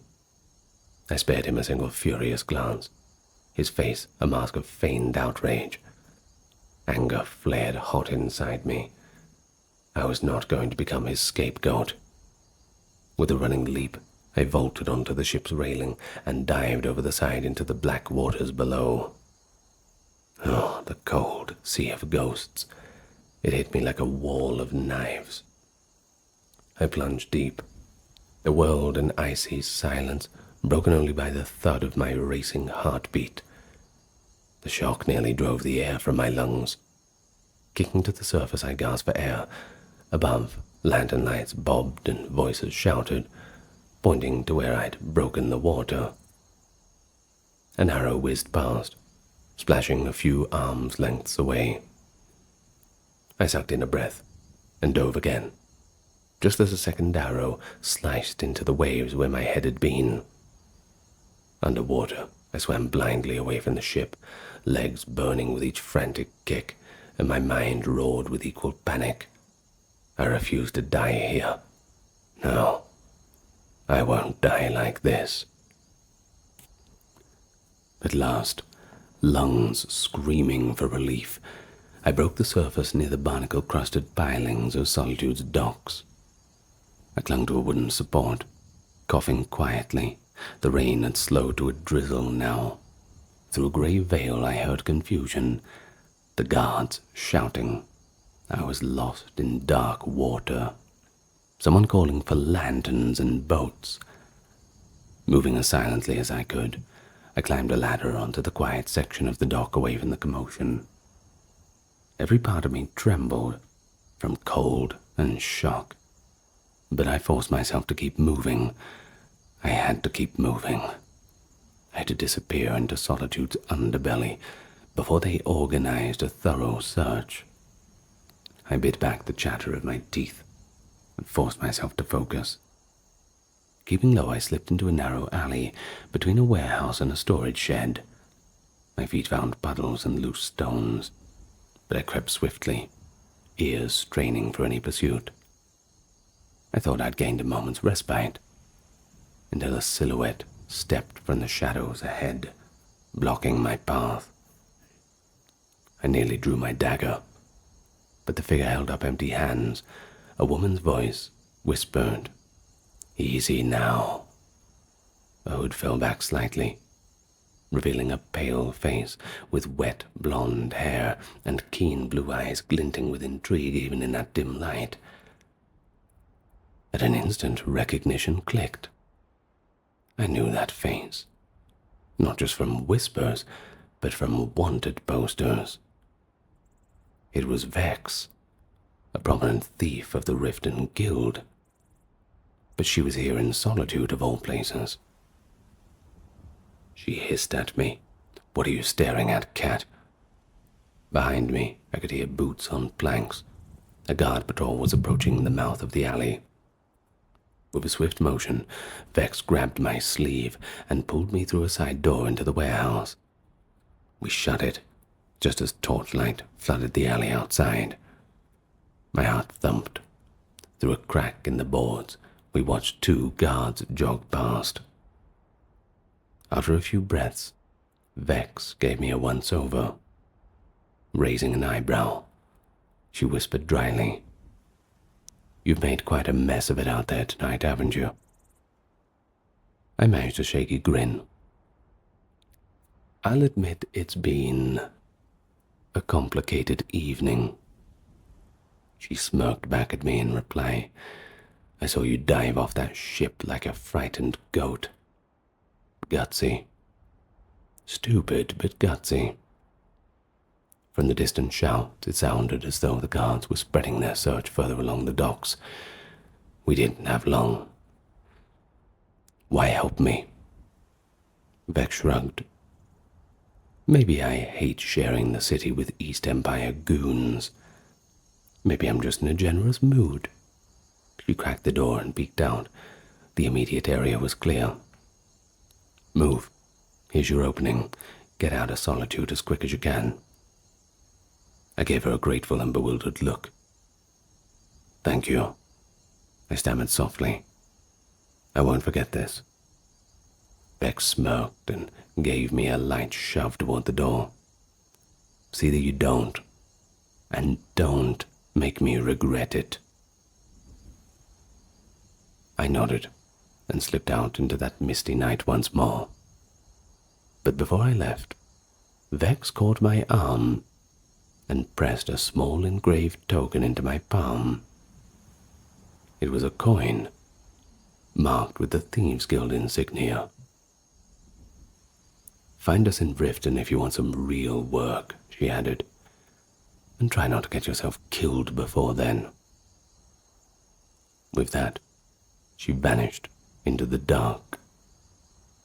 Clutching that guild token, I took a winding route through Solitude's wharfs until I reached a secluded cove beyond the main docks. The first pale hint of dawn was lighting in the east, turning the drizzling mist into a glowing haze, and in the cove, tied to a half-sunken post, was a little rowboat. A lantern by the shore glinted off a pair of familiar eyes. Swims in mist. He was waiting, just as promised. I splashed onto the pebbled shore, exhausted, soaked and shivering. The Argonian hurried to my side. Jazeer, thank the tides. He grasped my shoulder, steadying me. For a time I thought you were fish food. Not yet, I croaked, managing a weak chuckle. Captain Marrow? Swim's grin showed sharp teeth. In irons. That's right, they found more than moon sugar in his hold. Weapons, documents, all sorts of bad things. Likely arms intended for the Stormcloak rebels, if I had to wager. The guards dragged him off, kicking and screaming about his innocence. Swims in Mist paused, eyes glimmering. The city owes you thanks, actually. Even if they don't understand it or won't give it. I sank down on an old crate, adrenaline finally ebbing and leaving me drained. He nearly had me too, I murmured. My gaze drifted to the horizon, where Solitude's outline perched high on its cliff, oblivious to the small drama that played out below. The grand city, with its blue palace and stone arch, looked serene, its nobles unaware of the wet, bedraggled Khajiit, catching his breath far beneath their feet. Swims in Mist crouched beside me. I'm truly sorry it came to that. I tried to warn you, he said, remorse plain in his voice. But I know it wasn't enough. You did warn me, I agreed, meeting his gaze. There was an earnest guilt there. Without you, Swims, I'd be in chains or dead. And believe me, I won't forget that. The Argonian hesitated, then reached into his satchel and pulled out the parchment sealed with the crest of Solitude's court. Rain mottled the edges. There's something you should know, he said quietly, handing it to me. Puzzled, I broke the seal and unrolled it. My eyes widened as I read. It was a letter of commission, marking Swims in Mist as an informant under Thane Ericur's employ, tasked with exposing Captain Maro's treasonous smuggling of weapons. It mentioned using any pawns necessary to draw the captain out. I exhaled slowly. Anger dawned first, and then a little understanding. So, my life was just bait to you, Swims. You'd have let me drown if it meant catching him. Swims in Mist looked away, unable to meet my eyes. Ericur wanted Maro caught red-handed for his own reasons. You have to understand the moon sugar was an opportunity, a way to force Maro's hand and get the guards involved. I pushed him to act against you, so his bigger crimes would surface. He bowed his head. I did not intend for you to be harmed, you gotta believe me. I left what help I could. But, yes, you're right. I used you as bait. A bitter laugh escaped me. I'd been a puppet in a game between a corrupt noble and a corrupt captain. Solitude's underworld had played me from both sides. It stung. Yet at the same time, I was alive. And as for Maro, well, he was not likely to trouble anyone ever again. I reached out and clapped Swims on the shoulder. Not gently, but not angrily either. You know, you could have told me, Swims, I said. I could have, but you would have ran, he replied, finally meeting my gaze. And Maro, well, he would have escaped justice. I couldn't risk that. He placed a pouch into my hand. Amazingly, it was the coin pouch that I'd nearly lost in the fray. He must have recovered it. I made sure you weren't fully empty-handed. He looked relieved that I haven't throttled him on the spot.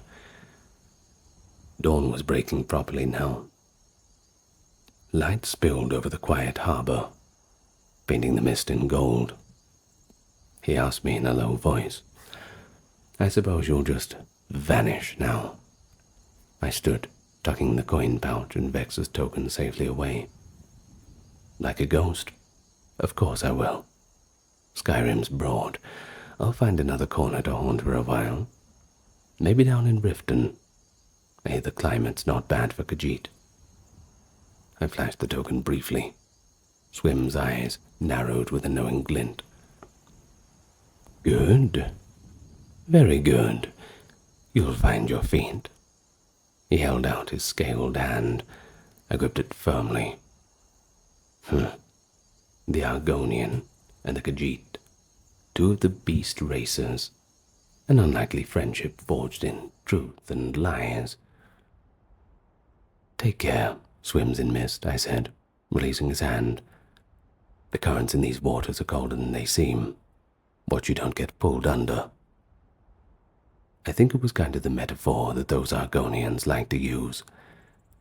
He bobbed his head in appreciation. And you, Rijiir, may your path be soft under your paws and your shadows long. I pulled up the hood of my borrowed cloak and turned away from the harbor toward the road leading out of Solitude. My tail swayed behind me, every step carrying me farther from the city that had nearly been my doom. I felt battered, tired, but that feeling of freedom always overcomes it. I'd stared treachery in the face, and I'd lived to tell the tale. As I walked into the fading mist of morning, I realized that I had a story that would carry forever. A cautionary tale of contraband in the capital of Skyrim, of trust misplaced and hard lessons learned. And if ever I tell it over a tankard of mead to a new friend, I'll raise a toast to the ones who double-crossed me, and to those who helped me escape. After all, I'm sure you'll agree in the shadows of Skyrim, we only survive by the grace of a few secret mercies and our own wit By the time the sun peeked over those trees, I was long gone. With every step, the weight of Solitude's treachery lifted further from my shoulders, and a new adventure awaited me on that open road. I hope this time I can meet it on my own terms. Warm sands to you, friend. Warm sands. The chill of the catacombs clung to my skin like a wet shroud as I crept through the darkness beneath the city of Solitude. Every step I took was measured, my soft boots feeling for the uneven stones or hidden pressure plates in that ancient floor. The stale air. It tasted of dust and decay. A reminder that these tunnels doubled as tombs for Solitude's dead. Faint shafts of moonlight speared through the cracks in the ceiling where roots had broken through, offering just enough illumination to keep me from fumbling blindly. And my heart, it thundered in my chest, and I had to force myself to breathe slowly. The greatest asset of a thief is patience. I reminded myself and repeated that mantra that I had long learned in Riften's underworld.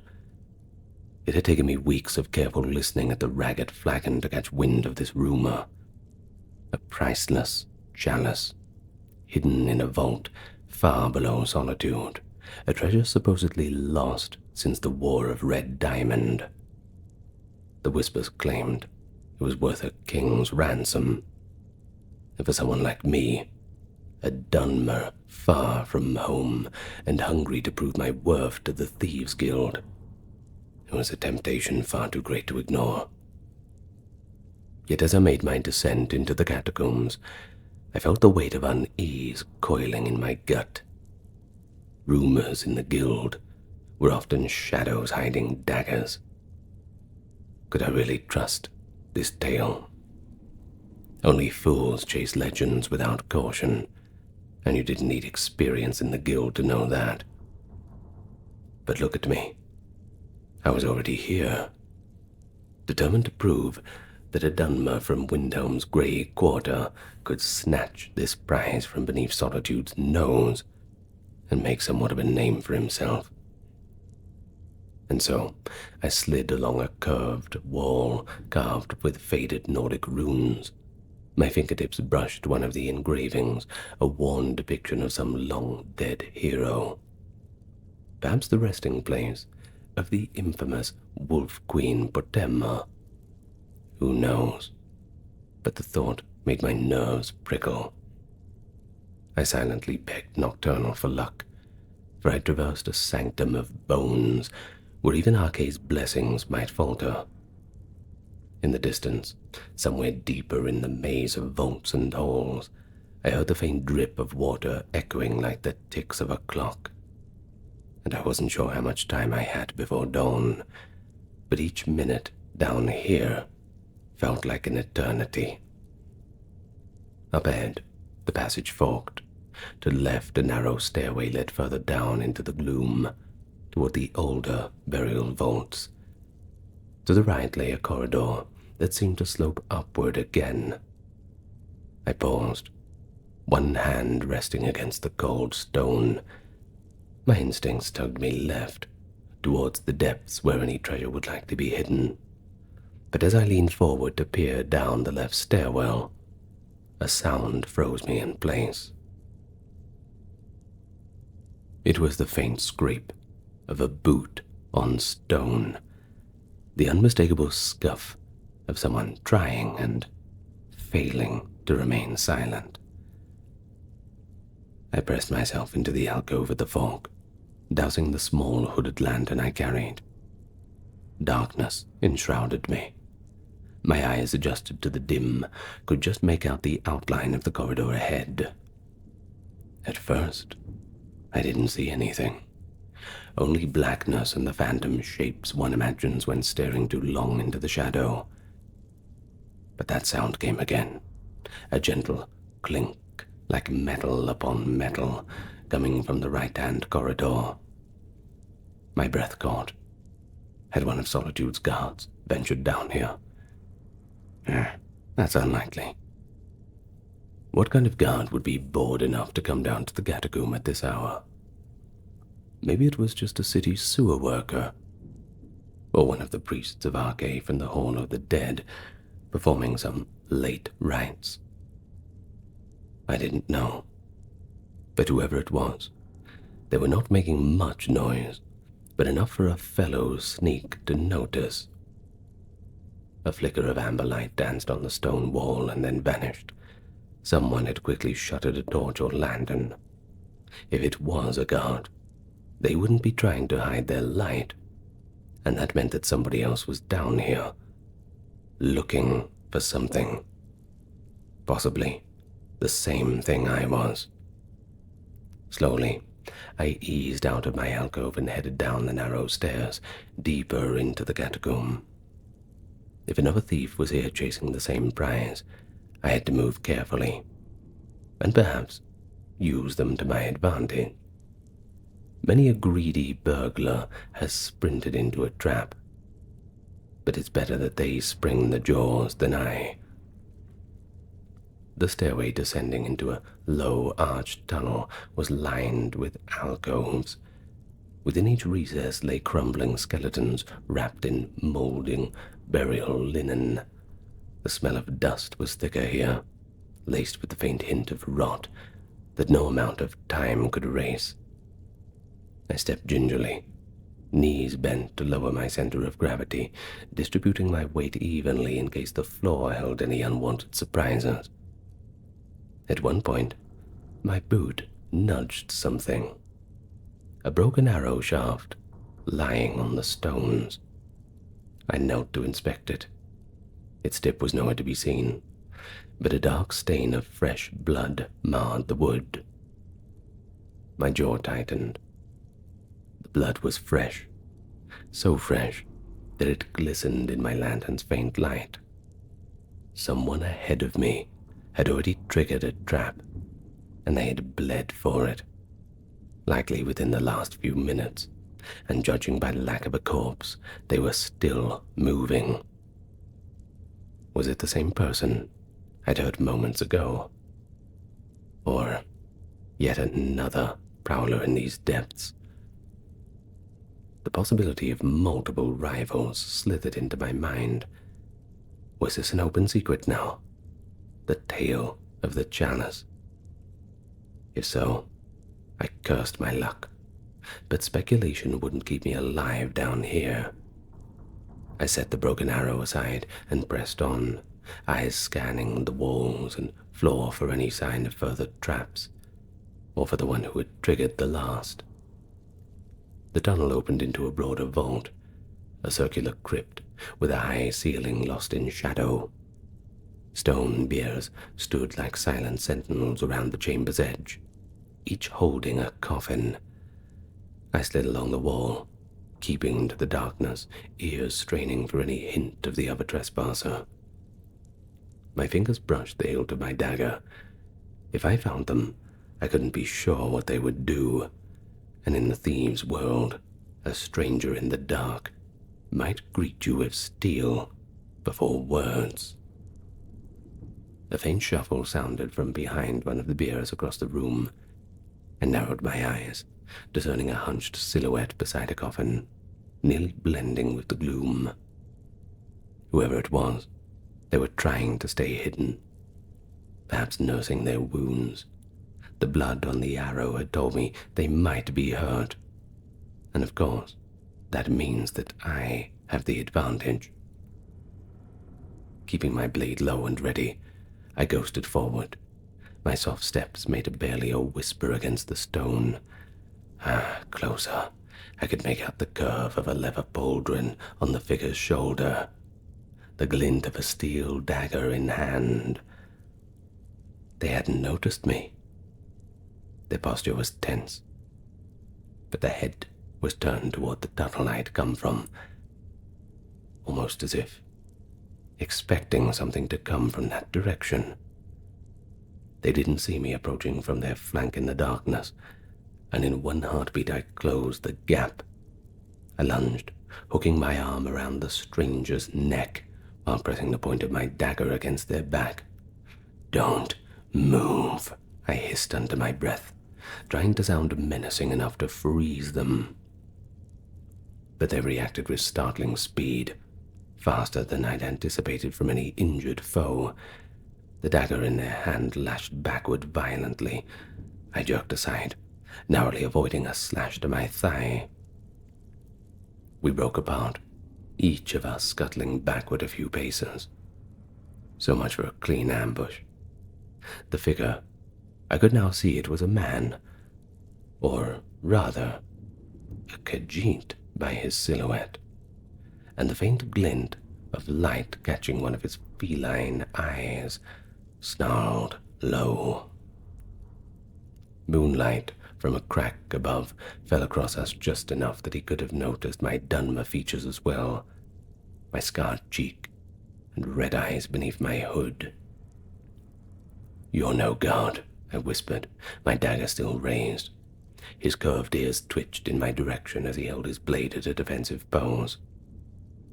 We circled each other, warily before the coffins. "Why attack, Josar? He demanded softly, his tail flicked in agitation behind him. Before I could answer, a new sound interrupted us, the creak of a leather boot on the stair we'd come from, followed by a faint glow bobbing in the archway. I saw Josar's ears perk and his eyes dart toward the tunnel.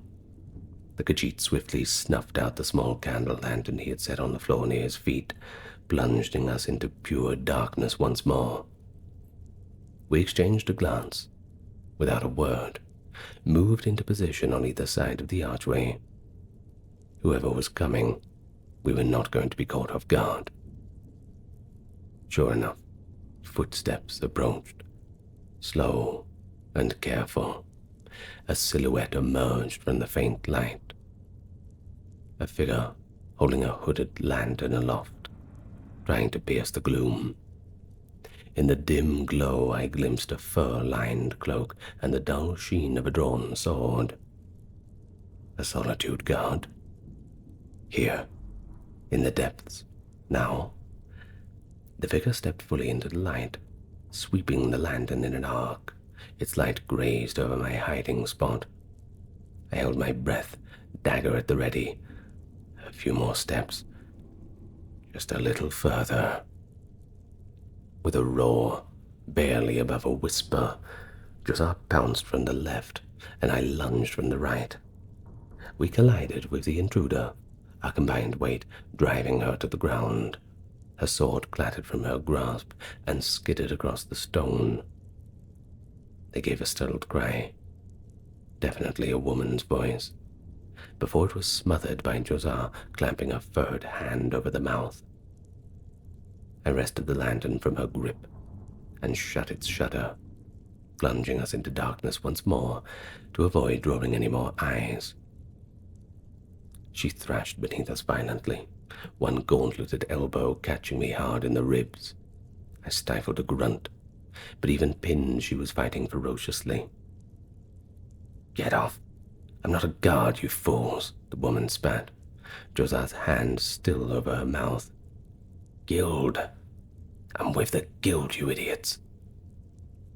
Her muffled outburst gave me pause. Wait, the guild? In the dark I could make out her face, but her voice carried the brash accent of a Riften local. A sick realization dawned on me. We had just ambushed another thief from her own fold. I tapped Josar's arm. "Let her speak," I whispered. He reluctantly lifted his hand from her mouth, though we kept her arms pinned. "Get off me," the woman hissed, more clearly now, "unless you want the whole city to hear." There was a mixture of anger and pain in her tone. I shifted my weight from her and motioned for Josar to do the same. We rose, and she scrambled to her feet, breathing hard. I heard her swipe up her fallen sword, and then a moment of tense silence as we stood there, 3 shadows caught in a snare of our own making. Cautiously, I opened the lantern's shutter a sliver. A thin beam of light revealed the woman's face at last, angular and smudged with dirt from our scuffle. A blonde braid, half loose around her fur-lined collar. Recognition flickered in my mind. Yes, I'd seen her. At least once or twice at the Ragged Flagon back in Riften. She was indeed a guild thief, and at that one with a reputation for bold action. Her eyes, a piercing green, glared at us both. "I remember you," I said carefully, keeping my dagger lowered. "You drink at the Flagon, don't you?" "Yeah, you're one of us." She gave a curt nod, sheathing her sword at her hip. And I remember you," she replied in a clipped tone. "The Dunmer always sits in the corner, just watching." We never spoke, but yes, I'm in the guild. Her eyes flicked to Josar and narrowed. "Him, though. I've not seen a Khajiit in the cistern before." Josar shrugged, his feline features impassive. "This one is newly arrived to Riften. I've not had the time for introductions. But it seems we share the same goal, yes?" "The chalice," I said. The obvious now hung between us like a guillotine blade. "We're all here for the same treasure, aren't we?" She gave a bitter laugh under her breath. So much for a secret score. I should have figured. She touched a hand to her shoulder, and I noticed for the first time a dark patch of blood seeping through her leather sleeve. The arrow trap's doing, no doubt about that. They told me I might not be the only one to seek it, but I assumed they meant guards or rivals, not our own damned guild. Rumor had it the prize was ripe for the taking, I murmured back, sheathing my own dagger, now that we seemed to have an understanding of sorts. I wasn't told outright. I just overheard it in the cistern. I thought it to be a lucky chance. Josiah nodded. This one caught word of a big score being whispered in Skyrim's underworld. This one could not resist such a lure. But it seems I am not the only one. I nodded at Josiah's words, grudgingly accepting the truth of it. "We started off on the wrong foot," I said. "Perhaps we should introduce ourselves properly, if only so we know what to shout when the next trap nearly kills us all. As for me, I'm Draelus."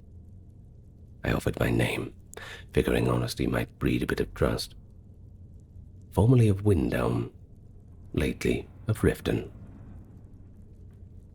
"Draelus," she repeated. "I'm Sylvian, Riften born and raised." She pressed a hand to the bleeding gash on her arm with a wince, currently wishing that I'd worn thicker armor. "Sylvain," I acknowledged with a nod, then glanced to our Khajiit companion. He flicked his ears in greeting. "Josar is called Josar," he said wryly, and I couldn't help but smirk at the redundant introduction. No sense in more knives between us yet. Let us find this chalice and escape these holes alive. Sylvain took a moment to tear a strip from her cloak and bind her wounded arm tightly. The bleeding slowed. We exchanged glances, an unspoken agreement settling among us from here onward that we move as one. Whatever lay ahead, facing it together, gave us a sliver of hope. We're alone. We had nearly doomed each other. And so we ventured deeper into the catacomb, moving in a staggered line to cover each other's backs. The passages grew older still, masonry giving way to natural caverns where dripping stalactites glimmered in our lamps. Now and then, we passed rusted braziers or sconces. Long, cold, and empty alcoves. It suggested we were heading toward a more significant chamber. I suspected a large vault lay just ahead, likely the resting place of the supposed chalice. The silence between us was broken only by our cautious footfall and the distant drip of water as we pressed on toward our goal. At last, we entered that great vault. A massive stone door loomed before us, its ancient lock large and foreboding. My heart skipped. Someone had beaten us here. We exchanged alarmed looks, and then I knelt to examine the lock. It was complex, a Dwemer-made mechanism, likely repurposed from some old ruin to guard this vault. But fortunately, intricate locks have always been somewhat of a specialty of mine, and so with a deep breath I withdrew a slender lockpick and a small tension wrench from my belt pouch. Josiah and Sylvain flanked me, weapons drawn in case our activities drew any unwanted company. Minutes passed in fraught silence as I felt for the lock secrets. My first pick snapped with a soft tick. I muttered a curse and forced myself to focus. Another pick, a gentle twist. There, the final tumber yielded with a satisfying crack. I carefully pushed the heavy door and swung inward on creaking hinges. We slipped inside the vault and pulled the door shut behind us. Sylvain held up the lantern, unveiling the chamber. It was a wide, circular room, ringed with marble pillars. At its center stood a pedestal of polished black stone, and my heart began to pound with anticipation. Resting atop that pedestal, I expected to see the fabled chalice glittering with gems. But the pedestal was empty. For a long moment, none of us moved. The lantern's light flickered over the bare stone.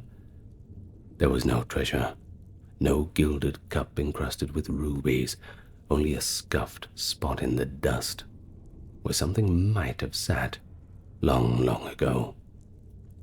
A cold understanding washed over me like a grave chill.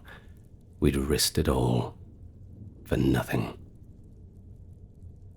No, it has to be here, Sylvain whispered, her voice tinged with desperation. She limped forward, shoving the lantern into my hands to free her uninjured arm. Frantically, she ran her hands over the pedestal's surface, as if an invisible prize might appear out of thin air. Her fingers, instead, found a small parchment pinned to the stone by a dagger. I stepped closer as she snatched up the parchment. Josiah peered over her other shoulder, and in the trembling light, Sylvain read the words aloud, each one falling from her lips like a blow of a hammer.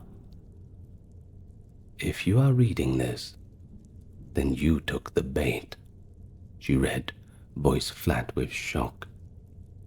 She swallowed hard and continued, "There is no priceless chalice. Only the fools gamble." Sylvain's voice trembled with rage now. "Your greed has been duly noted. Remember, the shadows favor the cunning, not the covetous." She nearly crushed the parchment in her fist as she spat out the final line. "Sincerely, the Thieves' Guild Guildmaster." Sylvain's face had gone pale with fury. "Those bastards," she growled, crumpling the note and hurling it to the floor. "They used us as pawns. Nearly got us killed for some damn lesson, some game." She kicked the base of the pedestal with a scream of frustration, the sound ringing off the old marble walls. But before we could calm her, a distant shout answered. A real one this time, from outside the vault. It was the unmistakable call of a guard, voices barking orders, the clatter of boots on stone, The Solitude guards had heard the ruckus, and they were on their way. Josiah hissed, "Guards," his ears flattening. Although we could already see the beam of a lantern outside through the cracks of the door, they would be at the threshold in moments. My mind raced.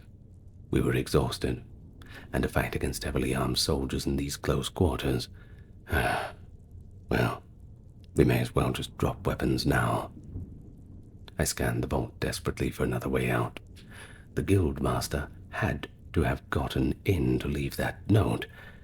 There must be a secret exit. "Help me look," I whispered urgently. Josiah's nostrils flared and he pointed towards the back of the vault. "There's moving air here." Together we hurried to the back wall, feeling for any crevice or loose stone. Sylvain's fingers, driven by adrenaline, finally found a gap. "Here," she exclaimed under her breath. She jammed the guildmaster's discarded dagger into the seam and levered with all her strength. With a grind of ancient hinges, a section of the wall popped open, a hidden door, revealing a narrow passage beyond. Behind us, the vault's main door shuddered.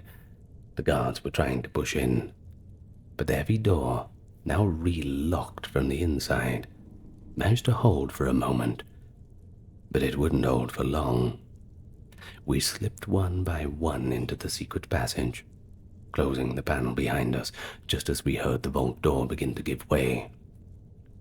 Plunged into darkness, the narrow tunnel barely wide enough to squeeze through. I led the way now, one hand braced on the damp wall, the other gripping my dagger in case we ran into any surprises. But the air, it seemed to be fresher here, and it carried the briny tang of the sea. This passage was some kind of smuggler's escape route, a secret egress from Solitude's depths to the outside world. Behind us, faintly, I heard the muffled clamor of guards discovering the hidden door. A shout echoed down the tunnel. They were coming. "Run," I urged, though none of us needed the encouragement. We stumbled and sprinted through the winding passage as it sloped upwards, the promise of freedom drawing upon us. At last, a pale glimmer of the night appeared ahead. The tunnel opened into the side of a rocky hill on the outskirts of Solitude. A rusty iron grate barred the exit, but its lock was long broken. We shoved it open and burst out into the cool night air, skidding down a short embankment of grass and loose soil. But no time to celebrate. We weren't safe yet. From the tunnel behind, a helmeted head emerged, one of the city guards in hot pursuit, lantern in one hand, sword in the other. Against the moonlight, he spotted us. "Stop right there." An arrow whistled past as we dove behind a cluster of boulders. Sylvain, panting, drew her bow and sent an arrow into the guard's thigh. He howled and stumbled back into the tunnel. A few precious seconds we were glad to have. "Go, go," I urged. Without looking back, we fled into the night. We left that mouth of the tunnel behind and plunged into the cover of trees and rocks along the slope.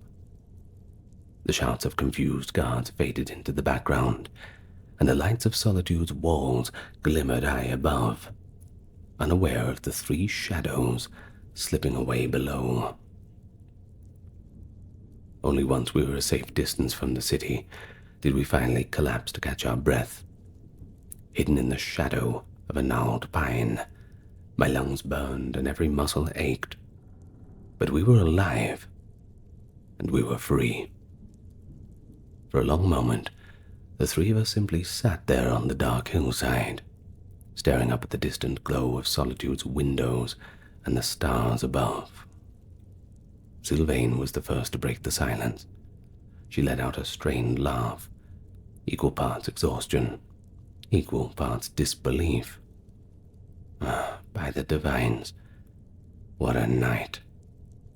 She glanced at me and Josiah, shaking her head. You know, if you told me yesterday I'd trust two strangers to watch my back down in that dingy dungeon and save my hide from the Jarl's guards, I would have called you mad. Josiah chuffed in agreement.